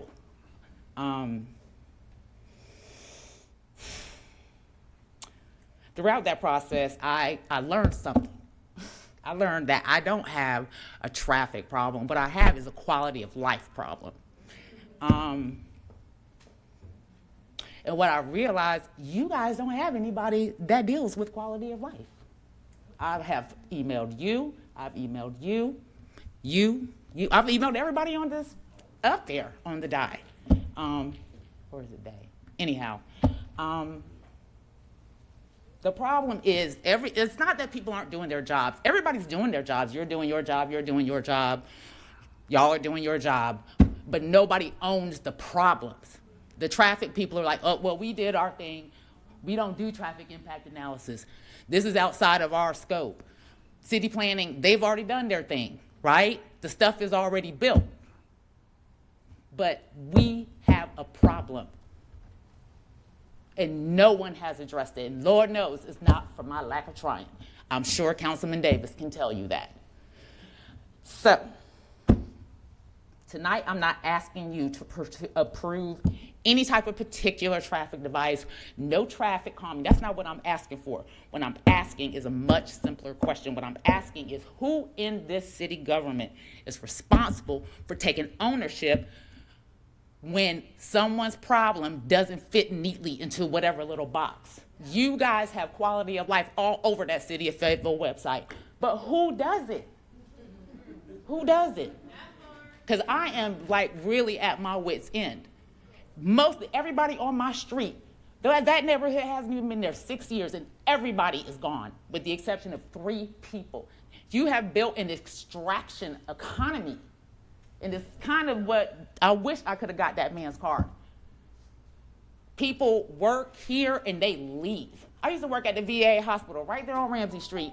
If you knew how many doctors work there and don't live here, thank you, Ms. Williams. is somebody going to address my problem? Please. Mr. Hewitt, are you familiar with He's whatever familiar. her ask is? Hold on, Ms. Williams. So, can you help us understand what? Because Ms. Williams, you come and talk a few times, but I don't recall a specific issue, and I didn't. Because I was still working gotcha. in good faith with your people. Now I'm here. Right. So, because no one's helped which me. department can speak to her, Dr. Hewitt, so we can get an understanding about what the issue is?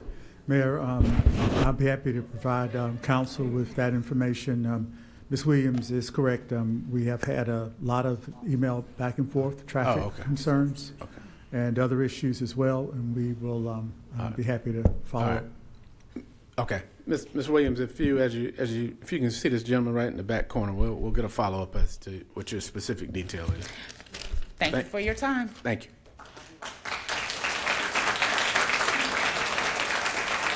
Mayor, our next speaker is Miss Theresa Burns.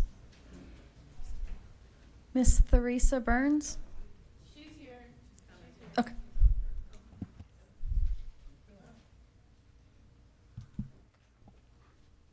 Good evening, Ms. Burns. Good evening, Mayor, City Council. I am here again to make an argument for a data center moratorium. One of the things that I dislike most is the cloak and dagger scenario that we have. Things that aren't put out in the open that you have to find out, like where are these data centers being put. I have a good idea of another one, and I'm going to keep an eye on it. And that we as the people don't really know what's good for us. The very reason clean water was used before closed loop system in the first place because it was cheapest. The negative aspects regarding the public, they just didn't care. It was business, and it was chosen over the health and welfare of the people, their health and environment, the constant noise pollution of the turbine engines affecting mental health, the constant emission of turbine engines affecting respiratory health. The deceptive marketing buzzword of closed loop does not mean zero impact. It does not mean zero contamination. They require chemical water treatments and undergo periodic blowdown flushes, discharging wastewater into the municipal sewer systems. The random testing in another municipality ended in revoking the wastewater permit after they found drug-resistant bacteria. We need a commission agency that has been created to ensure the data centers are putting the health and welfare of the surrounding community at the top where it's supposed to be.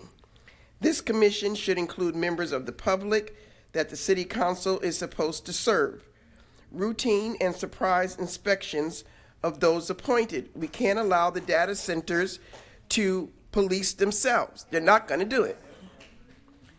And we need to make the data centers pay for all necessary upgrades to the grid in the area due to their use, and not 1 cent be passed down to the consumer, who we don't want it, but you're going to make us pay for it anyway. It doesn't make sense. The consumers do not have the billions or the millions as the data centers do. And all these concerns are why a 1 to 3 year moratorium is necessary. We're not going to argue what some people say is inevitable, but just give us time. We need more time. Thank you, Ms. Burns.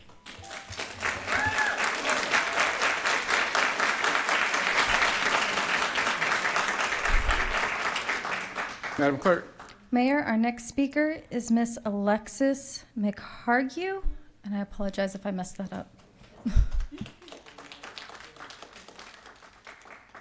Good evening, Ms. Hargy. Good evening, and it is McHarg. Thank you. McHarg, I'm sorry. It's okay. I know it's a tricky one, no worries. Good evening to the members of the City Council and to my fellow citizens. Webster's dictionary defines integrity as firm adherence to a code, especially moral, or incorruptibility. Most of us consider it to be doing the right thing when no one is watching. I would like to thank the council members who are effectively representing their delegation and advocating for the best outcome for our community. And now I would like to address the rest of the council and Mayor Colvin directly. If you refuse to reject the data centers outright, the least you can do is legislate protections for us. DuPont renamed after the scandal to Chemours in order to distance themselves from the outcome. They destroyed our public waterways. I was born here at Cape Fear Valley Hospital, and I went to Grace Creek High School, which is right down the road from Gallberry Elementary. I remember when we were out of school for a week after the discovery of the PFAS in our water. And I remember at 16 thinking, how long have we been exposed to this if we've just now discovered it and we're out of school for a week because we can't cook food? Gallberry took almost a decade to have clean water after the event. The city of Fayetteville deserves better, and we need to set the precedent that we expect better from these corporations.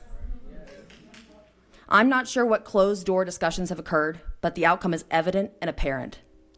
The corruption is visible to the naked eye of the observer, the public, the city of Fayetteville. Just like the decisions you make here in public, we can all see you. We are watching you, and the decisions you make affect us directly. Please make your decisions with integrity, no matter how much money they show you. And now that I actually have a little bit of additional time, I would like to bring up some other things because people believe that closed loop systems are the answer. They are not the answer. As the lovely lady right before me said, the closed loop systems flush wastewater, contaminated wastewater, back into our waterways, which is the exact same problem as what Chemours, aka DuPont, did to us. We're not asking for you to stop it. We've made that very clear. We're not even asking to have no data centers. We've put that aside. We're just asking for a moratorium. We're just asking to slow down and to pause and to let us build the legislation to protect us, to protect you guys, your families, your children, your grandchildren who are in this community. I don't want to have to leave my hometown because it becomes unlivable. And it's getting that way really fast, and I'm scared. Can we just please slow it down? That's all I ask you guys. Thank you very much for your time.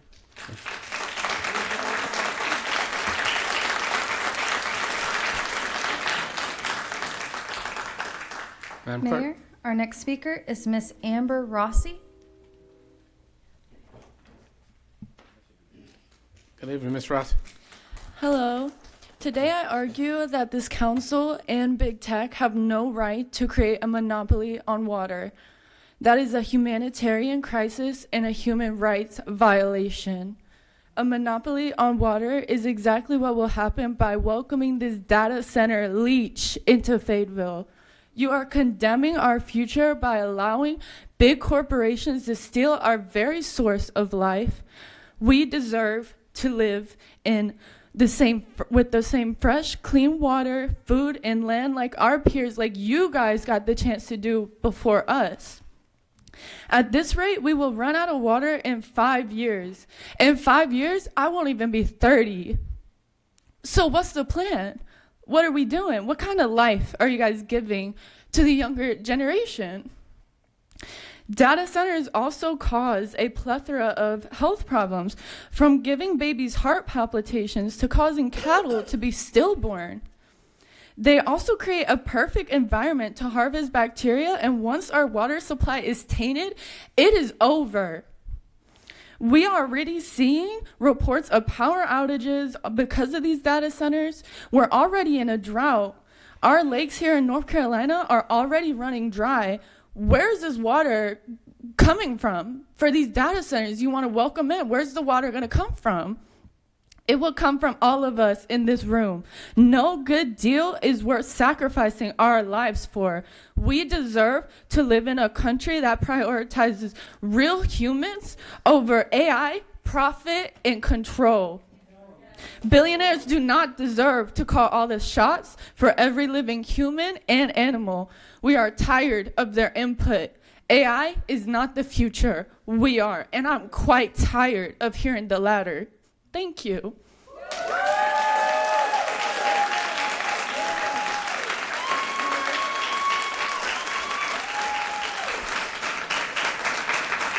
Mayor, our next speaker is Ms. Carla Guzman.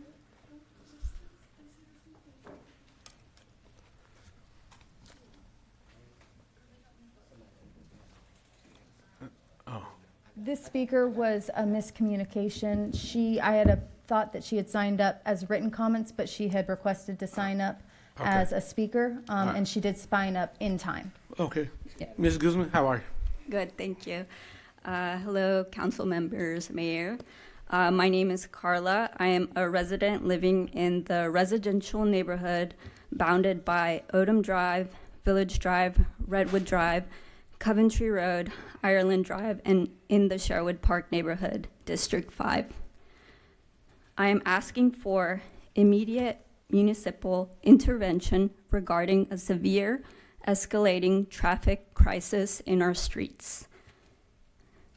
Due to the massive, uncoordinated growth bleeding over from Hope Mills, our quiet 25-mile-per-hour residential area has been transformed into a high-speed bypass corridor. Commuters routinely fly past our homes and cut straight through our neighborhood streets, trying to outsmart major traffic lights. Most alarmingly, our neighborhood is completely surrounded by critical school zones. Douglasburg High School, Sherwood Elementary, Mary MacArthur, just to name a few. This reckless cut-through traffic directly endangers hundreds of children at active bus stops and school drop-off zones. Furthermore, the danger does not stop at night. Past midnight, our neighborhood is terrorized by loud engine revving and high speeding around blind spots. Despite multiple 911 calls, non-emergency reports, and direct conversations with the sheriff, crime prevention specialist, and the captain over several weeks, the dangers persist. Our families do not pay local taxes for no reason. Last month, this council approved $327.3 million in operating budget, $117 million in capital improvement plan, promising to prioritize neighborhood safety and street infrastructure. Yet, the issue persists because metrics ignore our reality. We refuse to let a piece of paper dismiss our safety before another tragedy occurs, and they have happened. I am formally asking you to take 3 immediate actions. Number 1. Ms. Guzman. Okay. I'm sorry, your time's up. You submitted to this. Yes, I've submitted written comments. There's a packet in front of you for all of you members to review. Yes, ma'am. Thank you. And we'll do that.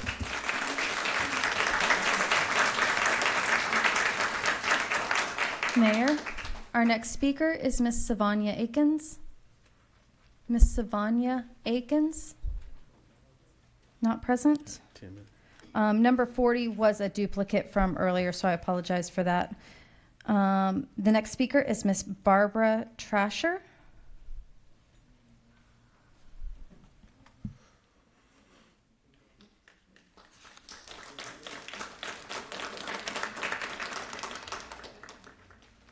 Good evening.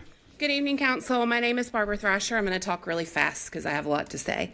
I have lived in Fayetteville for only the past 4 years, but it's grown near and dear to my heart, and I'm a current resident recently of Hope Mills. But I do work and pour my heart in Fayetteville District Number 9. I'm speaking to express, like many people before, my perspective and displeasure regarding potential data center development to include the UDOs being considered, which, as many in the community have noted, do not provide nearly enough protections. Council members, I most want to ask, what is your priority? Mayor Colvin in particular, I would love to know why we're seeing so much resistance to a moratorium, which most of us feel is needed to take that time to make the right decisions. I think you've heard that all night tonight. If we do allow data center development and we take the time, that's one thing. Otherwise, it seems like, aren't we just asking for another short-sighted mess that this city has to react to? Shouldn't we be proactive here, not reactive? And individually, I ask each of you to really reflect. Are you prioritizing protecting the people who live, work, and raise families right here? Because I'll be honest, some of you, I absolutely would say yes. And some of you, it doesn't seem like it. I'll add that many of us, myself included, realize an out-and-out ban on data center development is a state decision. Many of us are fighting that fight as well. I realize some of the members of council believe a moratorium would open up the city to a lawsuit. I call BS. There are too many good lawyers advocating and making this happen across the country. My ask of you, figure it out. You signed up for this when you ran for council. The citizens of Fayetteville deserve better. Clearly, some work and research has been done in regards to this as we've spent many, many meetings here. It seems many of you feel, well, good enough. I'm telling you it is not. The community is telling you it is not. Fayetteville deserves better. Data centers require massive resources, and we need concrete safeguards before any project moves forward. I sincerely ask the council to zoom out of this current push and pull and consider the following. We'll go real quick. We need absolute transparency. Speaks for itself. We insist on ethical environmental practices and not just the illusion of environmental protection. Data centers are notorious for their immense consumption of electricity and water. You've heard it all night. I'll spare you my paragraph. I'm not against progress. Most of us are not. I'm not against progress at the expense of I'm against it at the expense of my own quality of life, of my neighbor's quality of life, of my students' quality of life. Honestly, at your quality of life. We are all looking at you, our elected officials, to put the community first. The community's showing up. We're telling you we deserve better. Thank you, Ms. Thank you.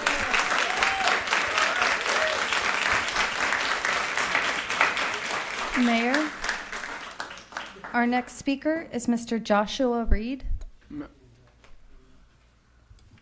Madam Clerk, what are we looking like on time?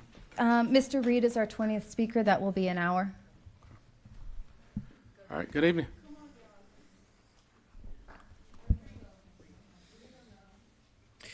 Good evening. My name is Joshua Reed. I'm a lifelong resident and a member of the Communist Party USA. For several months now, the people of Fayetteville, North Carolina, have been loudly outspoken about their opposition to the construction of a mega AI data center, a project we now know has been in the works since as early as last fall, even though we found out about it in early spring. Residents were quick to educate themselves about what the project would mean for them and their community.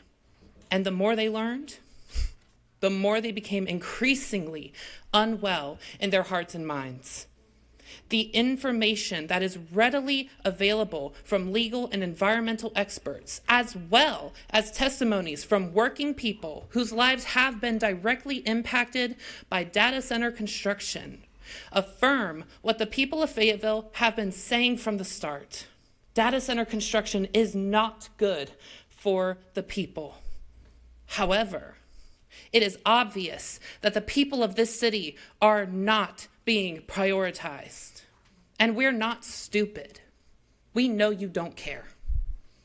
Especially you, Councilperson Hondros, as it is your real estate firm that could experience tremendous profit from the development. We are calling you out, and we are angry. Sir, don't call names. Just have your peace, but let's keep it respectful. You'll hate this part. Well, you, Mayor. Rather than listen to the people of Fayetteville, you have silenced dissent and chosen corporate greed over this city. You have prioritized private contractors over your own neighbors. You claim to be a voice for Black people, but you are ushering in a development that disproportionately subjects people of color to unlivable conditions. And the majority of you have followed suit. Perhaps some of you genuinely do care for the people of Fayetteville, but truth be told, your silence has conveyed a message of indifference. Your seeming lack of consideration for the people has built a wall of distrust in all of us, and it is up to each of you, council members and mayor, to earn back our trust. Earn our trust. If we do not get our way next week on the 10th, if City Council chooses to throw us to the wolves that are billion-dollar firms and corporations, the people of the city, we will not shut up. I know that's what you'd prefer. I know.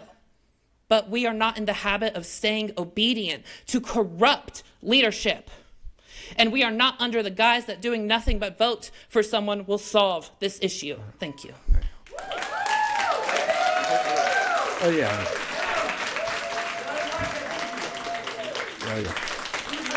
All right, Madam Clerk. Mayor, we have reached 1 hour. We have 7 speakers left, and per policy, I do need to summarize the 4 written comments that we have. Okay. Let's do the comments because that's per our policy, and then. All right, so Mr. Kevin Slim did provide comments. He is concerned about the drone center that is the Ukrainian drone center that's coming in and the manufacturer, and who the plant manager is, if they are American or Ukrainian, and if there is integration, and if there is a Russian plant manager here as well. Then we have Ms. Gail Onat. She would like to speak in regards to the future identity of Fayetteville, and she says that cities build brands, narratives, and visions that attract talent, investment, and pride.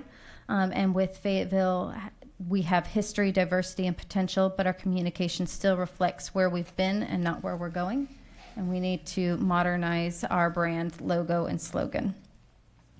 Ms. Bobby Burgess stated that the public deserves a moratorium, that the public has repeatedly expressed desire for a moratorium, and that she requests the vote of no to the UDO and to allow for a moratorium. And she stated she will see everyone next week at the public hearing. Then we have, let me pass this one. I'm sorry. Then we have Ms. Cynthia Leaks. She stated on July 16th, Fayetteville Freedom for All hosted a working group community town hall on the proposed data centers in UDO. There were working groups of 5 citizens each that reviewed sections of the UDO. And although the UDO is a working document, these of understanding was quite difficult to follow as it does not flow to reflect the high standards our city can offer to citizens for this massive project. And she requests a 12-month moratorium be activated immediately, and that she is in agreement with what has been submitted by the concerns of residents. And that is our 4 written comments, sir. All right. All right. Councilman McMillan. Yes, Mr. Mayor, thank you. I'd like to make a motion that council extend the time for public forum in order to hear the remaining speakers tonight. All right, it's a motion by Councilman McMillan. All right. Motion fails. Is that a second? Second by Jones. Okay, discussion. Yes, I can chime in on that. Mr. Mayor, if I may. Quickly, yes, sir. Yeah, so we cut off public forum last time. This was back in June's meeting. And what I found out later is that there were people who were non-residents that were directly impacted by data center plans. Can go back to last year, September, there's a pre-application in the community of Eastover that directly impacts people living on that land and adjacent lands. And instead of looking at this as a resident issue, we need to make space for people in neighboring towns. One of the things we also found out is that through connecting to BWC, those lands could be annexed to the city. So I think it will be best practice for us from now on to not discriminate against non-residents, to allow voices. Also, I want to note that when we want to, we make all kinds of special meetings. We were making special meetings even in July when we were supposed to be on vacation. The least we could do is make time to hear from our residents. All right. Thank you, Councilmember McMillan.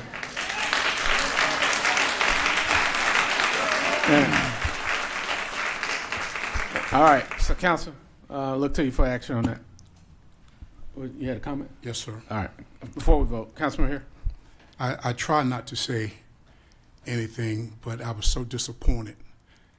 Regardless, I had to say, make my peace. I have been an elected official for 24 years. I have done my best to serve the citizens in District 4 and all of Fayetteville for 24 years. Never, I haven't heard it to my ears, where anyone has stood before me and told me I was corrupt. I have been in business for 46 years. I have been in small business in this town. I consider that a disrespectful statement towards me, and I wanted you all to know that I did not like it personally, Mayor. That was all I wanted to say. All right. Wait. Listen. All right. We established at the beginning that we're gonna get through this process, and we've done well. Let's not go off the rails at the end. But any further disruptions, you'll be asked to leave. No exceptions. All right. So there's a motion on the floor, and Council, I'll look to you for your vote.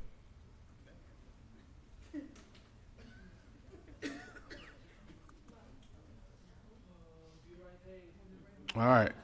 5-5, motion fails. All right, so we will conclude the public forum. We will get back and give a 5-minute break. We will begin the remainder of our meeting. Absolutely.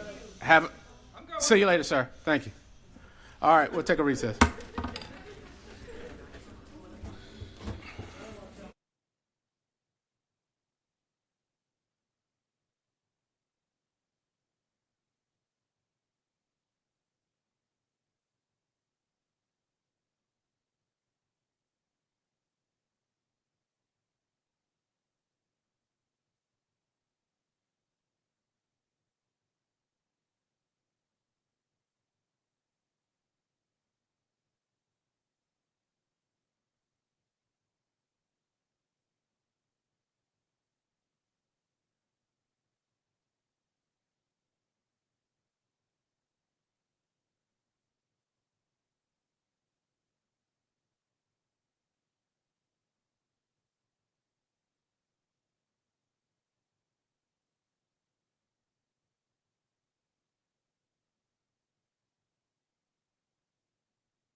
right, council, we'll call our meeting back to order.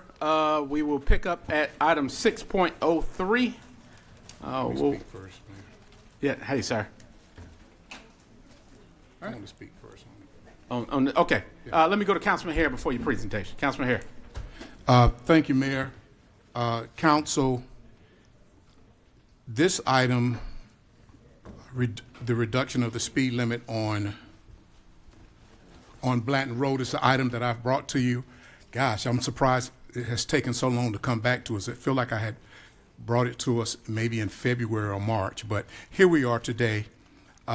Tonight I had several residents that were here to support lowering the speed to 35 to 25, which the 25 miles an hour runs through all of our residential neighborhoods anyway.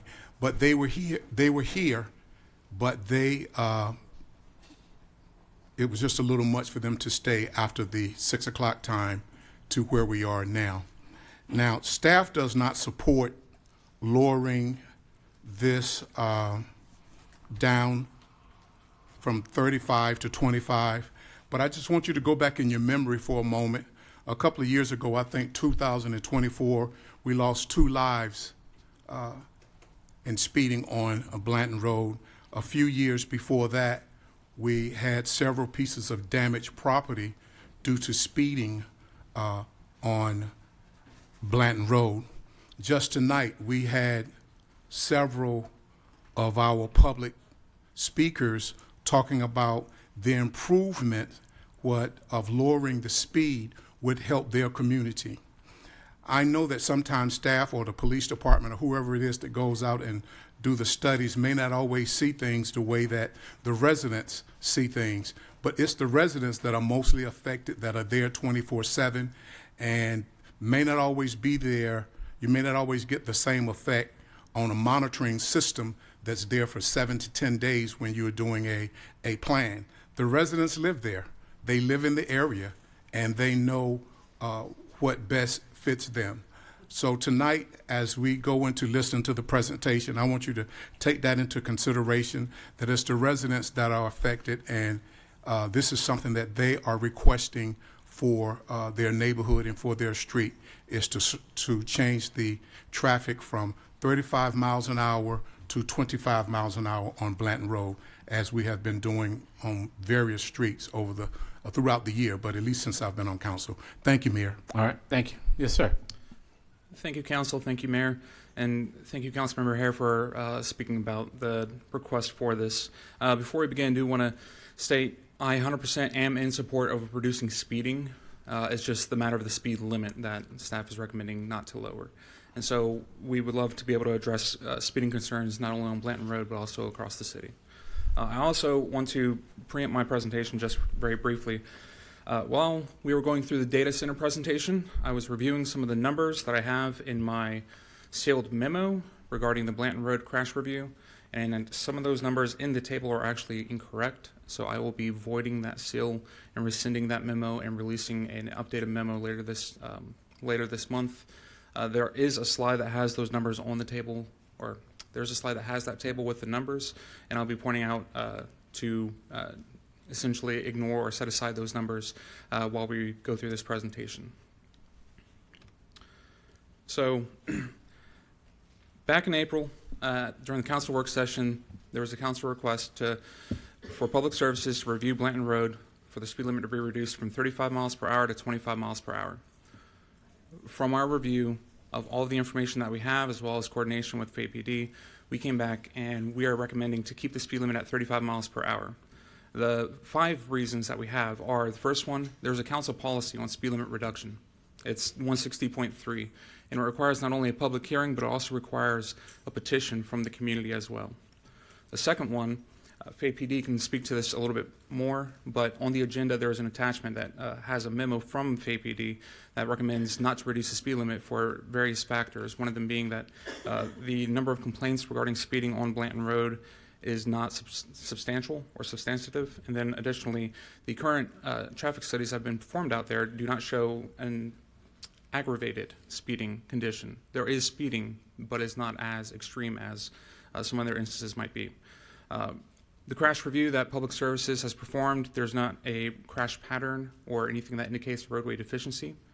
And then, and I'll get into this a little bit further, NCDOT, ITE, even our own city recent speed limit reductions, they all show that just reducing the speed limit is not going to slow down cars. That is shown through data. That's not something that's a subjective approach. And then the final one, using the federal highway and the manual for uniform traffic control devices, federal guidelines for how signs are done across the entire country.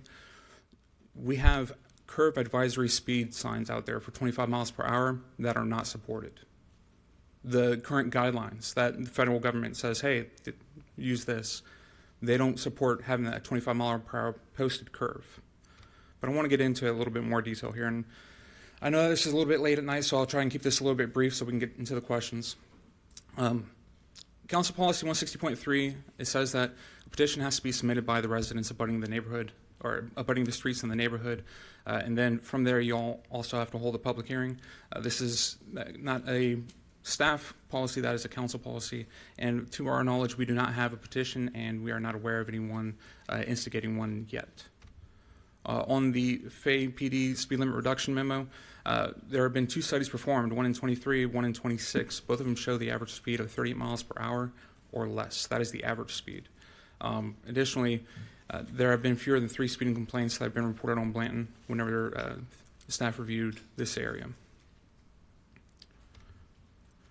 Whenever we look at the crash review from the large-scale, mile-high view of all of this, right now Blanton Road is 35 miles per hour posted. It has approximately 1,800 vehicles per day. It is less than a mile long. And whenever we look at it, there are 65 crashes over 5 years. Another way to say that is almost 75% of the crashes are happening at the traffic signal with Pamela Lee. And of all of them, there's only been 1 fatal crash in the past 5 years, according to the information that we have. And that fatal crash was somebody doing 70 miles an hour around a stopped school bus in a curve across double yellow on a wet road. Reducing the speed limit is not going to stop somebody from breaking multiple laws. This is the table that I was talking about at the very beginning of all of this. Essentially, some of the information, the numbers that are associated with Blanton Road on this row here are incorrect, and so I would like to set this information aside. However, from our crash review, where we looked at all 65 crashes in the past 5 years, 97% of them were due to driver error. 42% failed to maintain lane, all the way down to 22% for failing to yield, basically rear-ending somebody, slowing down and turning into a neighborhood. The 3%, that's 2 crashes where deer jumped into the roadway. Whenever you're talking about reducing speed limits, trying to reduce speeding inside of neighborhoods, NCDOT has released literature on this, and they have essentially said artificially reducing the speed limit will not guarantee that motorists will obey the regulation. And we have proof, we have data that drives this information behind it as well. When we reduce the speed limit on Roatan Drive, the 85th percentile, that is 85% of the traffic is comfortable driving up to that speed, was driving at 40 miles an hour, and after the speed limit reduction, they were driving between 38 and 42, depending on where you measured it. West Rowan is the exact same boat, where before the speed limit reduction, it was 36, and after the speed limit reduction, they stayed at 36 to 34, depending on where you measured it. And then the final one, the ball bank indicator test. This is essentially where we put a level inside of our truck. We drive the curves at different speeds, and we measure that against what the federal guidelines tell us that we should have a sign up there saying, go this fast around this curve, because anything faster may feel unsafe. We did that, and right now, what you guys see on the screen is HC3, which is next to Goodyear Avenue, has a posted speed limit or advisory sign for 25 miles per hour. The federal guidelines say that that curve can be driven perfectly fine, perfectly capable at 35 miles per hour right now today. That sign is oversigned. It has no federal support behind it. And so for all those reasons, we have above standard signage out in the field right now. All of the, not only industry guidance, but our own city data from Brereton and West Rowan back it up that reducing the speed limit is not going to slow people down, and Fayette PD does not support reducing the speed limit, and even the council policy, where we don't have a petition or we don't have a public hearing yet, For all of those reasons, we are recommending to keep the speed limit for Blanton Road at 35 miles per hour. All right. Before I go to Mayor Pro Tem, I need you to go back to the council policy 160.3. You quoted it a couple of times. Can you go back? Yeah. So my version says a petition may be submitted. True. Yes. Not shall be, has to be, only. It says maybe, which means it's an option, right? Yes. Are you saying that this policy is the only way that speed limits get reduced? No. So why is this included? Because it was implied that it couldn't be done unless it happened this way. Staff do not have outside of staff essentially saying, please overwrite council policy 160.3 to reduce the speed limit. Staff don't have a way to do that. I get that. I got that. This didn't come from a staff. This came by a council member request that is now before us, but this was used as a basis for denial. So I just want to clear that up, that this is just a way to get it done, not the only way. Because it says may. Madam Attorney, does may mean have to, or a possibility, or option? It's an option, sir. Okay, so let's start with that. So go back to the other couple of points that you had on there. The other thing is that you said that, can you pull up your speed limit presentation about where you showed, let's see what page it was. It was, yeah, the Ruatan West Rowan.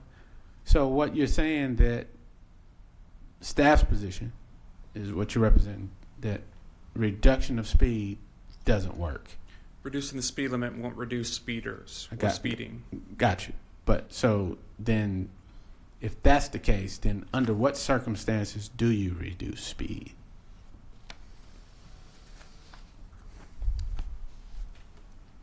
If it's designed for a roadway, or if a roadway has been restriped into an instance where the design is no longer meeting current industry standards, then the speed would be reduced at that point.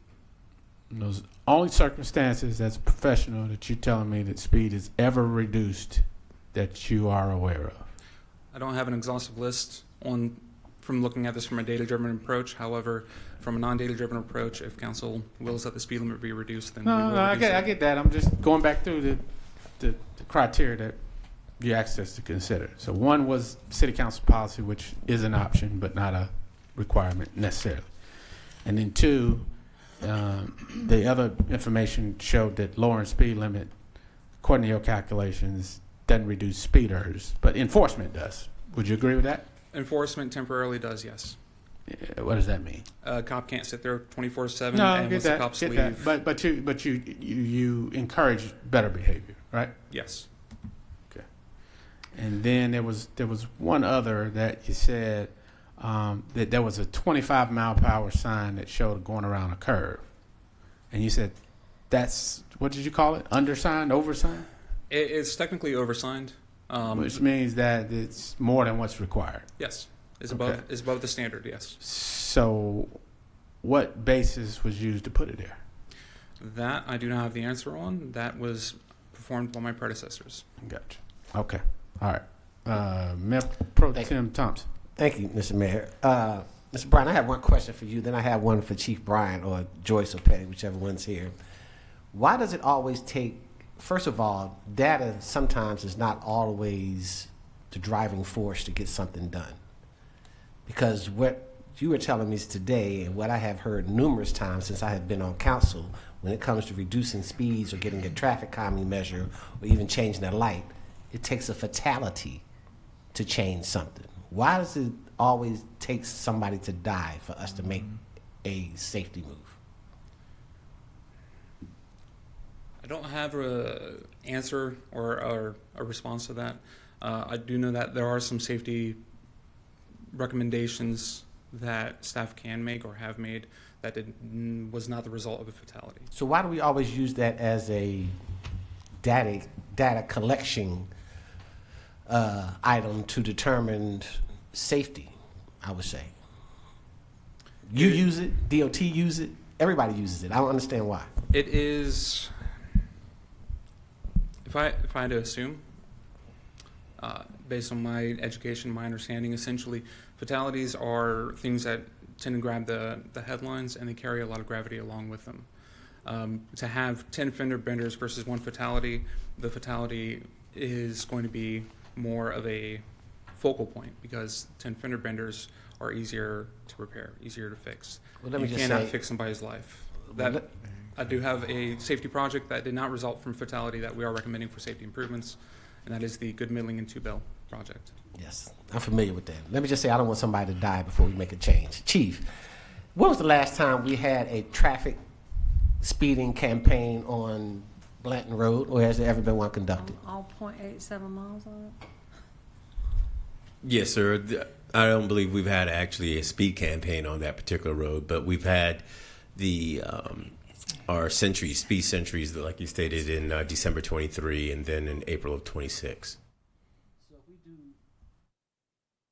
So if we do campaigns in other areas to reduce speeding, we know this is a optimal place for speeders, how come we didn't do one on Blanton Road before this presentation, at least, to give us some updated data?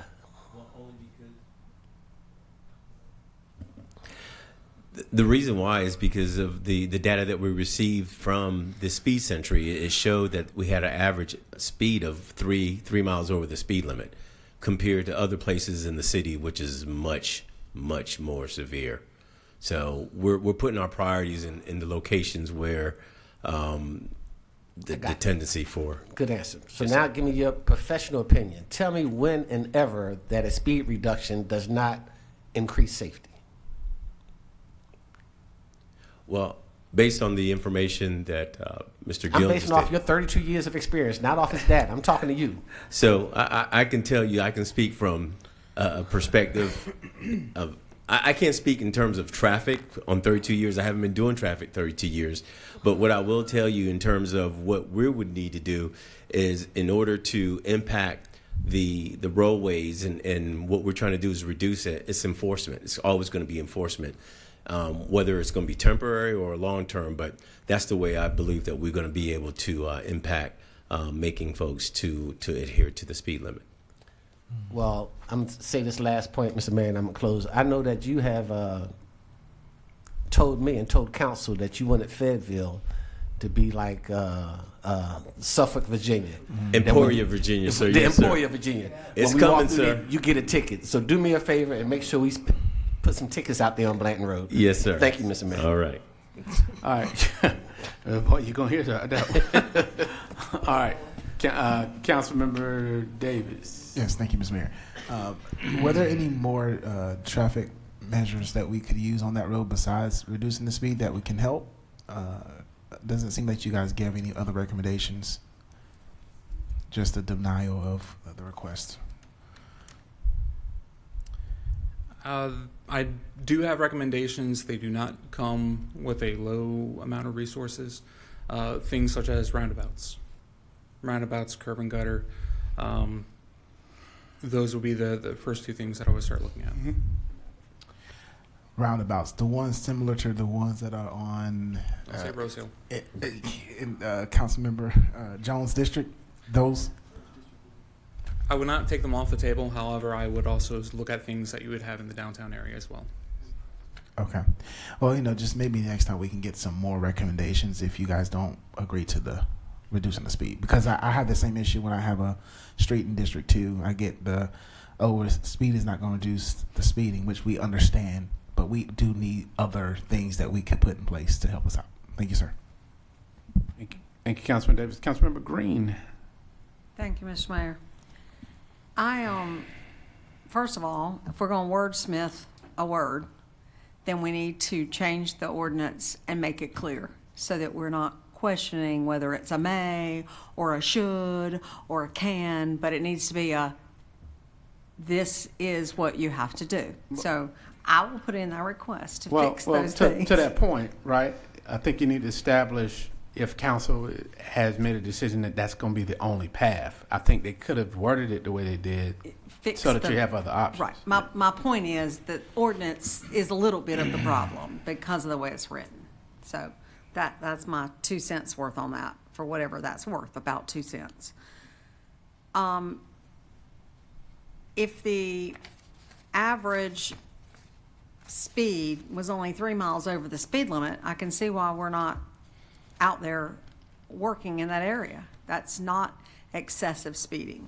So I have some concerns about that. I am pleased that the curve has a reduction sign so that people know the curve is coming. All of those things I think are important. I would hazard a guess, and I think this is true in most anywhere across the city, that if we looked at those tickets that were written and things that happened on Blanton Road, a lot of them would have probably have occurred by the residents in and around Blanton Road. That is typically, I believe, what the case is in most situations, unfortunately. So I tend to go with staff and what they recommend. I don't know what I'm going to do at this moment, but I have some concerns about just reducing speed limits in this manner. So thank you. Thank you. Councilmember McMillan. Yes, thank you, Mr. Mayor. I'm learning a lot. I heard the question that you asked the city attorney, and that was half the question that should have been asked. I'm going to read the whole statement and what. Yeah, well, don't put words in my mouth. Please don't interrupt me. Well, don't put words in my mouth. I have the floor. I have not yielded. Well, don't put words. I have in my not mouth. yielded. Well, you don't have to. Number 160.3 is a petition may be submitted by a majority of the residents abutting streets in a neighborhood for reduction or increase of the speed limit. You picked out that sentence in the may. What you did not read is upon receipt of a valid petition, City Council will hold a public hearing to consider the request. And adding that extra sentence, that's some context we need to consider. This is also entitled Request for Speed Limit Changes. One could deduce that if there's a speed limit change to be made, we follow this policy that is initiated by the sentence that you picked out, but underscored by the second sentence that this is indeed the policy. This is the practice, and this is what we should follow. I'm gonna send it back to the city attorney for your interpretation of the entire policy instead of just the sentence the mayor picked out. Councilmember McMillan, my interpretation does not change. The may signifies that it's an option. Sets the tone. And once that first sentence is triggered, then you get to the second part.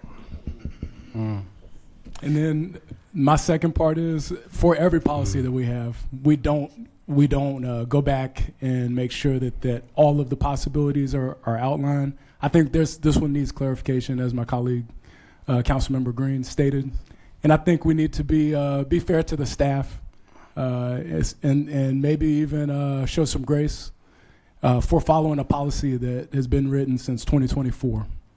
And I thank you, Brian, for your patience and grace as usual. All right, thank you, Mr. McMillan. And before I go to Councilmember Hare, since you directly addressed me, I'm going to directly address you.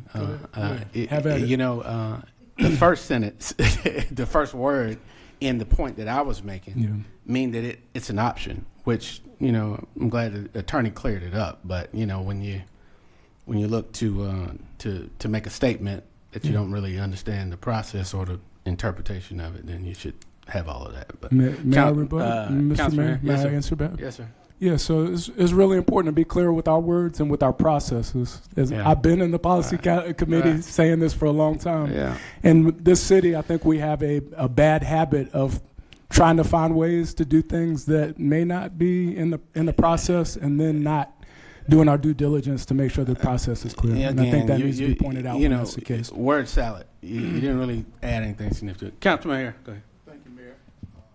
Thank you, Mayor. I'm going to be moving forward with a motion. This item was brought to me by the residents. I didn't think it up. I didn't do any other thing outside of making a request due to residents.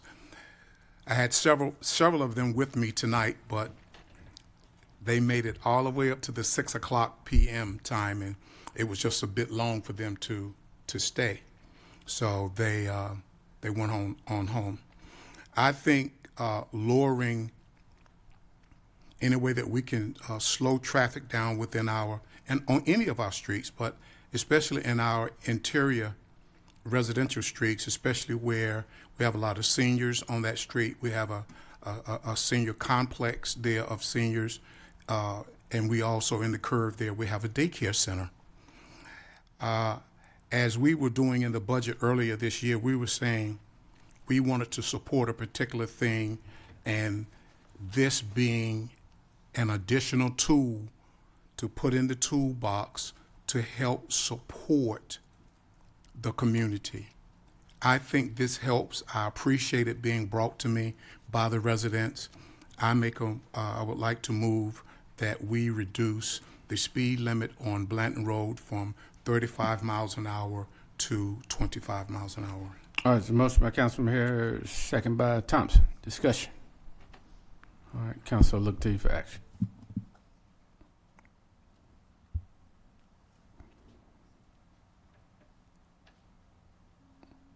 All right.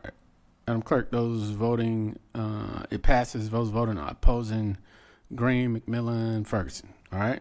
Motion 6.04. Thank you, Council. Dr. Manziel's back.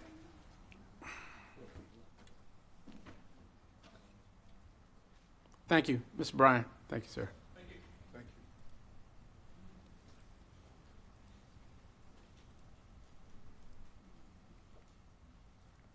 you.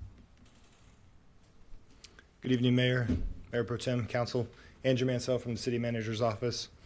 Back in May, the Mayor had an exciting idea for a convention center downtown.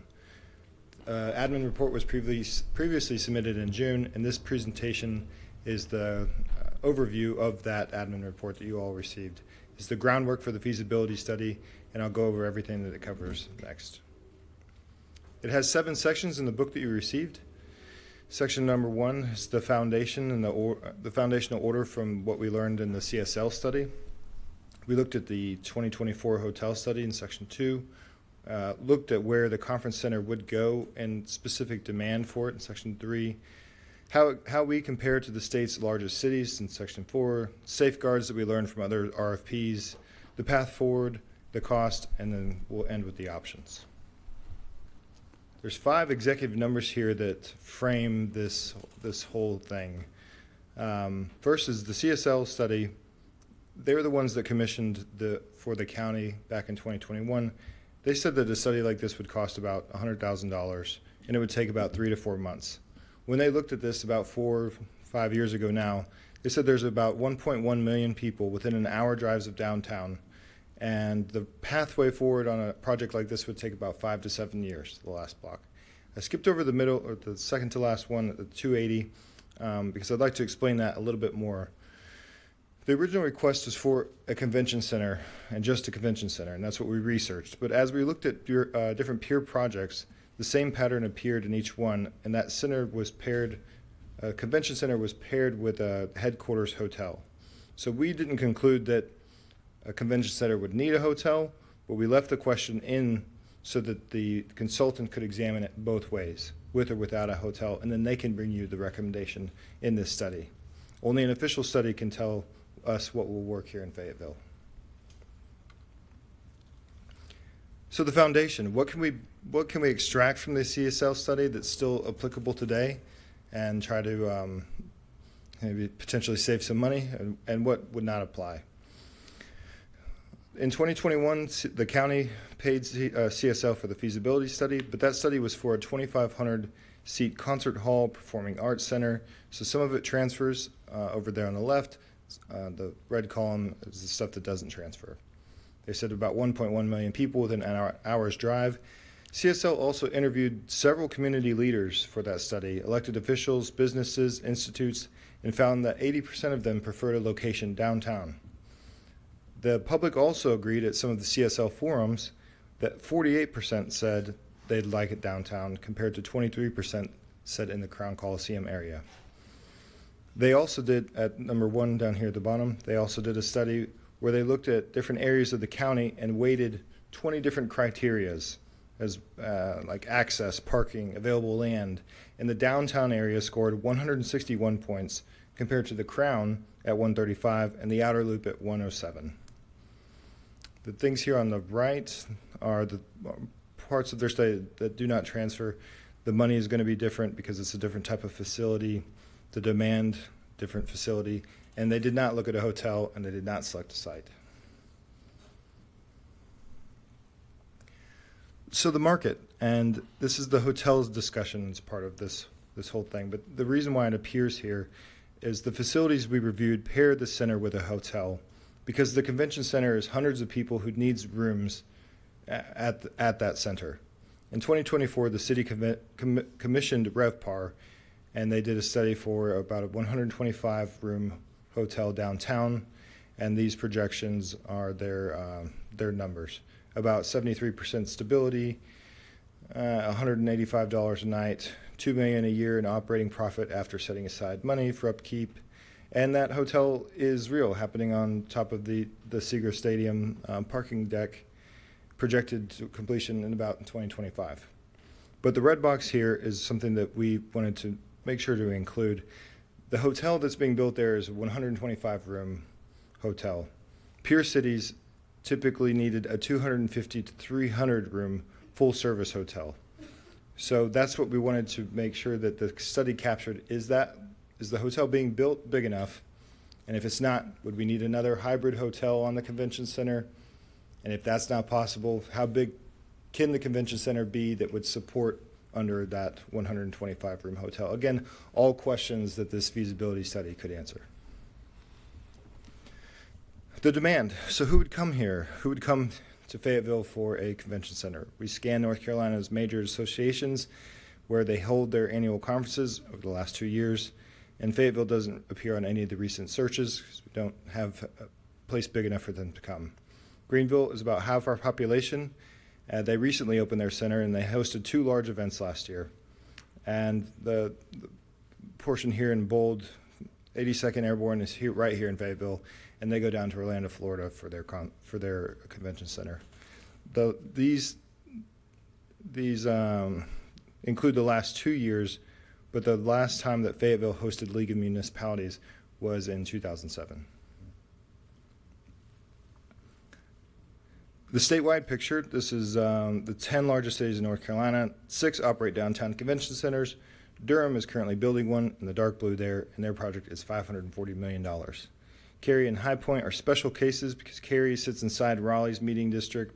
High Point's furniture market fills kind of a similar role, so that leaves Fayetteville with the only one in the top 10 list with no center.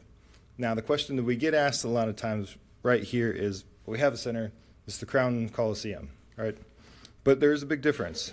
Crown Coliseum is an arena, has a fixed bowl of seats built for concerts, sports, and shows, but a convention center is the opposite. It's flat, has dividable floor space, exhibit hall, ballrooms, meeting rooms, multi-business day events, and it is dependent on a large hotel and restaurants within walking distance. The Crown has fixed seating, no attached hotel, not downtown, can't walk around there at night. Some of the safeguards that we learned that we want to make sure that we include in our RFP as we build it out. As we looked at other public projects that have been structured, these are the 3 main things that we found that are important. First, automatic reevaluation. If the program or budget moves more than a set threshold, and on here I have an example of, say, 10%, then everything would pause for reconfirmation. The second is the sequencing. Program and site get approved together before any project management contract is signed. Third, parcel level rigor. Every candidate site carries its own program and numbers, and before public confirmation of the final design. So basically, if the plan changes, we stop and we recheck. We approve the building and land together before hiring anyone to run the project, and every piece of land run its own numbers. The roadmap, 5 to 7 years. And the most challenging part is number 2 there is would be the funding. If the study's authorized in late 2026, you're looking at an opening conservatively between 2031 and 2033. Now those numbers could plus or minus depending on different things in the market or with funding. But the strip map in the bottom is additional information for how the process would flow, appropriations, steering committee, safeguards, and groundwork with legislation. How much would it cost? Our meeting with CSL told us it would be about $100,000, 3 to 4 months. And what that would buy us is here on the right: market analysis, program building, program financials, 2 or 3 candidate sites, 30-year impact projection. And they'd also carry as much forward from the 2021 study till now as they could. Now, a lot of numbers would be updated, but they're not completely starting over. And that's partially why the price is what it is. We checked other peer cities. This is about what we can expect to pay. But the red banner here at the bottom is an important caveat. Our meeting with them was a verbal meeting. None of this is in writing. And the final number wouldn't be set until in the RFP. There's a couple options we have here before you. Number one, buy the study, $100,000, hear what the consultants have to say, and then decide on the next step. Option two, you can commit $600,000, which is 100 plus 500, and the additional 500 would buy the next phase, the blueprints, partial level site, cost estimate from actual programs. And option three is kind of a two-part gate phased, where you authorize the $100,000 now with a ceiling of 6, but phase two only happens on a second vote. The difference between option 1 and 3. Option 1, they're the same amount of money, $100,000 for the study, $100,000 for the study. The difference with number 1 is if the study comes back strong and council would like to move forward, under option 1 means new solicitation, new contract, and new study with a separate vote that could delay the project by several months. Option 3 has that already built in. You would just stay with the same company and they could continue working without that delay.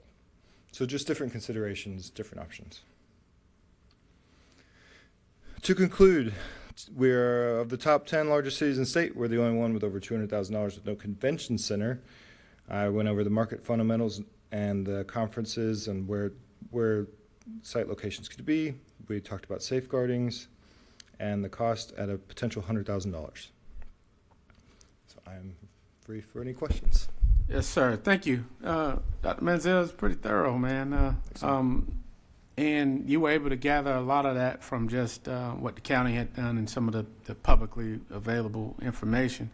You said number 3, you said that there's no decision needed tonight. So what's the next steps on that? Because I know I'm sorry, can you clarify that? Yes, sir. We have a draft RFP ready, and the funds are appropriated, but until a decision is made to move those funds for the RFP, we're waiting for your decision.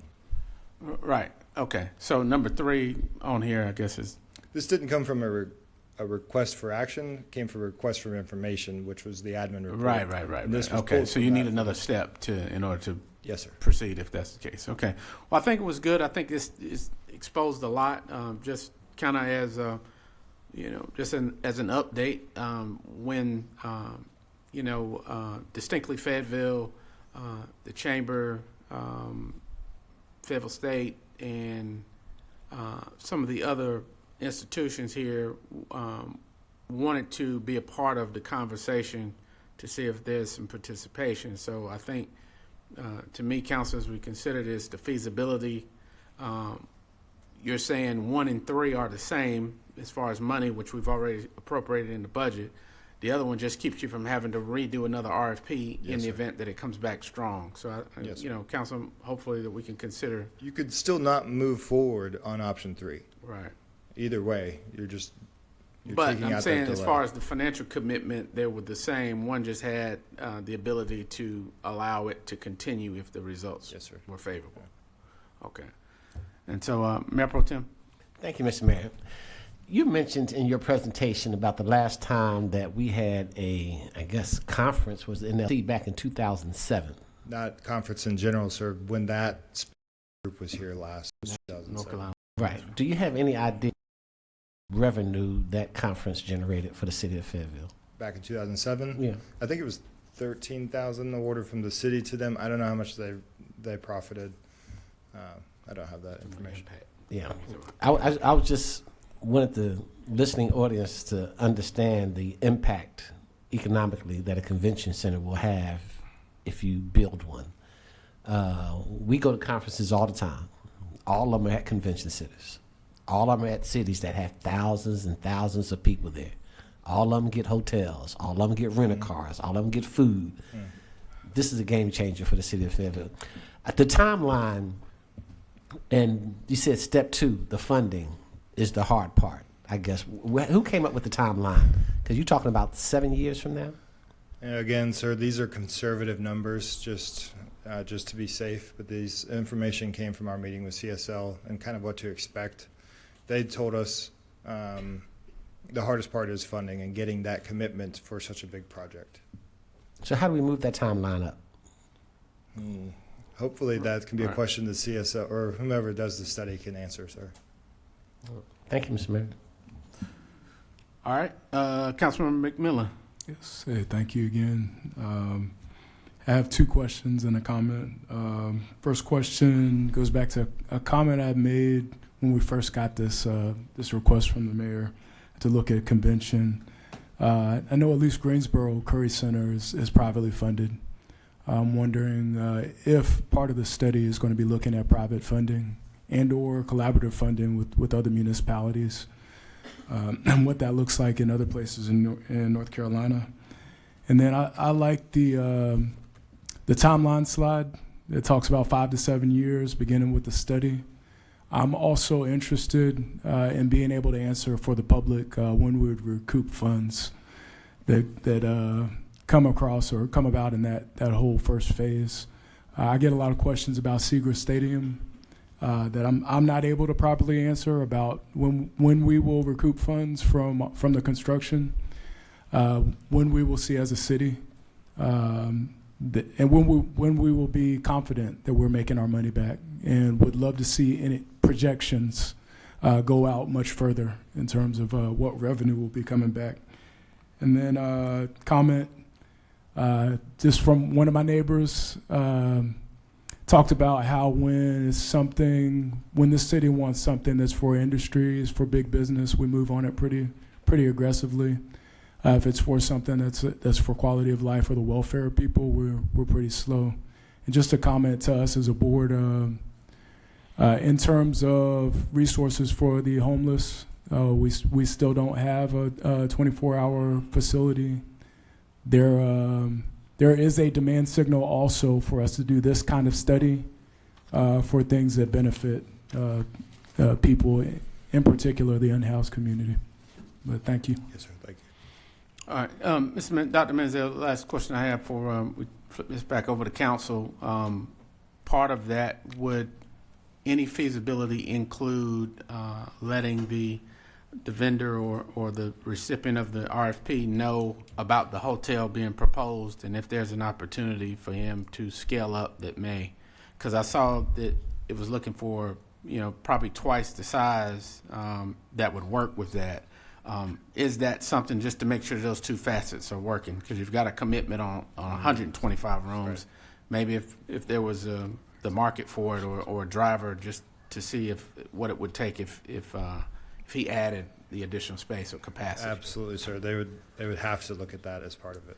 And finally, on the funding side, I sent this to Jody, but the EB5 program was recently in Wilmington down at the Riverwalk, and they have their convention center near their amphitheater and all of that other stuff, and they were able to get about 26 or 27 million from that EB5 program that went toward it. So I mean, there are funding vehicles out there, and anyone that doesn't think SEGRA is, it's really the only stable anchor that we have downtown as far as amenities. That these businesses, I'm sure, appreciate what the good work that the Woodpeckers and the new operators of that are bringing, from movie nights to 4th of July and a number of things that this community is experiencing and enjoying. So, but council, look to you, Councilman Davis. Thank you, Mr. Mayor. Thank you for the presentation. Of course, you all know it's hopefully it can be in District 2. So I'm glad that we already have a downtown manager coming into play to help out with this. But, there's a study that's going to be done by Barry Dunn. Is that correct? Is that the name of the people? That's correct. How does that play into this study with the convention center? Are they going to come with something similar, or how is that going to impact this RFP that goes out? Because I don't want to reduplicate the same type of studies if that's the... So it's an excellent question. One of the things that we're doing now is we are looking at the different facets of what a downtown manager may be. One of them is to make sure that it is not simply an ombudsman. That was something that we did hear from the Downtown Alliance and other stakeholders we've met. But in order to really advance the downtown, as this study contemplates, and I think as council is interested, we need someone who probably brings some of Robert Van Giehen's type level experience, who can actually connect opportunities with investment. Absolutely. And so that would be what we'd be looking for. So, but the Barry Dunn study, I think, is looking at what are also the impediments that we have in the city which may lead buildings to languish, that may make it difficult for people to do business, whether with the city or with historic district regulations, central fire district, building code, or even whether or not the rents which are being offered, properties are being offered in the condition that they're in, lend itself to, having a vibrant downtown. All of those things I think are on the table. Isn't there an entrance interview soon, the kickoff, Jody? Or has it already started?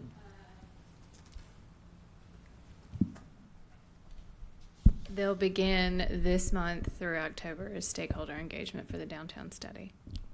Awesome. Thank you.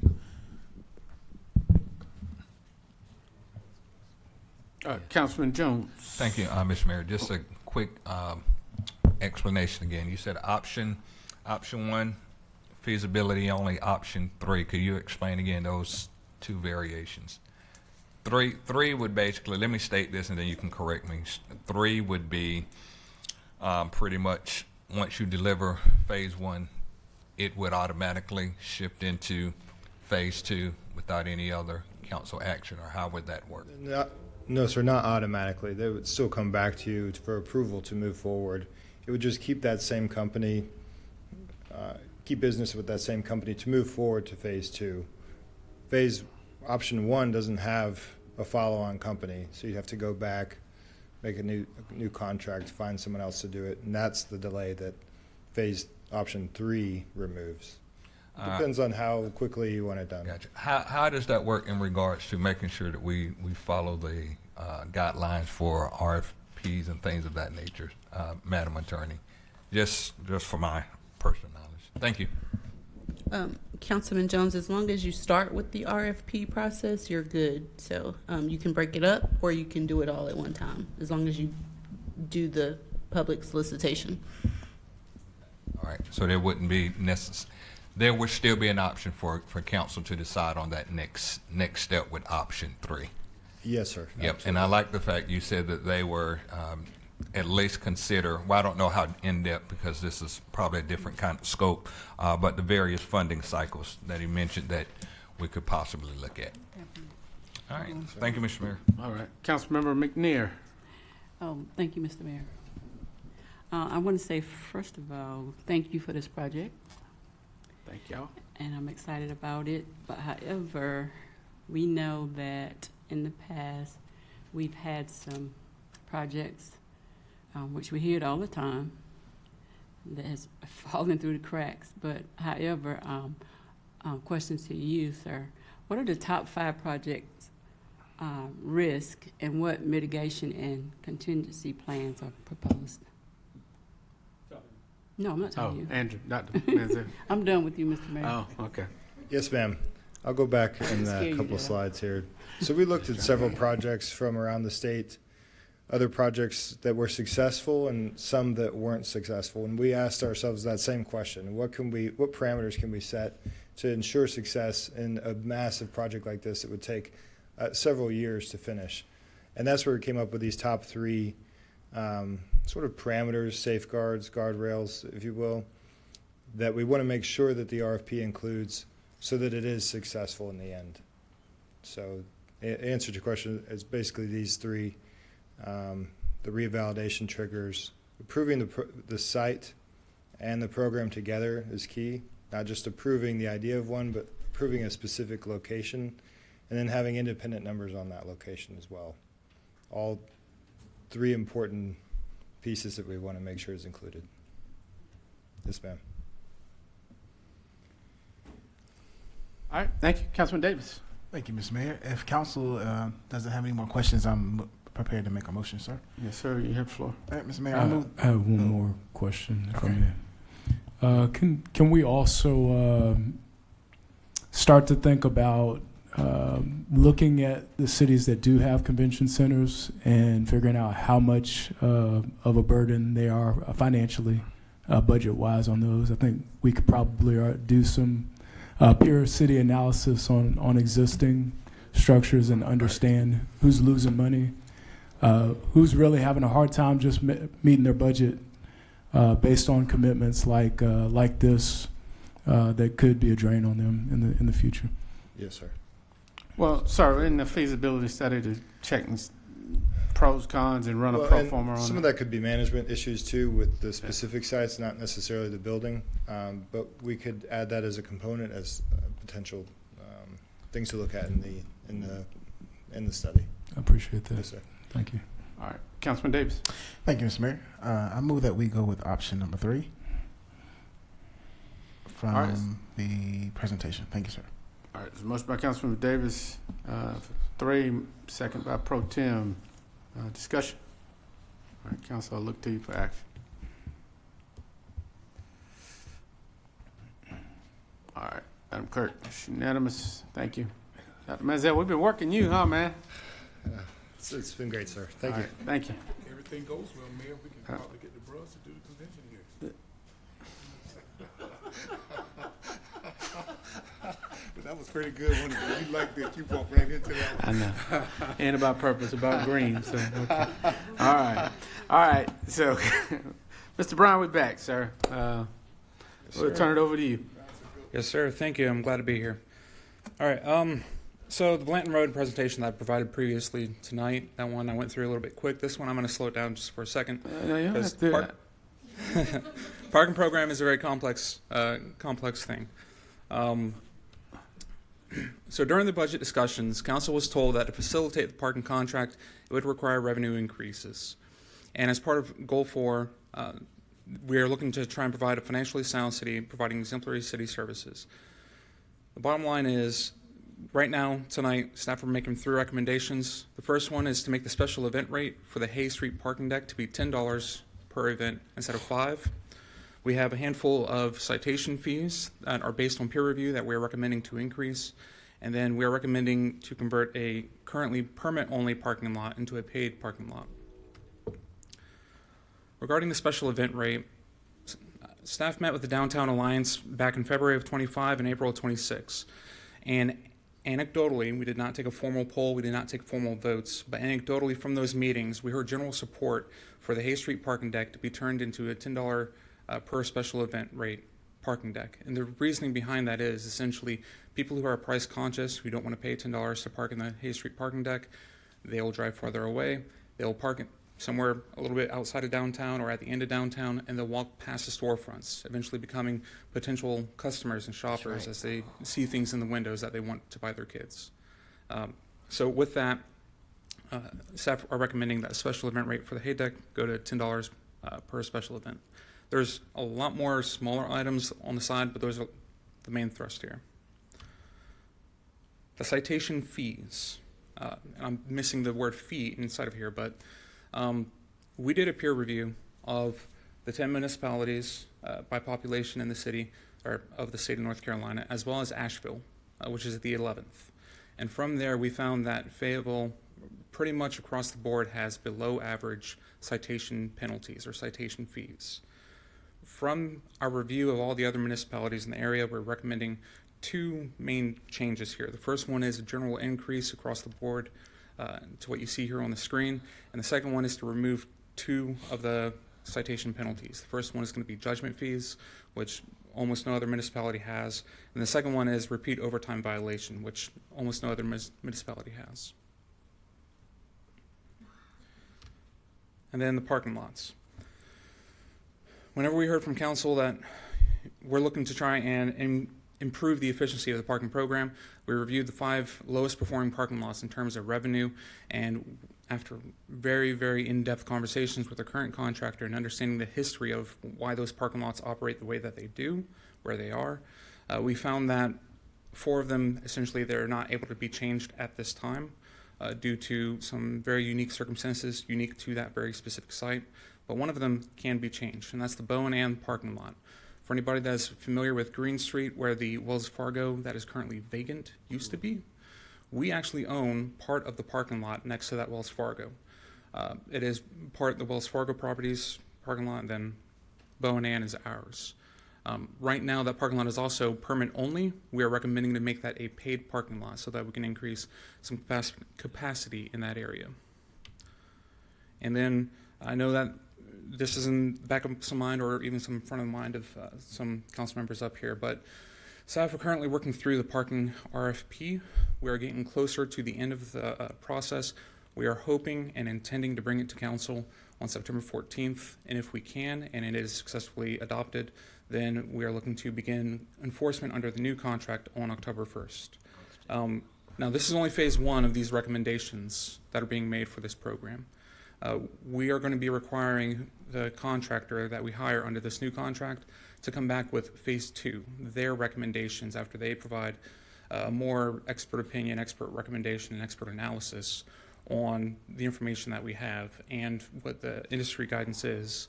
And we are looking to have them come back to council at the December or January work session, if possible. And so with that, we have 3 different changes to the parking program tonight. We are hopefully going to be bringing it back for council consent adoption on August 24th, pending any conversations, questions, changes that occur tonight. All right. Mayor Pro Tem. Thank you, Mr. Mayor. Great job, Brian. I didn't see anything that I wanted to question, but I had something that I didn't understand what it was. What is a within the lines violation? So that might be a little bit of an archaic language. Within the lines violation, my understanding is that it is a double parking. It's parking over the line, that you're not within the lines. Say that again. Double parking, that you're over the line, that you're not within the lines. You know, you're on the white line. You mean you're taking up 2 parking spots, is what Yes. you're saying? You know, like Doug be parking. Oh. I got it. Thank you. All right. Before I go to Councilman McMillan, I did have a comment for you. That same visit to Wilmington the other day, my wife and I both drove. It was $20 to park per car. And it was 24 hours a day, weekend included.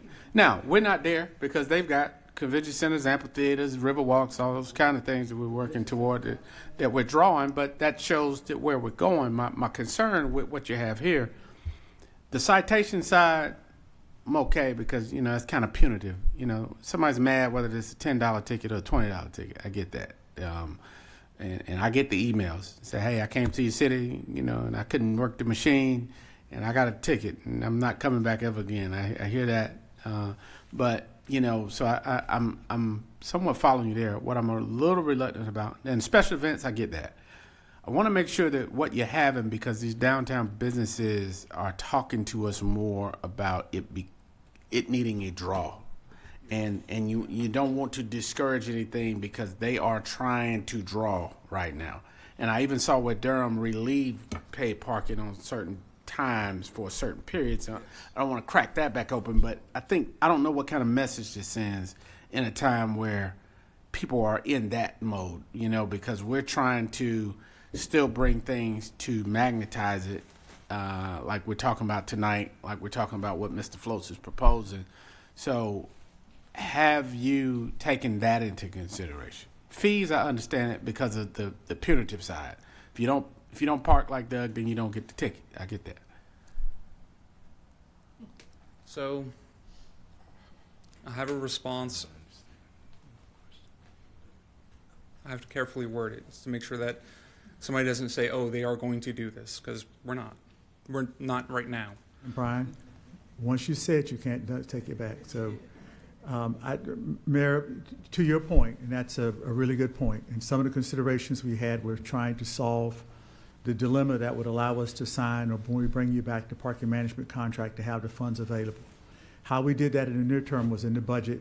You authorized us to use $250,000 of general fund to supplement and asked us to look for an additional $250,000. That has always been a little bit of a swag, as you know, because at the end of the year we have to make sure that it nets out because you got to pay the contractor. What we can do is, to your point, it may be a benefit for us to talk to Taylor and to our new budget and evaluation director and Jeff and Tiffany Murray about what it looks like for us to hit that question head on with the new consultant that we would like for y'all to engage about when and the timing.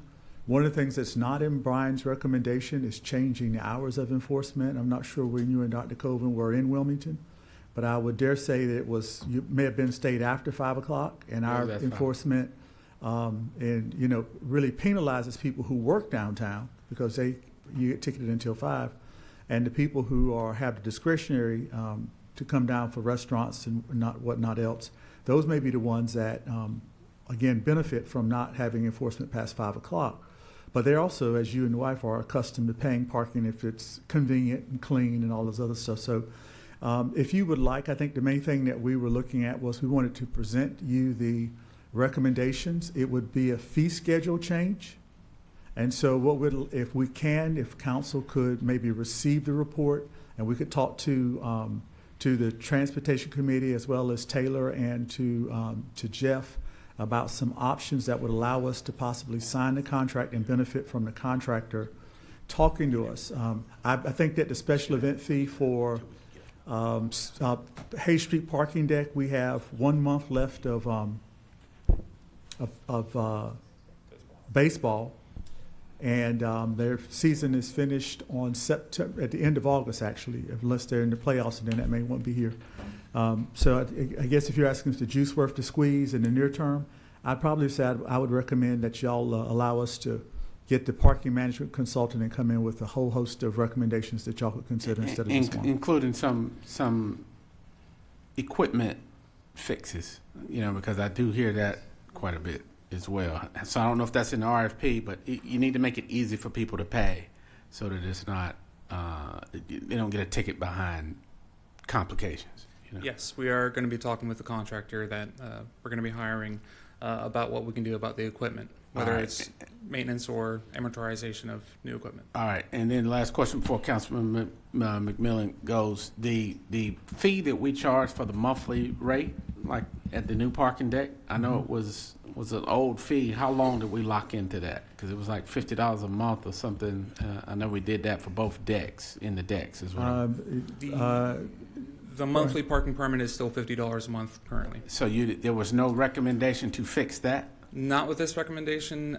We're going to rely on the consultant and contractor to come back with advice and guidance. But if we're looking for more revenue, how do we look over that? Well, simply is that some of the folks that you're hoping that work downtown that would pay that or live downtown, you kind of want them to park in the deck so that it frees up the on-street parking, because it's for some people who play the odds, it may be cheaper to move them to the decks, which is where you want the folks so that the on-street stays turnover. But in terms of a comparison with the fees, you looked at a whole lot of things. So I was just saying was that a consideration to see if it was on par with that? But you're saying this could be something that is added to what the consultant reviews. Yes. All right, Councilman McMillan, then Davis. Yeah, thank you, Mr. Mayor. I'm wondering if we could consider a way to get public feedback prior to taking action. I say that because we're discussing this after a public forum on the first Monday, and then considering taking action later in this month. I was actually in the cheap seats when the times were changed. I know that the public had a lot of input about that. Downtown Alliance was even in full strength to come out and talk about their preferences. And I think if we can, we should make some space for the public to hear this tonight and then have time to react and give some input prior to taking action. All right, Councilman Davis. Thank you, Mr. Mayor. I just was ready to make a motion if there's no more questions. Receive the report? Yes, sir. Okay. All right. It's a motion by Councilman Davis to receive the report. Is there a second by Hondros? All right. Discussion. We've had a lot. All right. Look to you for your votes on it. It's coming. It's coming. It's coming. I don't don't think I'm sure system popped up yet. Okay, there it is. All right, so I need y'all to vote again. All right. Thank you, Mr. Brian. All right. 6.06. Mayor Pro Tem, is that from the Policy Committee? Yes, Mr. Mayor. All right. Turn it over to you. Thank you, Mr. Mayor. This item 6.06 came up to Policy Committee in reference to changing our time for our work sessions the first Monday of every month from 2 o'clock to 3 o'clock, from 3 o'clock to 2 o'clock. It's to get council consensus on. We could put this on a consent agenda item for our next meeting. Simple and plain. We saw how we have to recess just to accommodate. Council, is there Second. all right, second on the motion. Is there discussion? You had discussion? Council? Is there any Okay. reason? Because I was. If somebody wants to. Yeah, so I got to go to Councilman Ferguson. He has a discussion. He's on the committee with us. Go ahead, sir. Davis, you had discussion? Okay. Yes, sir. Thank you, Mayor. My thought on this is because we have visited this a few times. We've changed times. We've changed all kinds of things. And to go back to 2 o'clock and add an hour, I just don't believe is the thing to do. It's based on a couple times that we went over. And that was really because we had a closed session, and that's what kind of took us over. I think it's a part of time management. I don't think we should change the time. We should kind of manage our time better. That's just my thought, in my opinion. Thank you. Thank you, Martin. All right. All right. Council, any other comments, questions? All right. Look to for votes.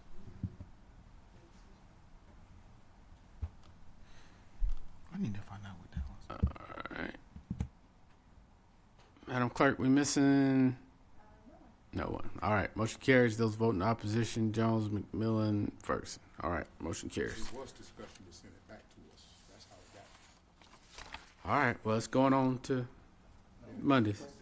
All right. 6.07. We're at council member requests. As we know, these are now 10 minutes. And so Madam Clerk will set the time. We will run through these items and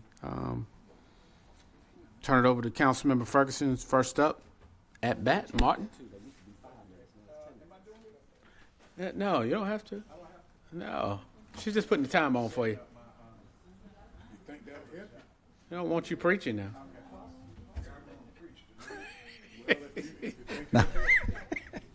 No, I'm joking. No, this is good. This is good. Y'all, I think y'all have it on your thing. I'm just going to run through it real quick. This is something that came from the June work session that we brought over. So, Fay Connect is what I'm looking at. The city of Fayetteville is actively prioritizing connectivity by investing in, of course, sidewalks, expanding public transit, all that great stuff. And so in our efforts to establish a more connected community, it is my belief that we should strongly consider digital connectivity, investing in our residents via a robust notification system. So here are some of the benefits of Fay Connect. It would support proactive engagement, transparency and trust in city leadership, stronger participation in public initiatives. It also reinforces equitable access to critical updates and reduces information gaps that can leave vulnerable communities behind. And I don't think we've been through one city council session where somebody didn't bring up, well, I didn't get that information, or the information wasn't sent to me, or the information's not on the site, or the information, whatever. In fact, Dean, you mentioned at the last meeting when we were talking about the hearing, you were asking how are we going to get that information out. And the answer wasn't quite to your liking. But with a system like this, we can send information, we can, so that they will get notifications, regardless of where it is. There's a list of things that can be helped. Oh, that time, so I still got 5 minutes. Reinforces, creates a cohesive, resilient, and well-informed community. And it complements the current physical connectivity initiatives that's part of these other connectivity efforts outlined in the city's priorities. The scope and the capabilities to consider would be multimodal communications. This would be a communication that if you don't have a landline, you still can we can send it through your email or send it through whatever the cases may be. It may be voice, SMS, text, email, social media, push notifications. You can do all this at the same time. Also, interoperability, integration within the existing IT systems, CRM, personal records, public safety systems, all that great stuff. I did speak with Mrs. Phelps as well as Mr. David in reference to some of these things, and they were giving me some really good information. I think this would be a game changer in relation to what we do as a city. Also, I've checked all the top 10 communities or top 10 cities within the state of North Carolina, and Fayetteville is the only city that does not have a robust notification system. Fay Connect scope and capabilities, two-way communications. I know the chief was talking about doing a where you can ask people, where you can send a signal in some communication if you see someone speeding, et cetera. It's a two-way communication. This system would include that. It may need to be separate for the PD, but it could also be a part of this. Accessibility, inclusion, of course, ADA compliant, which is a big part, consent and privacy, opt-in processes, et cetera. Also, this would be great because it gives you, it analyzes, it gives you analytics, reporting. It shows you how much you reach, where you engage, delivery, the cost model, the initial setup per message cost, licensing, training, maintenance, et cetera. Here's the governance and oversight. My recommendation would be establish a Fay Connect steering committee with representatives from City Manager's Office, Office of Communications, IT, Public Safety, Emergency Management, Public Works, Community Relations, and Legal. And then develop a policy framework for opt-in, data retention, and message frequency. And then lastly, a modern, robust notification system is not just a technological upgrade, it's a strategic investment that helps create a more informed, engaged, and digitally connected community. And I think we can get ahead of this. If approved, staff will be tasked to explore the full spectrum of notification system options, including potential vendors, integration with the existing city IT systems, implementation approaches, privacy and security considerations, accessibility, multilingual support, budgeting, and a realistic timeline. And so this includes plans for a robust public engagement strategy to inform residents about Fay Connect and how to enroll. And my recommendation would be to consider a 12 to 18-month phased rollout with clear milestones and feedback loops. And with that, I'll answer any questions anyone might have. Wow. Thank you, Councilman. Councilman McNair, you had a question? Yeah, me and too, sir. I did too. All right. Yes. Councilman McNair, Hare, and then Cole. I think my question is to the city manager.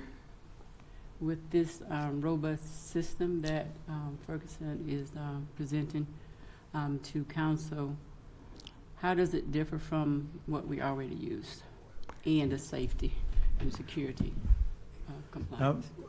Thank you, ma'am. Thank you for the question, and thank you as well, Dr. Ferguson. That would be what we would do with the councilman's request is we would come back to council with information on the systems that we currently use and trying to see if we are using the systems we have to their fullest extent possible.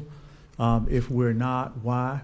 And is there something else in the marketplace that might allow us to do it as well? One of the considerations we always have is just because we buy it doesn't mean we'll always use it effectively. So I think that was the metrics check back in that was needed. Mm-hmm. I will say that in the next week or so, we'll be able to announce a new director of marketing and communications, and this will be one of the jobs that we will put them on to work with Jody and David Scott, who's done amazing in this interim role. I want to say that publicly. Thank you so much. He has. And we've been running him quite ragged. You can take off Saturday and Sunday again this upcoming weekend if you like. I got 4 minutes. But that'd be one of the first things we'd do, ma'am, is that we would assess what we currently have, lay that out on the matrix, and then come back to council with that report. All right. Thank you, Councilman McNair. Councilman Hare. Sir. Thank you, Mayor. If this is all of what I think it is, and I'm going to ask the maker of that brought it to the table. Now, as far as notifications, I sort of first just kind of went to the notifications for zoning and planning cases. That's what I initially thought until you started saying other things. And I think that's a great idea. As long as it's not saying we take up our signs and we stop mailing. Of course, I want to see the budget because some folk may not do the computer things, even still today. So I like the sound of it, and I would like to see what the budget would be on it, and I'm pretty sure there would be some form of a program that has to be purchased, and whoever has it, right. I would love to get their information. Yes, sir, and that's the good thing about it. If you don't have a computer, it will actually call your phone, your landline. It's multimodal, so any way they need to contact you, they can with this system. That $27,000 that we took for looking at doing a survey, you could do it with this, and you'd have a built-in. You could build a built-in community. And Even though it was $26,000. I did ask for that money to be used somewhere else. So right, not that $26,000. I'm just saying another $20,000. Stay focused, and you got a minute. Right. Go ahead. Any other questions? Yes, sir. Yes, sir. I was just all messing right, with so it. I got 1 minute 32 seconds. So all right, y'all. So Councilman Ferguson, let me make sure I'm understanding what Yes, you're sir. saying. Is this something that would be like the robocalls like the schools used to do when somebody didn't show up, or is this texting people's phones? I mean, what does this look like? It would be multimodal. So the basic piece would be mobile. Everybody has a mobile phone. So the basic thing would be a text. Right. You could get an SMS. For those who don't, but this you would be able to opt in. They could So say, is this only for emergencies, or what type of no, information this is is going not. out? This Because is for any information. This could be a because- reminder of what he just said. right, but I mean, people get a lot of texts. You get texts, Right. like a lot. This Spam will be calls opt in. and texts. You only get it if you opt in to get it, Okay, which but would make sense. I'm interested in hearing more. Right. So that's what tonight's discussion is about. Gotcha. And then it'll come back with the options. So I don't have any. Are there any other questions, Councilman McMillan? Just one, if you could clarify. Thank you for this forward-leaning, innovative. I love it. Were you targeting fiscal year 27 or fiscal year 28 in terms of implementation and budgeting? That's what I would ask staff to kind of come back with, because I do know, as I was speaking with Ms. Phelps, that they already have like a system, Everbridge, and they could kind of pull from that. So I don't know what that would look like, but that's what I would ask staff to come back with. All right. Council, we're at the end of the time, so we'll look to you for your votes. Thank you, Councilmember Ferguson. Thank you. Look to you for action on this. Is the support for staff to come back with more information. All right. Miss Jennifer, can you clear the deck so we can vote?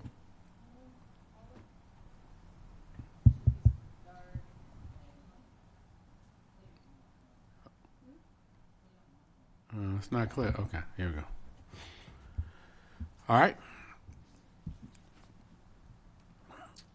Motion carries. Thank you. Thank you, Councilman Ferguson. Look forward to it. Good out-of-the-box thinking. All right, Council, I'll be brief. 6.08, the coordination of the feeding program. So, received a lot, as you all have, I received a lot of calls. Some are concerns, some are other things, to where we have a wonderful community with a great heart that coordinates feeding or feeds and wants to participate in feeding and bringing food to some of our less fortunate. And I meet with a lot of these providers and nonprofits who do this in the area, and spoke to them in length about some of this.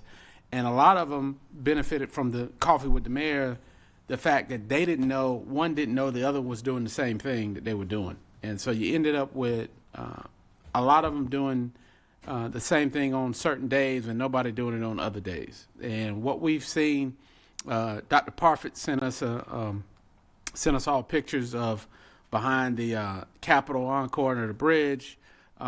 If you go back behind the library, you'll see what I'm saying. If you go to the park that we've invested in across from Festival Park, that I get calls from the businesses that are in and around that area. Oftentimes people will pull up with 25 or 30 plates. They'll hand it out, and then they'll take off and go home. So there's no trash support. There's no coordination of it.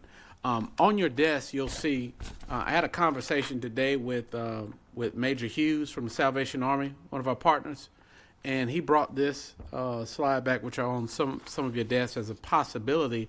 The thought is to have partners, Salvation Army, maybe First Baptist, I think downtown was doing some feeding, and some of these other community partners, to have certain sites where they would choose to do this at.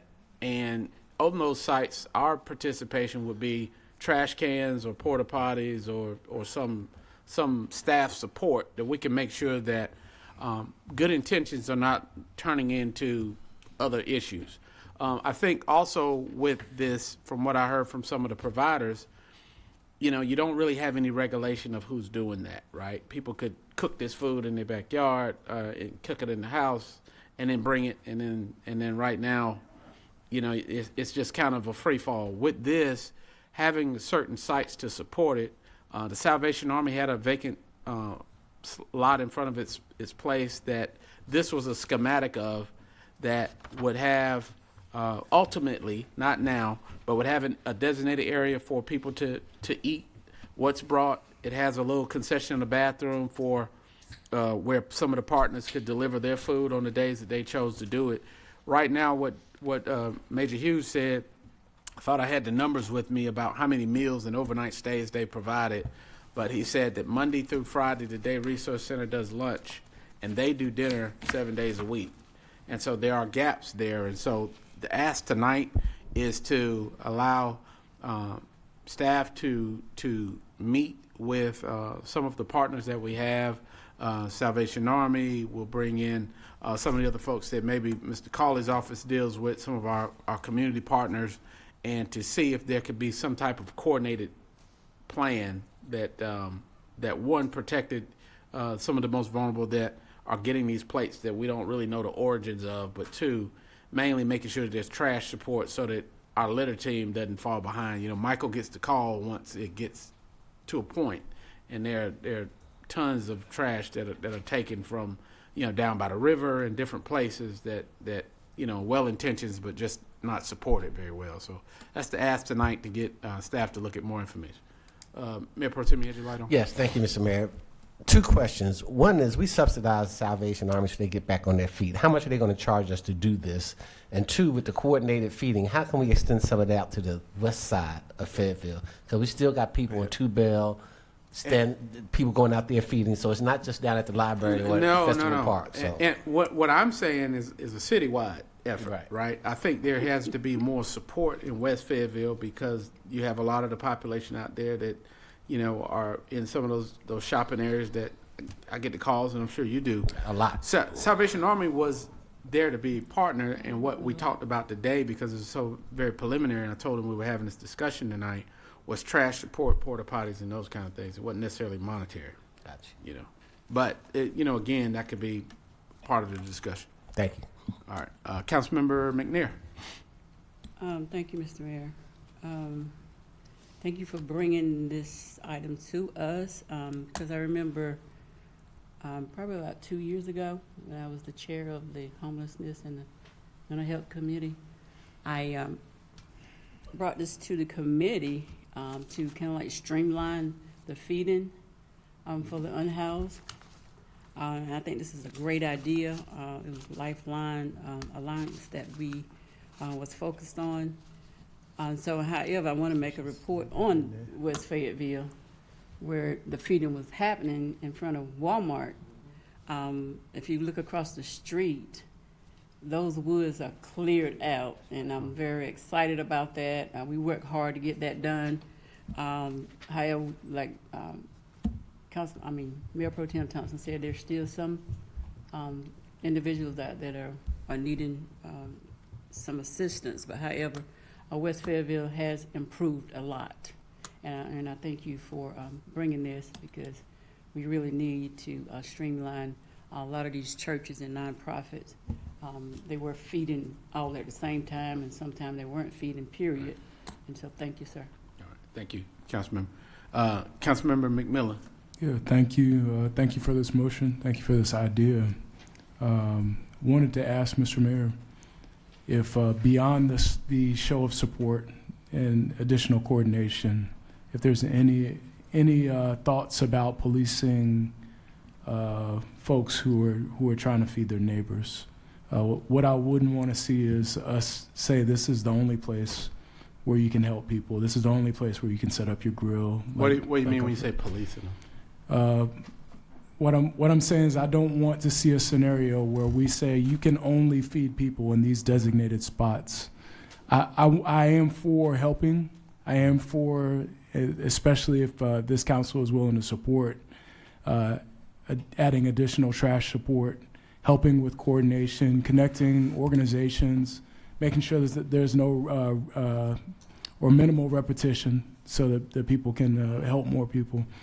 But what I wouldn't be for is saying these are your only designated places where you can feed people, where you can help your neighbors. Right. And I wanted you to speak towards that. Yes, sir. I hope that's not where we're going. So you have to have some, I don't know how you can accomplish both things, right? To say that these are coordinated spots that we're asking you to do it and then not ask people to do it. So the ask I have tonight is to get with the community partners who do this work every day. And I have had, like I said, some preliminary conversations with the ones that I've had the opportunity to talk to. But I would, the ask tonight is to get them together, let staff come back with maybe an option A and B and say, hey, this is how we can accomplish. The goal is to get them to do it in a coordinated spot. Now, the pathway there, I don't quite have all of that fleshed out, but I think, the professionals who are in this space could say, if you did it this way, it could accomplish what your goal. My goal is to get it accomplished. Is to not have our parks full of trash at the conclusion of it, and to make sure that there's no gaps in between, the people who need the service, and to make sure that it's clear as to where the support is, and to make sure that the city can support it from a trash perspective as well. And we're not heading towards ordinances that would punish anybody who's not working within these. I mean, nothing happens spaces. tonight, so I think we're asking the how.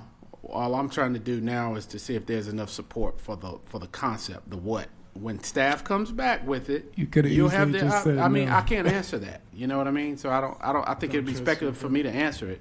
So I don't know what they're going to come back and say. So I'm sure that they will come back with recommendation A and B. But tonight's ask is this an effort that can be supported to get us to get to the next step to answer some of those questions? All right. So Councilmember Jones and Davis.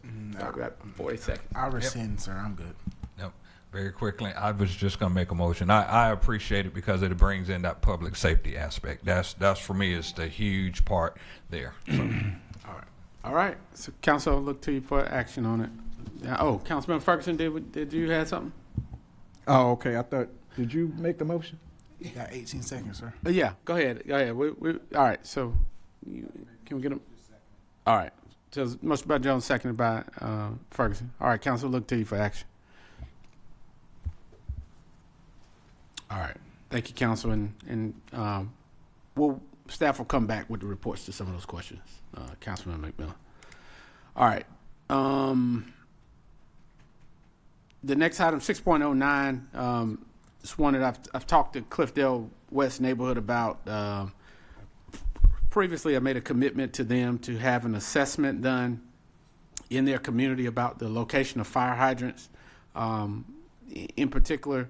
And this has gone back probably a year and a half. I know Chief Juv sent some information, and I know the city, has some of the highest ratings available for fire departments, the ISO ratings.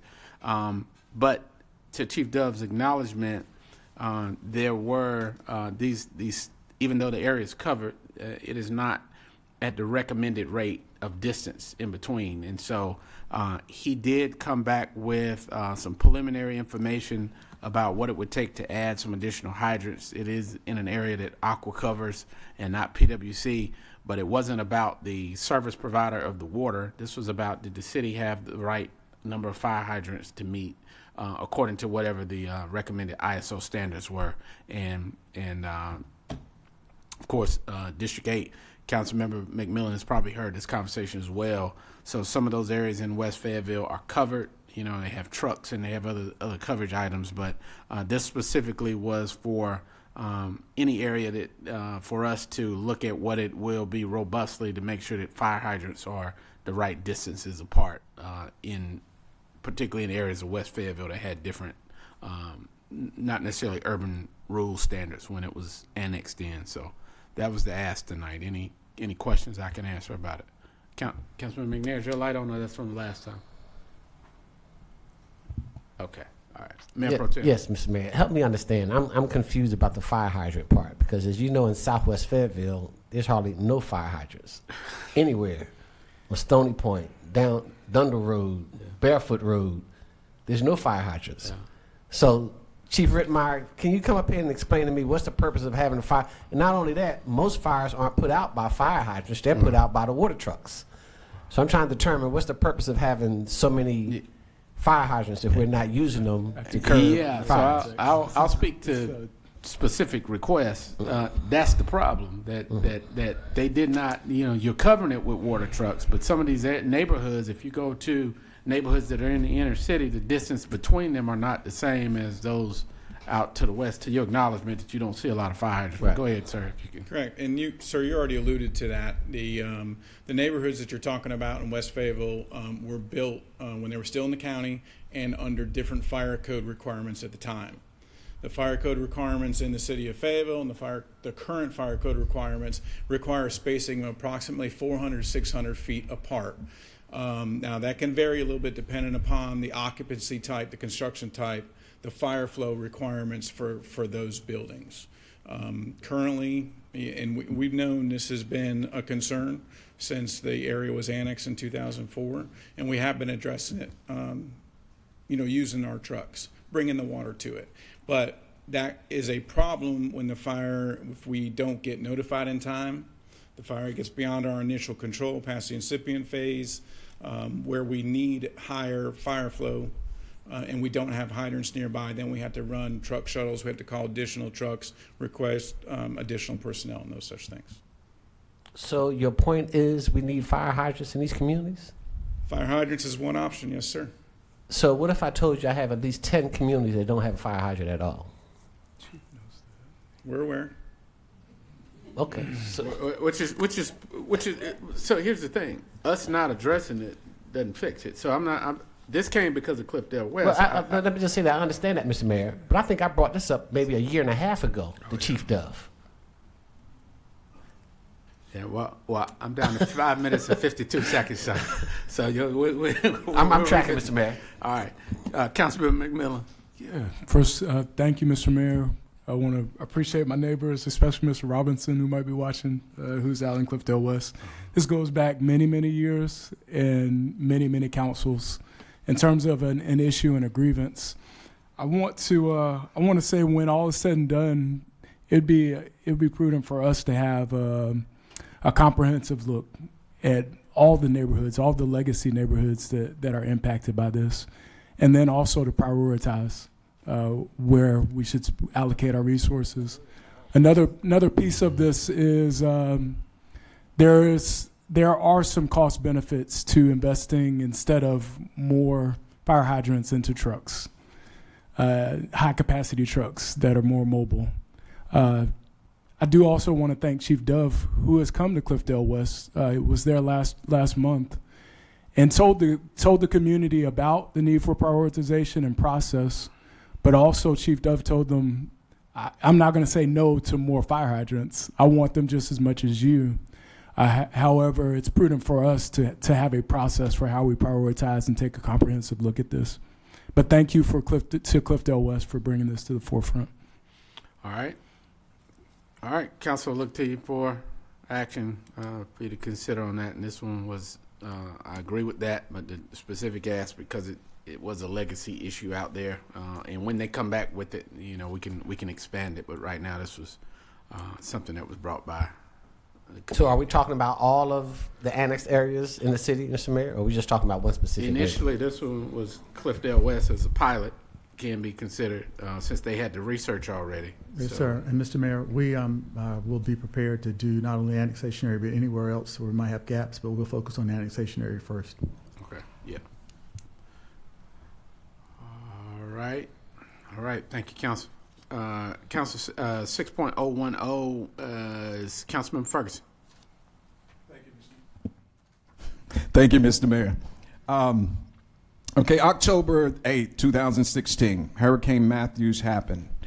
Of the one-way in and one-way out communities, the city focused on two severely affected communities, Rayconda with 237 homes, Kings Grant with more than 500 homes at the time. 19 days later, safe route into Fayetteville neighborhood repaired in record time, WRAL.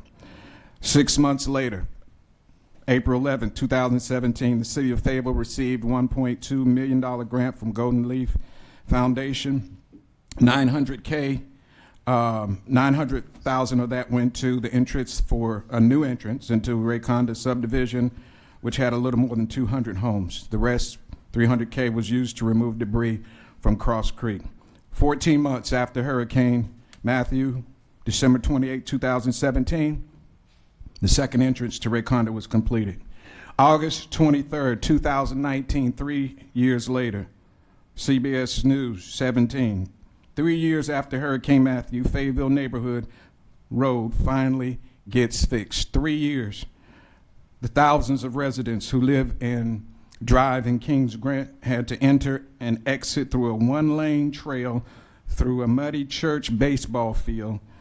They were bound by catastrophe for 3 years. 2 years ago, fast forward for time's sake, a list was comprised of more than 100 one-way and one-way-out communities. That list was prioritized down to 17 communities. Is Mr. Reeves here? Oh, no, he's left. Mr. Reeves told me during a conversation that we had, a meeting we had, I asked him how many other neighborhoods in Fayetteville, and out of these 17 on that list, had been compromised or had any incident where their one-way and one-way-out compromised them. He said none of them. None of the others on this entire list that was created by the council has ever had any incident where they were compromised. So the city approved funding for the project planning, which has been complete, allocated funding for the next phase of land acquisition, and here we are a whole decade later, and the money is put to sidewalks, which will cause the project to stop and wait another year as the prices continue to escalate. First, Kings Grant is the only one still on this list, or the only one on the list, period, that has ever had an incident. We've grown since, the community has grown since by hundreds of homes. We have 147 coming to Liberty Hills 2. Now, mind you, this is an addition, still one way in, one way out. We have a developer who is still interested in partnering with the city on a secondary entrance. And so, and this is not just about Kings Grant. This is really about all of the one-way in and one-way out entrances into, and I believe that there's other funding into other ways through ARPA, FAMPO, grants, what pots of money we have or could be used for the project as well as others. So we'll have a better understanding where council and city should start looking for money for this and all the other one-way in, one-way out. So my desire is for staff to research and present to council how CIP projects like this, these one-way in, one-way out entrances, like Kings Grant second entrance, Farmers Road, have ever been funded or could be funded at the local, state, and federal levels to help guide our future efforts. Furthermore, I ask that the CIP committee, in collaboration with staff, present council with a clear prioritization matrix detailing the criteria used in the decision-making process for CIP projects. And I answer any questions you might have. All right, thank you, Councilman Ferguson. I have a question. Councilmember McMillan has a question, and Thompson. Oh, was your light on from the last time? I do have a question. Okay. Go ahead. Yeah, thank you, Mr. Mayor. One of the things that I liked about this proposal is the CIP prioritization matrix. It goes back to conversations we had again during the budget season about priorities. I would love to see criteria, weights, if that's applicable, and for us to start making more decisions based on a process that's thorough. And so I appreciate you bringing that as part of this offering. Absolutely. Thank you. All right, thank you. Councilmember Ferguson, thank you for that. That was informative. Just to give some context to it, there was a couple of things you said that want to make sure that are corrected. Okay. One, it was not a council list. The manager, at the request of your predecessor, hired an outside consultant to do this report. Is that correct, Mr. Manager? Right. The council accepted it. Oh, hold on a second. So they did, but it was not council's list. So we didn't take the information, create the criteria. Can you talk about the process in which you acquired, and how much did that report cost? $500,000? Wait. Roughly? I don't recall that, Mayor. It's been some time. Well, right. So you don't have, because I know he's got a clock ticking. So, but there was a report. So I'm gonna share it with you. And I have it. Yes, sir. And you also saw on that report, that $500,000 report, that it had 2 other neighborhoods before that. Correct. Exactly. Right. And so I agree with you that this is a public safety issue, just like it is for Locks Creek. You know, the same storm that you referenced in 2016. Right. Yes. Locks Creek folks. Right. I'm referring to one way in and one way out. Yes, sir. Okay. So I think I would support following the recommendation of the $500,000 report, which says that there's Robin Hills, there is also Creek's Edge, and there's King's Grant. Right. But that's what the consultant said, not us. So right, I'm not 2 years ago. Yeah, right. But if it's still a report by subject matter experts, because you and I... No, I got you. I got you on that. So I'm just saying, but that was 2 years ago. Since that time... So if you want an updated report, I get that. But I think you just put it out there that it was a council-driven decision, and we basically, I agree, should follow the report. It was council approved, so that's what I meant. I'm sorry. All right. Councilmember Thompson. Thank you, Mr. Mayor. I just want to clarify one statement when it comes to the Hurricane Matthew that came through in 2016, in which I was a board member in Recondo of. And living in there, yeah, right. And living in the same neighborhood, correct. The longleaf pine money that came in for an emergency funding. The emergency funding that put in a temporary entrance. Longleaf funding, yeah, right. Foundation. Right. Right. It was voted on by the board to add a new entrance. It wasn't voted on by the residents because the board had provisions over the residents because they was appointed. I voted against it. But it's a good thing that I didn't, because less than a year later, that bridge breached. So we were still back to one way in and one way out. And that's where we are now after the last hurricane. I can't remember. I think it was Helene. That we're still at the one way in, one way out entrance. So without that funding, we would still be stuck with no way in and no way out. Right, but you got it. Without it, I get it, sir. I do understand, but you did get it, and it was repaired. All right. So you ready for your answer? Yes. So my question, I'm asking staff to research, present to council how CIP projects like the King Grant Second Entrance, Farmers Road, have ever been funded or could be funded at the local, state, and federal levels. This will help us guide our future efforts. And furthermore, I'm asking the CIP committee, in collaboration with staff, to present to council a clear prioritization matrix detailing the criteria used in the decision-making process for CIP projects like this. Question on the motion, Mr. Yes. Mayor. So you're telling us to circumvent the study that has already been done by the CIP committee? I'm not telling you to circumvent I'm asking us. You asked us to create another priority list. No, I'm talking to present the priority list you have. If you go to. The priority list has already been presented by the study. No, what I'm saying is, my request is to how do you prioritize it? Not to circumvent this. I'm saying you have, matter of fact, on the list on the website, on the plan, it says has a rigorous planning and prioritization based on clearly defined criteria. Oh, I want you to, no studying, no research, just tell us what that criteria is. And staff could answer that question Right, today. that's not going to come from the CIP committee. Staff has that information already. I'm asking the CIP committee to come to us and show us the process by which they prioritize. What's your council member request? That wouldn't need that's to be, it. It's right there. Right, but I'm saying that's a committee request. So what you're asking us to vote on now, because the time is up, is to tell the CIP committee to bring the criteria and present it back to council? Or how you set priorities. Yeah, choose that. The CIP committee, with the help of the staff, to come back to council to give us a clear matrix on how they go about prioritizing these CIP projects. You hire a consultant and you go by what he says.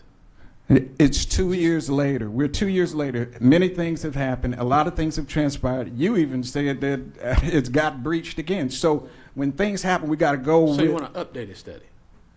I don't want to update it study. I want exactly what it says in the thing. I want it to tell us how you are.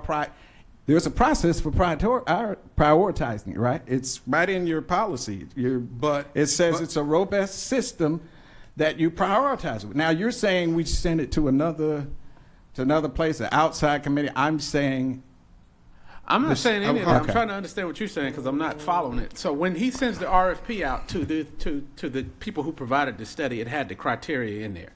It said, look at safety, look at this, so the manager could answer those questions. I'm asking, what is your ask of this board? That's my ask. But when you say you can answer it, all right, Mayor. So Councilman, his time's up. It's two requests. My button is pushed too. All right. So Councilman Ferguson, I tried to get you to clear it up. I'm gonna get you cleared up one more time after him, but then we got to move because everybody gets the same amount of time. I'm not sure if I can make it any when we clearer. come back to the CIP, and I understand about the priority, you're trying to find out how the list becomes a priority list. But also, what you have to also understand is once that stuff comes to City Council, it can be changed anyway. That priority list can be changed. Okay, well that's even then better. that's your answer. You already know that because we've done that this year during Well, budget that's time. even better. Well, okay. Well, they did Well, it I'm to saying, skip but over two other projects. in order to so- change it, you got to relook it. You got to look at it. You said yourself, Mayor, that we need to relook at this. I'm asking what you're at. This is your item. Right. So I'm just trying to To understand relook at it. So I just repeated that. So I said, so what your ask is to do an I'm updated sorry. study? Is that what your ask is of to us right now? First we City got to see Council where has we the are last right word now to before we can change go any further. You on can't what the do CIP a study and order you don't even know where you're at right now. So Okay, I'm asking. all right. So But there's two parts we're to that. gonna, we're gonna first call part, for the vote. I got you. Councilman Alejandro, you had something real quick because you haven't said anything on it. Thank you, Mr. Mayor. I want to support my colleague in what you're asking for, and you have two asks. I think to the mayor's point, the second ask about sending it to committee, I think we can achieve the results you want without having to go to committee. I don't know why you want that extra layer in there, but well, yeah, I just wanted it because it says clearly that we use a certain process. All I want to know is what is the process, and how do you go about it? That's it. I mean, it's that simple. Okay. I just think we can achieve that without it going All to right. the committee. It's his request. Well, is the committee too backed up or something? But if a city council member brings it up, what you're speaking of right now, and a motion is end up being brought to the table, that can still be changed. Okay. So, but okay. All right. Look to you for your votes.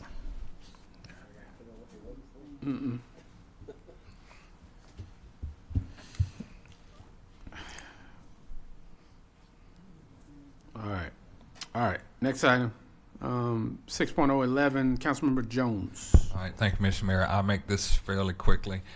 This particular item came up in regards to double axle, single axle trailers. This had been an issue before I got on council 2022, and it's still one. And basically what I want, what I'm requesting is for staff to look at how we can look at possibly modifying that requirement for two axles. And what I've encountered, there has been some incidences where trailers are, utility trailers have been the same size, have 2 axles, some have 1, some are allowed, some aren't allowed, things of that nature. And my primary focus of this particular ask is really to try to support the residents who are making a livelihood with their equipment, making it accessible for their daily work, eliminate them possibly having to rent off-site storage, things of that nature. I did some research to find out where did it originate from. And staff had been very graceful, but I don't think we ever came to a conclusion of how it came in there, because it seems like somewhat of an anomaly there with that. So my particular ask was to have staff to look at, especially Article 30-4 subsection D. You see it in the council request, for them to look at that.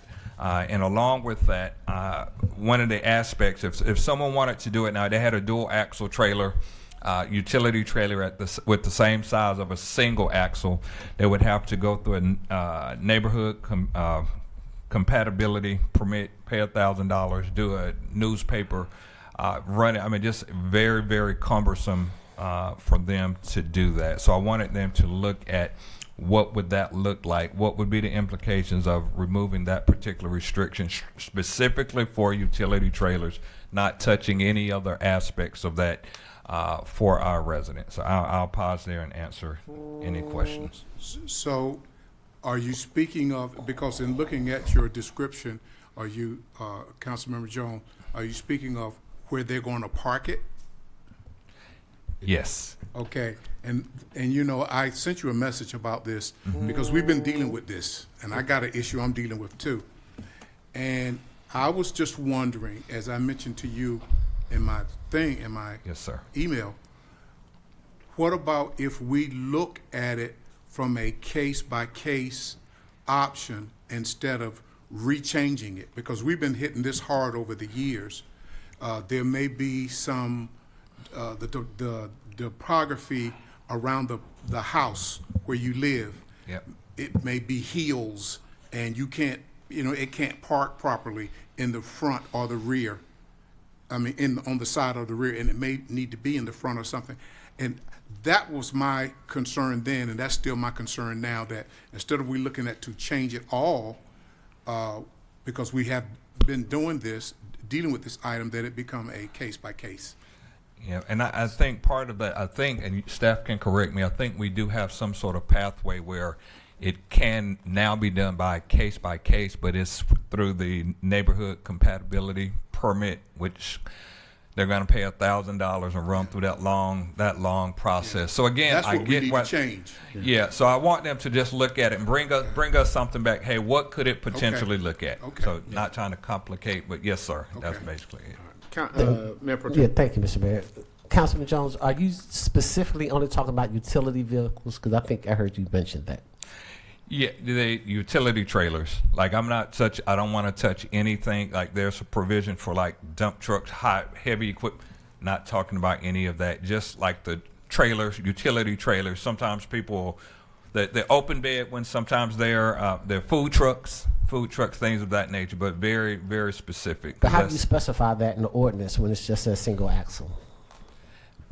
Based on the definitions. That's part of what I want them to look at, to clean up the definition of what that specifically looks like. Because again, it's to have the exact same trailer, size, everything, and to have an extra axle, even if it's a boat trailer, it's not allowed. So I want them to at least look at that, explore it, bring us some options back, and whatever council decides to do, I would.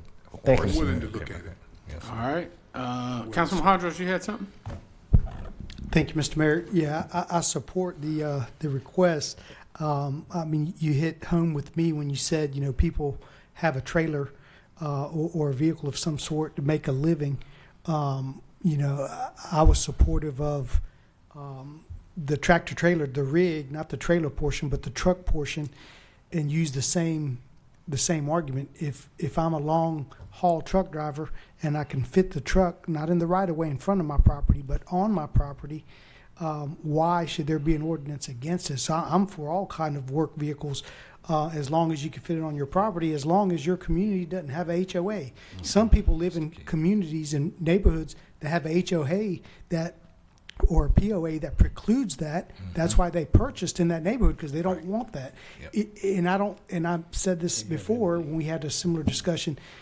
The city shouldn't operate as a POA or HOA, because there's a lot of people that choose their neighborhood or community that doesn't have a POA or HOA because they don't want these overburdening restrictions. So I support it, and I'd love to expand it further. All right. Well, let me. Is it me or somebody else? Well, this is. I think he's made it clear what his ask is. Right. Like, I think we're taking it somewhere else. Okay, I'll just stick with his ask. I'll support Jones's ask. We're going now. I think the rest of the comment went way out of left field. So that's why I wanted to comment on that. But as long as he sticks with his own ask. All right. Bring it back. All right. So Councilman Jones asked again is to have staff explore how there can be a pathway for some exceptions to be made for these items. I support you, sir. Specifically for the utility trucks that he was talking about. For utility trucks, okay. All right, so council look to you for action on that. Them dump trucks and them 18-wheeler trucks, that's another Move to adjourn. conversation. Is that we got one more. Storage distinctions, Councilman Jones. Yes, I'll make this very quick as well. Again, this came out, again, my request, let me state that up front, is for staff to just simply look at storage requirements for LI and HI. This came about from the recent rezoning request. The applicant said one of the main reasons he put in for it was because there was some ambiguity in the code as far as what would be deemed temporary storage and what's long-term. So my ask is for staff to look at that to see if there are some opportunities to clean up that storage component from HI to LI so that it could possibly prevent companies from unnecessarily applying for rezoning if it doesn't need it, if it's clearly outlined. So basically, provide some clarity on the definition of what's considered temporary storage in LI as opposed to HI. Because one of his main reasons was, hey, it was unclear. I can do what I need to do in. Yes, sir. Still fab. One of the things he stated was, it was unclear if his temporary storage would fit under LI, which you saw that it could, but it was kind of unclear. So I just wanted to provide some clarity on defining what that looks like in LI as opposed to. Well, I support that. I guess my question is, Mr. Manager, where are we on this whole initiative to clarify this code? I mean, it's like this thing is like never ending, ongoing. So, I heard the folks mention tonight about downtown stuff. This came not this January, the previous January. Like, where are we with that? Because some of this ambiguity could be cleaned up in their recommendation. And when can we expect to hear that? And are you also, I want to make sure I understand what he's speaking of. Are you also speaking of those storage bins, or is that one of those that they bring there and drop off? It's supposed to be there for 30 days, but they end up being like there for 2 years? It's specifically for industrial, light and heavy, because they have some specific requirements, like what's deemed temporary, how long can certain materials stay there. So just wanted some clarity on that. Well, that way to prevent staff from working and then prevent some individuals from having to unnecessarily put some rezoning requests in. Because I get a lot of complaints about those. So I agree. That ordinance needs to be fixed. All right, a second. All right, so we're gonna vote on that, but we'll maybe you can send us an email with the answer to the question about when we can. Well, we posted the request several times and have not had any takers. And so we are either going to have to be very narrow about what we look at to try to see if someone is out there, but a comprehensive review of all of our code of ordinance, and I don't even know if the black book that the city attorney has. I haven't even seen another topic, the report on the process. Like I don't know if we've seen any of that. Well, the Barry Dunn study, that is coming back to you, as we said, in this fall, probably August or what's that, September. Okay. All right, Councilman Jones, I didn't mean to get in your time. All right, so let's take a vote on consensus for that. I'm with you, sir. All right. National League National. All right. Good night. Motion to adjourn. National Night Out tomorrow night. So see you all there. You're right. But